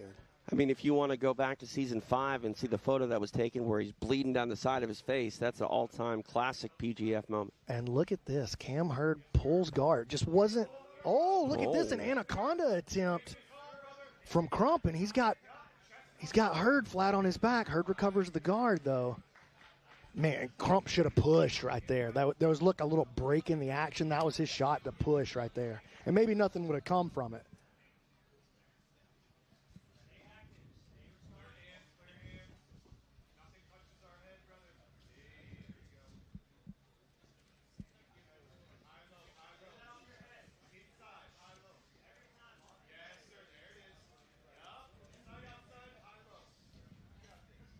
A lot of feinting of the shot by both gentlemen. Now in on that headlock here. Crump able to get his head free. Battle for head position on the inside. That's the thing we've seen tonight from Cam Hurd. He's no stranger to that front head position, but we've seen him attacking with, high arm guillotines, trying to make chokes out of those positions where previously in his PGF career it was more just about control. Crump came in leading with his head, got a little bump on the chin for Cam Hurd there. Ooh, Cam's starting to get the better of the footwork battle, I feel like. Just a lot of feints from Crump, but I feel like Cam, the guy creating the angles. Did Hurd step on the lead foot of Crump twice there? That wouldn't surprise me.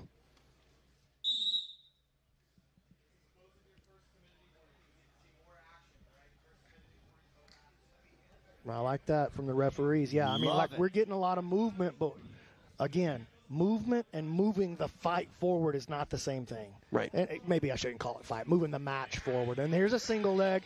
Oh, and decides to pull guard and attack the leg with. I like that play for Cam. It looked like they were headed for the couch, and then Hurd switched up the trajectory of the way they were moving, but he ends up on bottom now and see what he can try to do. But you're right. Definitely a little bit of a different sort of on-the-fly adjustment there by Cam Hurd.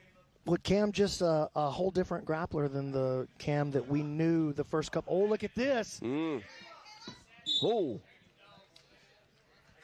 PJ just caught Caleb Crump, from going through a whole bunch of different things. It's outstanding. Yeah, us almost. And shout out Heath again for that timidity stand-up, because that is the definition of the Professional Grappling Federation. Just for a second, that's not what we're trying to do here, and he stopped it before it happened. It's great stuff.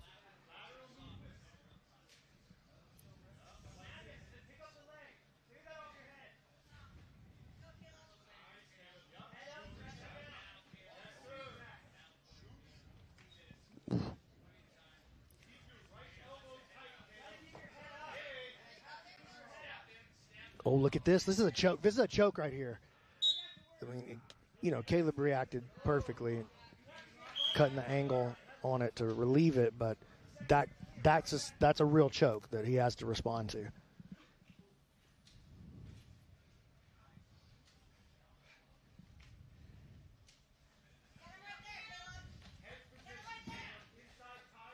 Let's go, Caleb. You're a fighter, damn it. You're a goddamn MMA fighter. Let's go.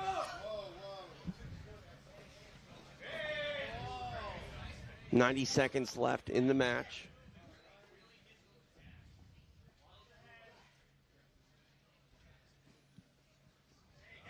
Ooh, leading with the head right there. I think there's some blood. Yeah. Yep. That's what will happen when you. He led with his head. He came in with his head and bonked it on Cam's teeth. Let's get a zoom in on that action right there. Yeah, that's a cut. That's a real cut. Well, maybe it's not. It's bleeding bad. I mean, you're going to bleed from the forehead anyway, even if it's like a small cut. Yeah, let's see. Oh, good job on the replay booth. Let's see if we can catch it. So this is after the fact. Yeah. Let's see if we can get a look at when that happened. It was a headbutt right before that. I say a headbutt.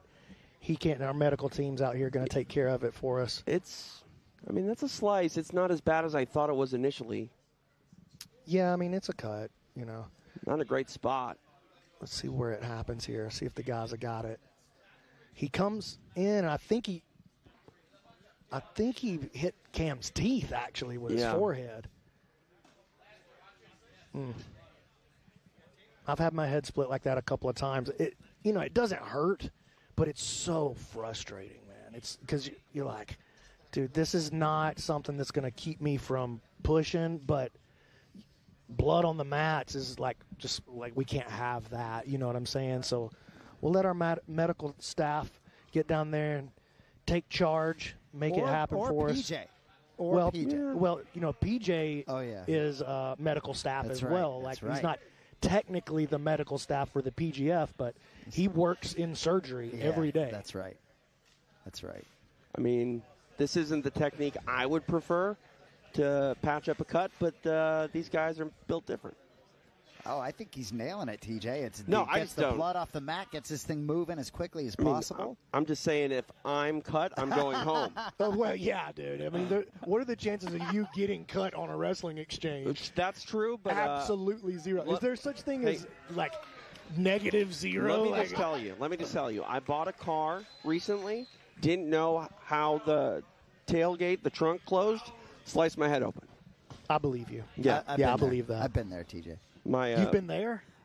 We've had the. Listen, when TJ says something, just man to man here.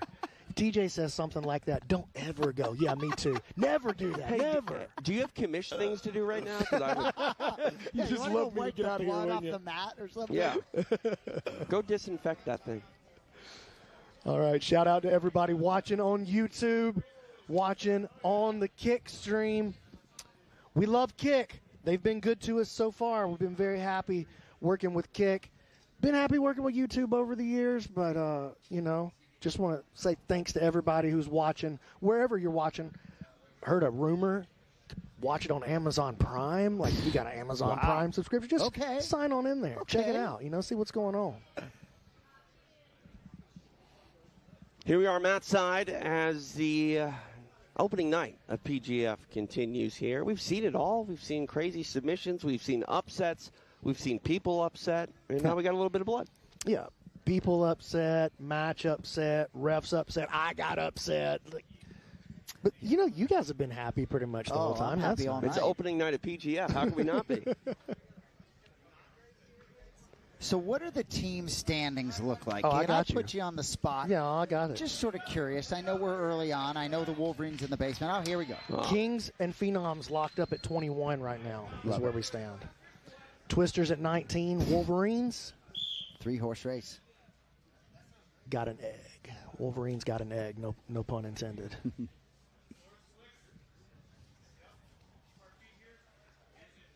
Uh-oh. If he can drag him down here. Oh, he cannot. Crump. Just no quit in that dude at all. Inside the final minute, the intensity starting to get turned up. Well, and a nice breather to be able to be intense for this last minute for both fighters. Yeah, oh, nice sit through by Cam. Turns. He's going to be past the guard here. 30 seconds to try to make something happen.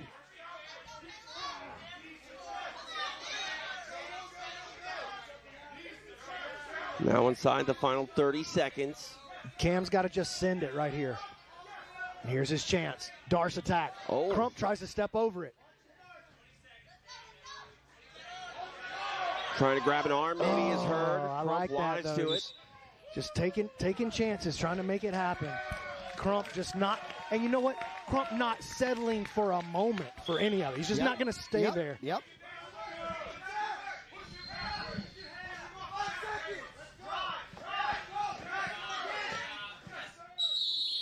There you go, 0-0. And the 0 remains in the total for the Wolverines, but not a 0. And as far as dollars earned are concerned, a money bag. Zoe threw a money bag out for each guy. Dual money bags. Spilling some blood. And definitely had a very exciting final minute. All right, let's go ahead and make this one official. We go to Stephen Aiken. After 6 minutes, this match finishes with a draw. A draw, but both winners as far as money bags are concerned. And, you know, if you bash your forehead into your opponent's teeth, I think you both deserve a little bit of something. And it wasn't for lack of effort by either gentleman. And, yeah, embodying that spirit that it takes to sign up and commit yourself to competing here at PGF. All right, Stephen Aiken, he's on the mat with Caleb Crump. Here with Caleb Crump, franchise player for the Colorado Wolverines. What a slugfest you just found yourself in, man. I think you find yourself in a lot of those. Maybe you start that. I'm not sure. Tell me how you're feeling. I'm grateful to be talking to you, Stephen. I'm grateful to the PGF, Zoltan, everybody, Colorado Wolverines. There's so much gratitude. This is such a blessing, and I'm super grateful to be here. And I'm grateful to have a banger match all night. You know, killers. Cam's my boy. We've had several tough matches. I knew it was going to be a banger. You know, I just wanted to leave it all out on the mat. So that's what I hope I did. That's what you always do, Caleb. We can always expect that from you. We know that from the PGF. You're going to go out here and put it down every single time. What do you want to say to the people at home tonight? Leonardo, I love you. I'm proud of you. Thank you to everyone that supports me and believes in me. Believe in yourself. You can do great things. Set your mind to it. Surround yourself with good people and lock in, baby. All glory to God. Caleb Crump, everybody. Thank you, brother.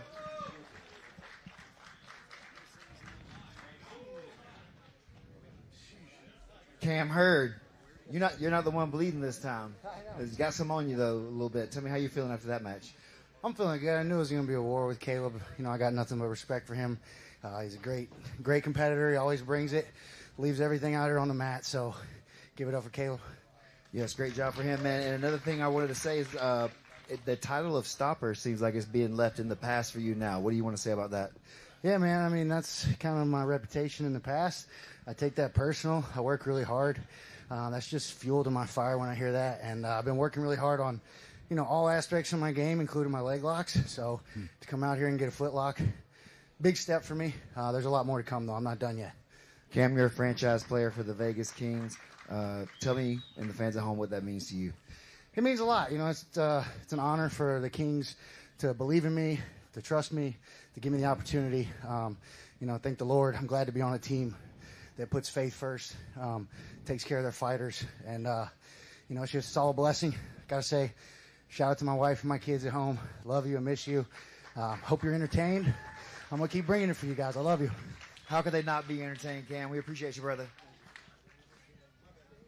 No points for Cam Hurd in his final appearance on opening night, but the statement that he is one of the most improved grapplers continues to be on display. He's the most improved every time he comes here. It's 100%. He's the most improved every season that we've seen him. Season 5, Season 6, Season 7, now Season 9. I mean, he's He's Great on the he's a mic, really too. special athlete. He's a special athlete. He's a special person, man. I really feel blessed to have Cam and Caleb as well to be a part of the PGF. And look at it.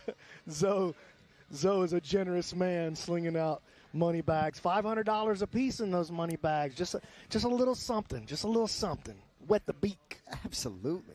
Gotta love it. Both men showing why they're franchise players for their respective teams here on opening night. We're live here in Las Vegas inside the third and final block of the night. And it's time now for our next matchup. We go back to Stephen Aiken. Our next athlete making his way to the mat, representing the Colorado Wolverines. Give it up for Josh Squires. Okay.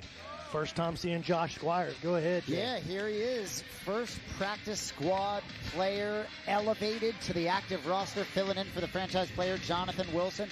Maybe this is just what the Colorado Wolverines need, but Jet Thompson walking down that red carpet might not be what they're looking for.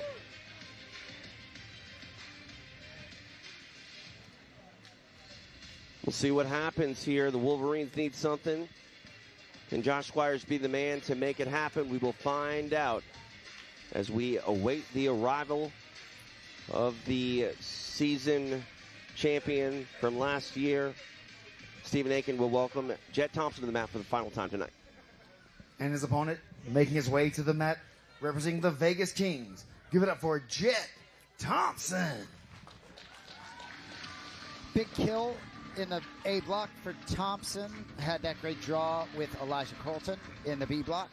Looking to help vault the Kings to the top of the leaderboard as they so accustomed like to sit.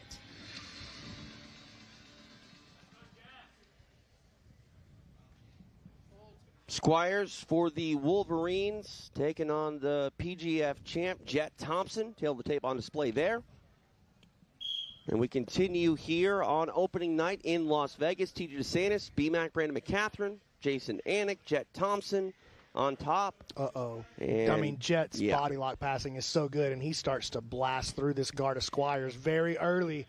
Uh-oh. Into mount. He's in mount before 20 back. seconds, and on the back before 20 seconds. Can we elapsed, get dude. a 7-point kill? Is it possible? Oh, it's certainly possible. He's got 30 seconds here to still pull it off. And Jet's on a hustle, too. You can see it. Yes. He's on the hustle looking for 7.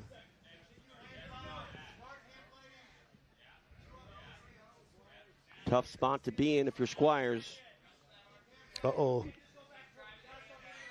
Fighting those hands. 15 seconds left. Trying to squeeze through the face. Oh, my goodness. It's getting close. It's getting close, boys. Tries to switch over to the other side.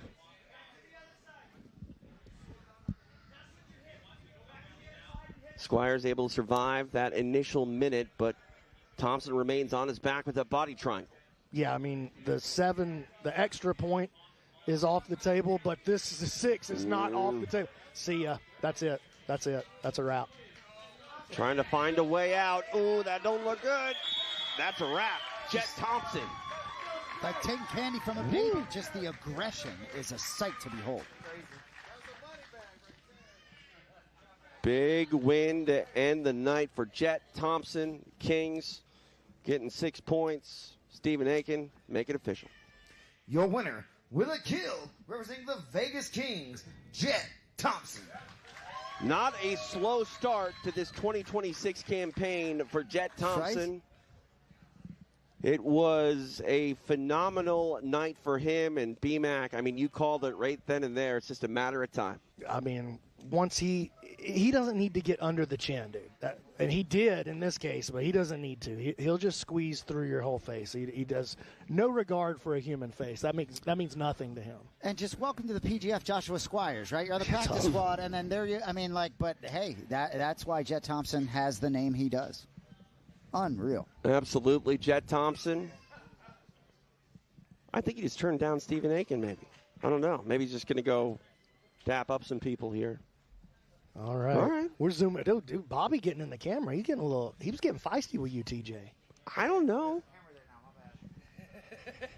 That's never been there before. What is happening right now? I don't know. All right. 3 more to go. Let's go to it. Stephen Aiken, if you don't mind.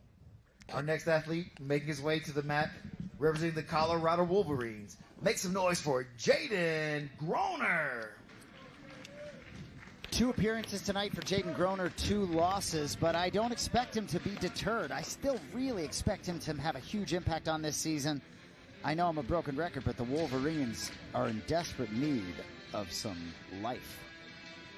Not even out of this block yet, though. Just down 6-0. But the Kings, as it stands right now, unless the Wolverines can come back and shut them out, the Kings are going to win this block, their second of the night. All right. And his opponent making his way to the mat, representing the Vegas Kings. Give it up for Austin, the Gumby, Orende. Orende was a guy who I really had circled going into this season, and it's amazing how quickly things happen, right? He gets broken by Melanson, and then that match with Travis Haven sort of gone either way. Orende found the way, little momentum here, looking to cash again in his final match of the evening.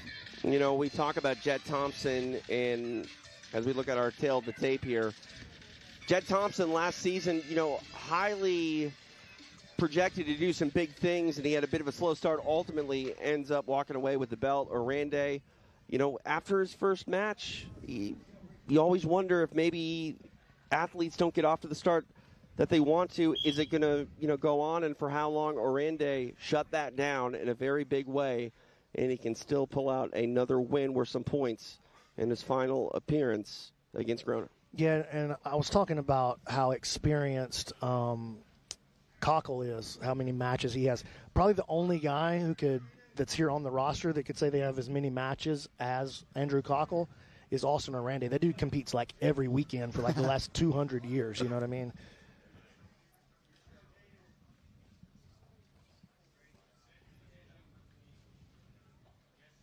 That could be a lot of pressure. Yep. Oh, my. Oh, 4.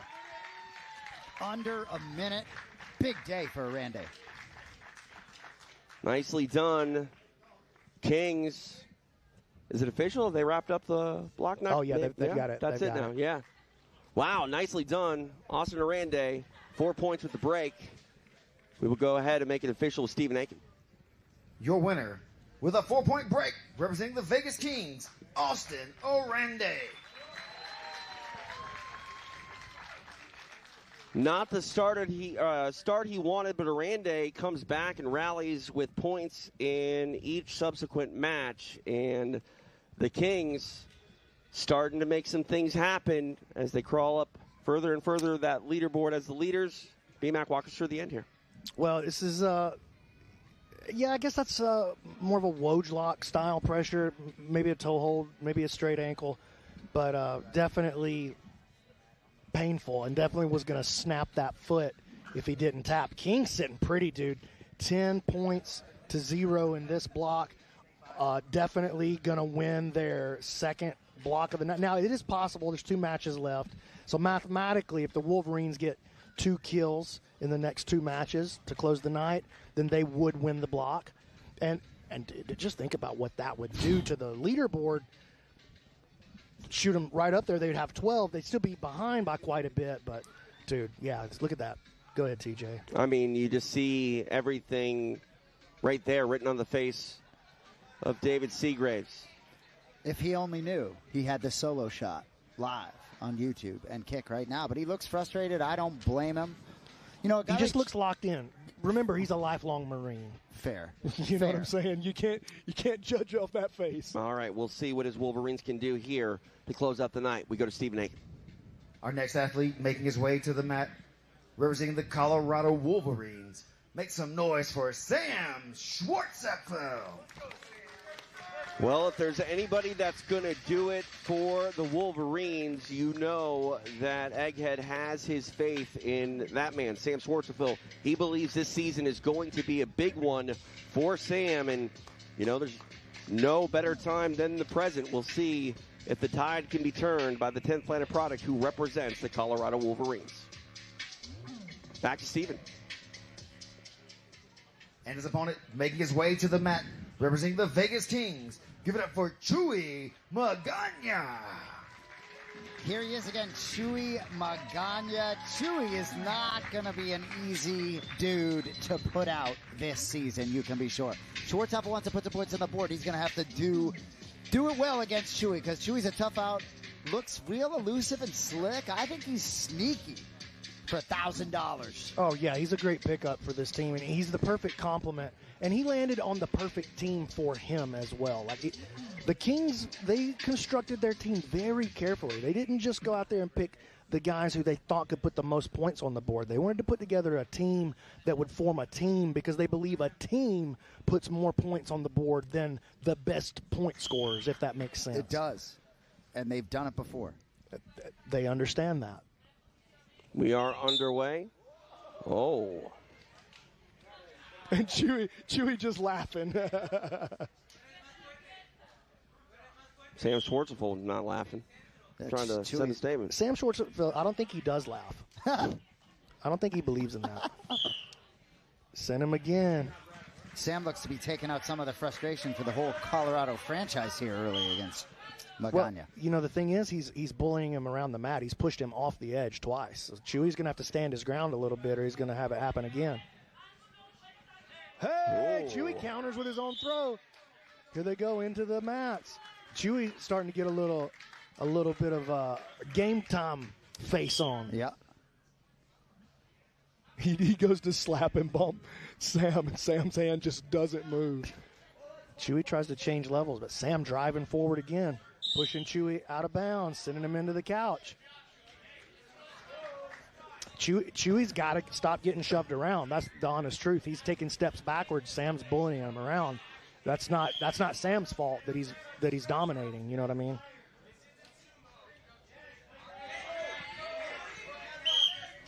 Just all over each other, man. Sam is just all over him. Yeah, the strength here on display of Sam Schwartzapfel, and Chewy decides to take a seat. Yeah, well, I mean, what else are you going to do? You're getting pushed out of bounds every 8 seconds. Tries to wrestle up. Sam all over him past the guard here. Doing what nobody's really been able to do to Chewy so far, and that's to put him in some trouble. Sam stepping in, looking for a knee bar here. We better be a little more careful, a little more respectful just backing out like that. Chewy will snap on you.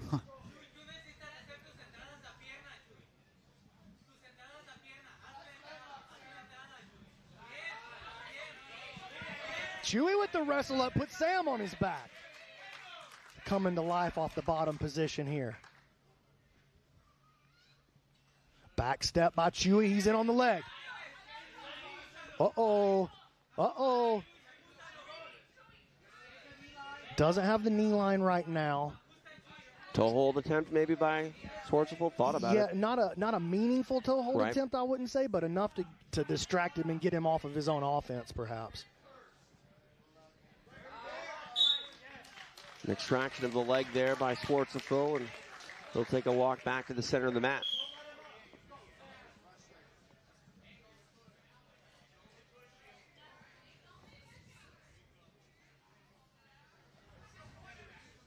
One third of this match down.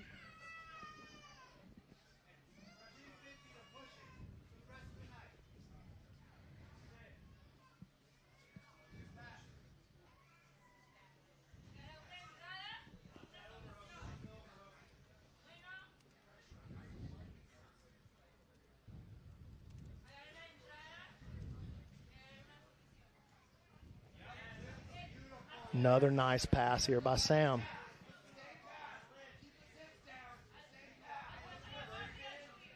Three and a half minutes remain. Schwartzapfel in north-south.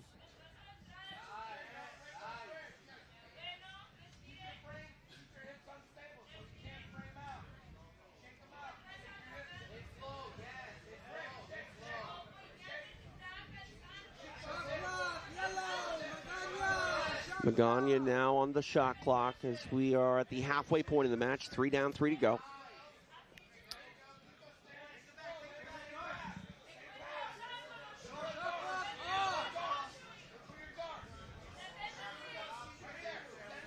Uh-oh, looking for this Darce here. Maybe going to try to transfer it into a Japanese necktie, perhaps. Let's see if he tries to step that left leg over into the middle between Chewy's legs.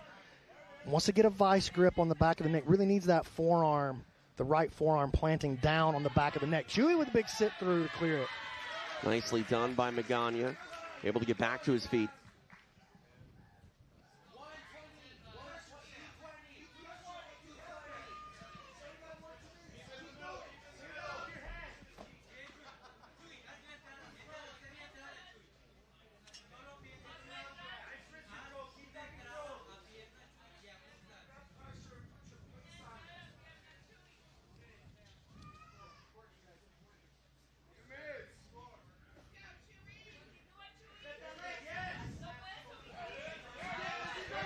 Another past the guard. This is his spot right here. He's starting to set in this fishnet, now isolating the leg. He's going to roll into the truck. He's going to look to attack the crotch ripper first. We saw him do it earlier. Chewy trying to flip the position on him. Nice job. Good defensive movement there by Chewy. Very subtle, very small, but effective.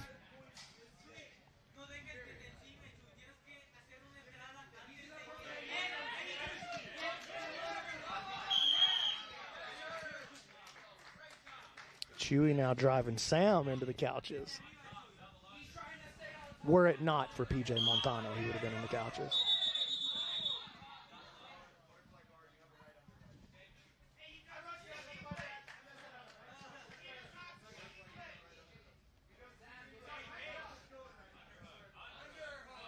Help me out here, B-Mac. They're resetting them on the floor here. Is this what the last position was? Yeah, on the side? Yeah. Heath's on top of it. He's got it.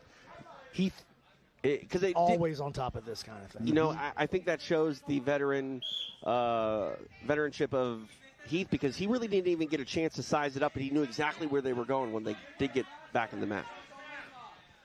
Chewy wanted to sit back on a leg lock. Sam very aware. Chewy just too upright here. He's got to be careful. Sam's going to send him for a ride.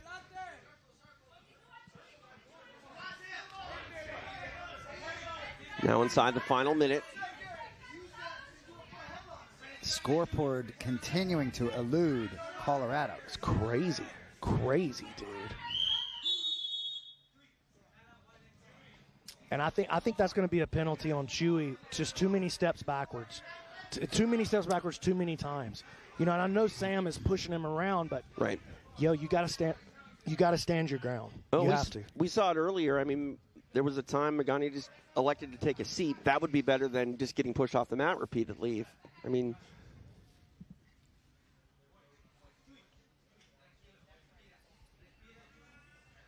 Ricky Lundell having a chat here with our officiating team, just clarifying. Well, no, he's got the challenge flag in his hand. Has he thrown it? No. So what would the challenge be, though? I actually don't know what that discussion is about over there.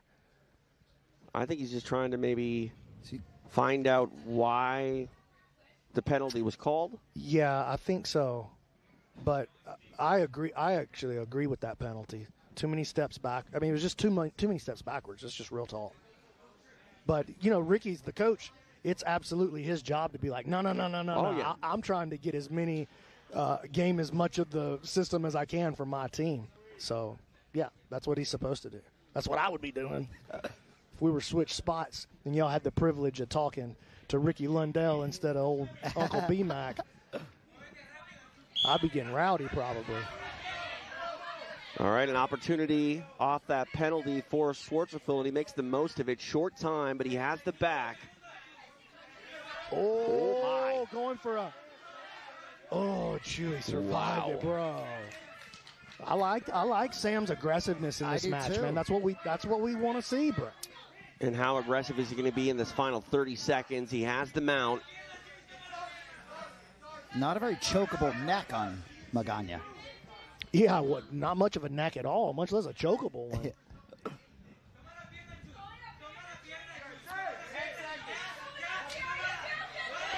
Oh, Magana trying to get some offense out of nothing here. Oh, my God. What a crazy turn. Oh, my goodness! Chewy Magana! Who saw that coming? Chewy Magana! Money bags flying. Oh, my goodness. Never say never. Chewy Magana has... Listen to the crowd! Crowd chanting Chewy, back-to-back breaks to close out week 1 for Magana. Wow. Kings with blown 3 up. seconds left on the clock. Wow. 3 seconds. And another submission in the final minute. These guys go to the bitter end, and Magana taking home 3 points. And for the $1,000 Kings. extra dollars, dude. Well Double money deserved. bag? That was 2 from me. Yeah, I mean, he almost should have gotten more. The argument can be made. Chewy Magana closing out night 1 in a big, big way. Let's go and make it official, Stephen Aiken. Get that translator ready. I want to talk to Chewy. Your winner with a break, representing the Vegas Kings, Chewy Magana. A star is born on night 1. We've had a few stars, if we're being honest, but Chewy Magana, the only man tonight to have his name chanted in our secret location, and for good reason. Think about all that he went through in that 6 minutes to pull off a sub at 5 minutes and 57 seconds. My goodness, let's take a look at it. A lot going on here in this match, and Magana would not quit to the bitter end, and he's rewarded by securing a break over a very tough veteran in Sam Schwartzeful.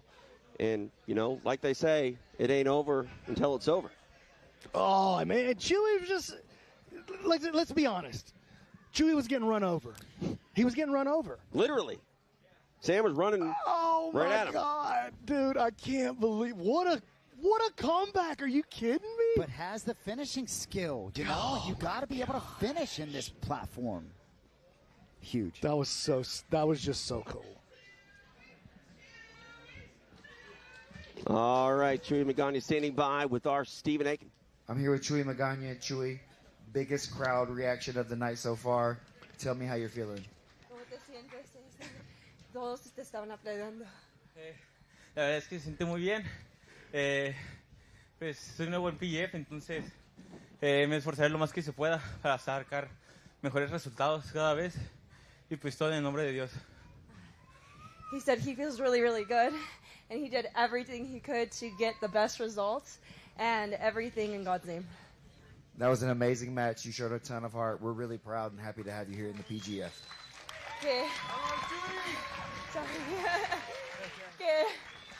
Que están bien agradecidos que estás aquí y que eso fue muy bien. Muchísimas gracias a todos por los que me apoyan, a mis equipos, a mis patrocinadores. Les agradezco un chingo y pues muchas gracias a todos. Les agradezco mucho. Thank you so much. I'm really, really grateful for every single one of you and everybody that's clapping and everything. Thank you so much. Hey, Steven, tell Chewy, get right up in that camera and give me a hot one-liner for his people back home in Espanol. He said, get into the camera and tell the people back home something really exciting. Zoom in tight.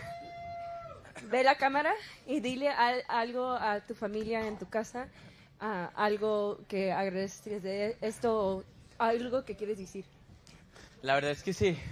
La verdad es que hago todo esto por ellos y la neta pues le doy gracias a ellos porque pues ellos son mi motor y pues hago todo esto para ellos, ¿no? Yeah. He said that he does this for everybody out there, for everybody that he loves, and that's what gives him the motivation to be here. Man, we really appreciate you, Chewy. Thank you for being here, brother. Congratulations.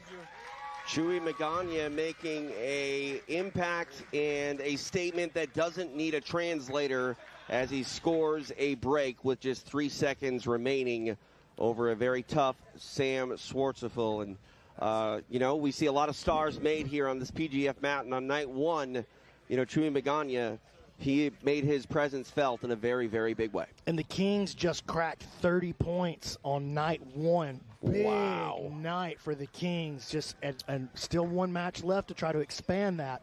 Dude, what a moment, man. I love that so much. This is the things I love about sports, that I feel like we've just got such an opportunity to bring the thrill of victory and the agony of defeat to the jiu-jitsu community truly for the first time. Oh, couldn't agree with you more. And we talked about, you know, the Twisters and Phenoms beating each other up a little bit in the first half of this block, and the Kings having that opportunity to sort of walk through the Wolverines, dare I say it. But It's a 3-team race as we approach the final match of week 1. Well, Chewy Magana made something out of nothing. Can the Wolverines still make something happen for themselves before the clock strikes midnight? We will find out. One more match to go. Let's get it going. Stephen Aiken. Our next athlete making his way to the mat for our final matchup of the evening, representing the Colorado Wolverines. Make some noise for Bulletproof Brett Moyer. Last chance here for the Wolverines. Bulletproof Brett Moyer.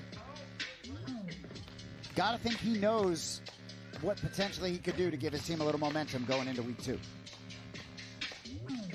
Without question, Brett Moyer tasked with a tough assignment to close out night 1. He tries to get something on the board for the Colorado Wolverines. This is a winnable match for him.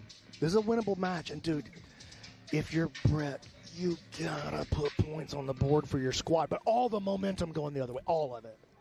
All right, time for the final walk of the night. We go to Stephen Aiken. And his opponent making his way to the mat, representing the Vegas Kings. Give it up for Jared Faketa. Been a pretty good night for Jared Faketa. Big win in his first match. Lost last block to Jake Strauss with that crazy kill. But yeah, Bulletproof, you really feel like for Colorado, they need an injection of energy into that practice room even as next week begins. Tail the tape here for our final matchup on opening night. It is Moyer for the Wolverines, Faketa for the Las Vegas Kings. TJ DeSantis along with BMAC, Brandon McCatherine, Jason Anik in Las Vegas, opening night here in our final match of PGF. Brett's a very dangerous submission artist. And he's got to feel like, I got to put points on the board. Like, I have to. It's got to be just insane internal pressure, man. Curious what they're talking about in the back amongst themselves, too.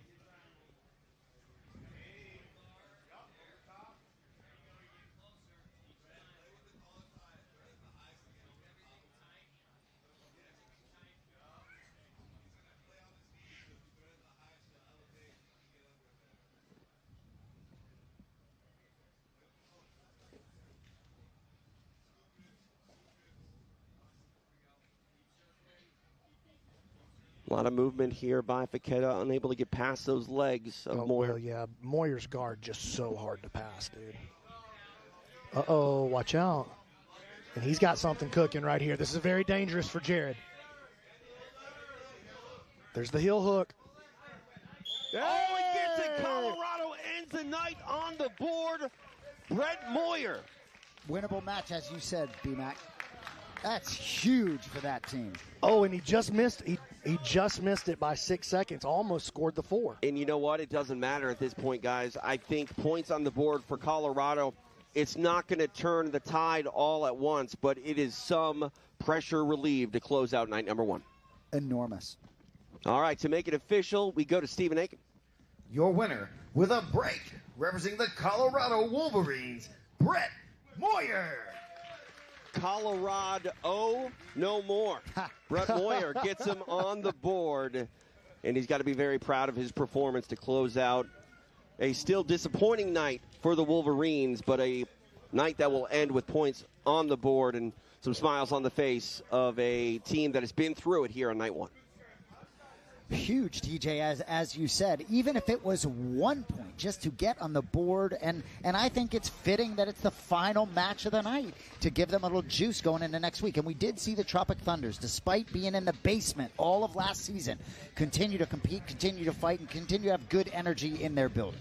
And Moyer knows that he's going to be in a history book as the first Wolverine to score PGF points in franchise history, and we see it one more time, courtesy of our friends over at Dolomer.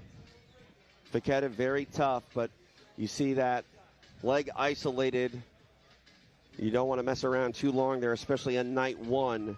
And Moyer taking home the break and the 3 points associated with it. But, you know, a lot of storylines coming out of tonight, and we're going to be able to digest all of them and look at everything. But, you know, we talk about histrionics in this league, and I don't think too many people would doubt you, knowing the history that these Vegas Kings have, that they would be sitting where they are at on night one. They just know how to win.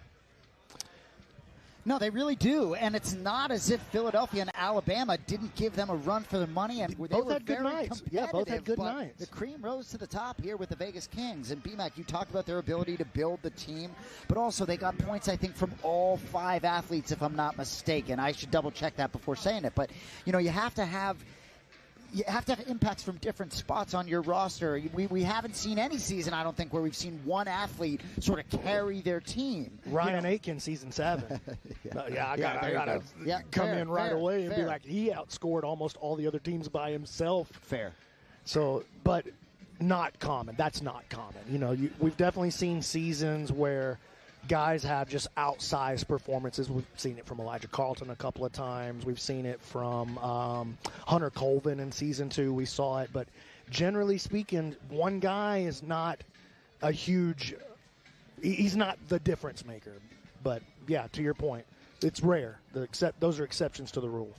You know, looking at all the things that we saw unfold over 3 blocks in 30 matches tonight, I think you pretty much got everything you were looking for on a, PGF event night. And, looking at it, I mean, like I said, we're going to be able to – this is what I like so much about this week-to-week season is so much gets lost in the back-to-back-to-back nights because we're just forced to move on. Here we can look at it. There's going to be some big questions. You can let it stew a little bit. Absolutely. How much did the potential 2 points that Elijah Carlton missed out on because the flag didn't fly? That could be a thing. Well, I'll give you an immediate impact right away. Team standings right now, Kings at 30, leading the way. Phenoms at 21, Twisters at 19. There it is. 2-point swing. Wow. I mean, you're not even making it subtle right there. That's just basic math. But, for the Twisters and Phenoms, that lead is anything but insurmountable. It's not even that much in the big scheme of things, for sure. All right. A lot of things unfolding here in Las Vegas. And, of course, we've got one of the best in the business standing by. It is our Mat Side reporter, Alex Wendling, ready to do an interview. We go to Alex. The hometown heroes put on an absolute show, the Las Vegas Kings, and now I am with their head coach, Ricky Lindell.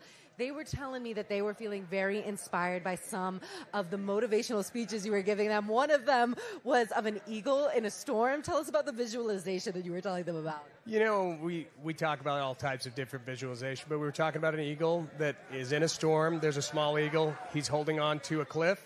And all this wind comes in at him, and he holds onto that cliff, and he doesn't want to go anywhere, even though there's a lot of pressure. And then a big eagle walks out, opens his wings, and the pressure just takes him up to the sky. You got to go out there. You got to be an eagle. And that's what they did today, especially Chewy. The crowd was chanting, Chewy, Chewy. What was the energy like? I feel like this is one of the most energized PGF nights we've had, and this is only week 1. Yeah, it's really exciting to watch Chewy out there. He's quite the talent, and everybody he's gone against, they're so talented. They have so much ability. They're bringing out the best in him. It was fun to watch Chewy really shine tonight. And we saw, of course, Jet get the kills, and then Cam Hurd being involved in the 2 double money bag moments of the night. How proud are you of your boys? I'm so proud of them. They're stepping out there. They understand pressure is a privilege, and they're taking the bull by the horns and getting after it. And we're just really blessed to be here, and we got a big attitude of gratitude for it. And we know the season is far from over. So what is the message going forward for the rest of the season? We're looking for big matches. We're here to entertain, and we're here to get better. And we're just so thankful for all of these other teams. As every one of these coaches, they work so hard to get the guys ready. And it's what we need to really expose what we need to work on. So we're grateful for them, and we're ready for the big matches. We cannot wait for some of those big matches. What a great night. PGF Week 1. It is going to be an amazing season. Thank you so much, Coach Ricky. We have a great squad, and I'll send it back to you guys. Side here, night 1 officially in the books. I'm TJ DeSantis. He's Jason Anik. I'm sitting in the commission chair because he moved. And I don't know if there's any sort of power that comes with this, but we'll see. I will say a powerful night to say the least. It's not going to be the lead, but I want to say Colorado pulling off points in their final matchup. there's something to be said about our former commentary partner in Egghead, ending the night with something in the bank. No question about it. For the Wolverines, Jonathan Wilson, who went out with the injury, replaced by Joshua Squires. We'll see. Wilson's going to have to miss, I think, another 2 matches, but see how that shakes out, because they're going to have to make a big impact in week 2 to get back in the mix. No, absolutely. And, we really saw it all. Like I said, it's stories in sports that we like so much. And we appreciate you tuning in here tonight on YouTube. And, of course, we're going to be here back to back to back to back. So many weeks of jiu-jitsu. It's appointment viewing, doing it on YouTube and Kick. But so much to be learned from still yet. But we saw some big names come out, perform the way they thought they would. And some of their names, I don't want to say that their season is lost by any means, but Derek Rayfield, tough night at the office. We'll see how he rallies. I think he's a guy that he tends to benefit when he does compete emotionally. We'll see what he can do. We saw some newcomers make some things happen for themselves. The Phenoms, a new franchise against the Wolverines, another new franchise. And the Phenoms,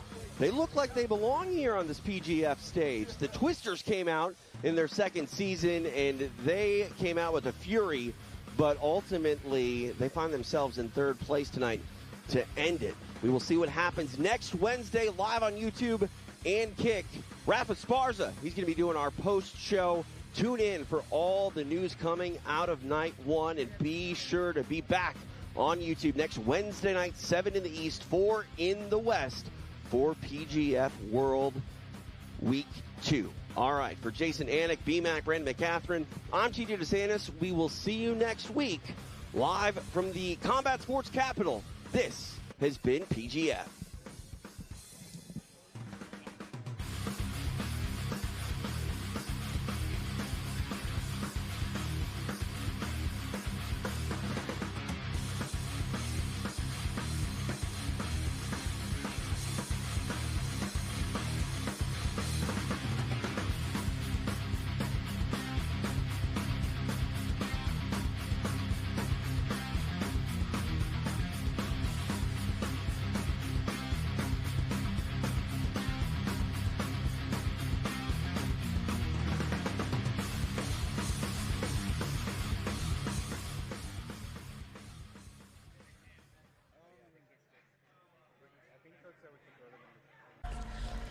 The new world struggles to be born. It is the time of monsters.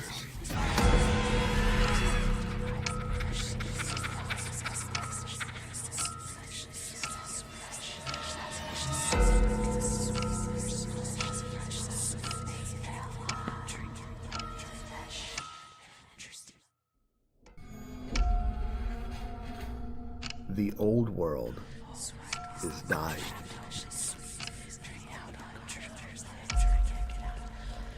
The new world struggles to be born. It is the time of monsters.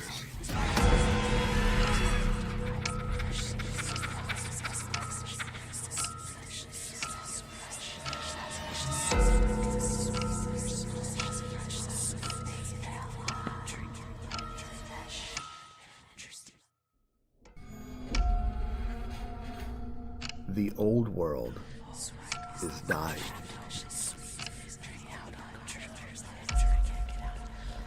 The new world struggles to be born. It is the time of monsters.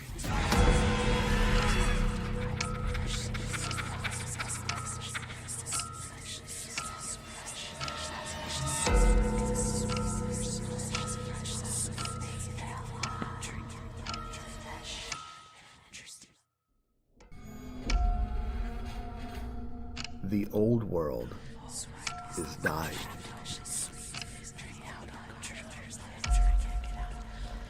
The new world struggles to be born. It is the time of monsters.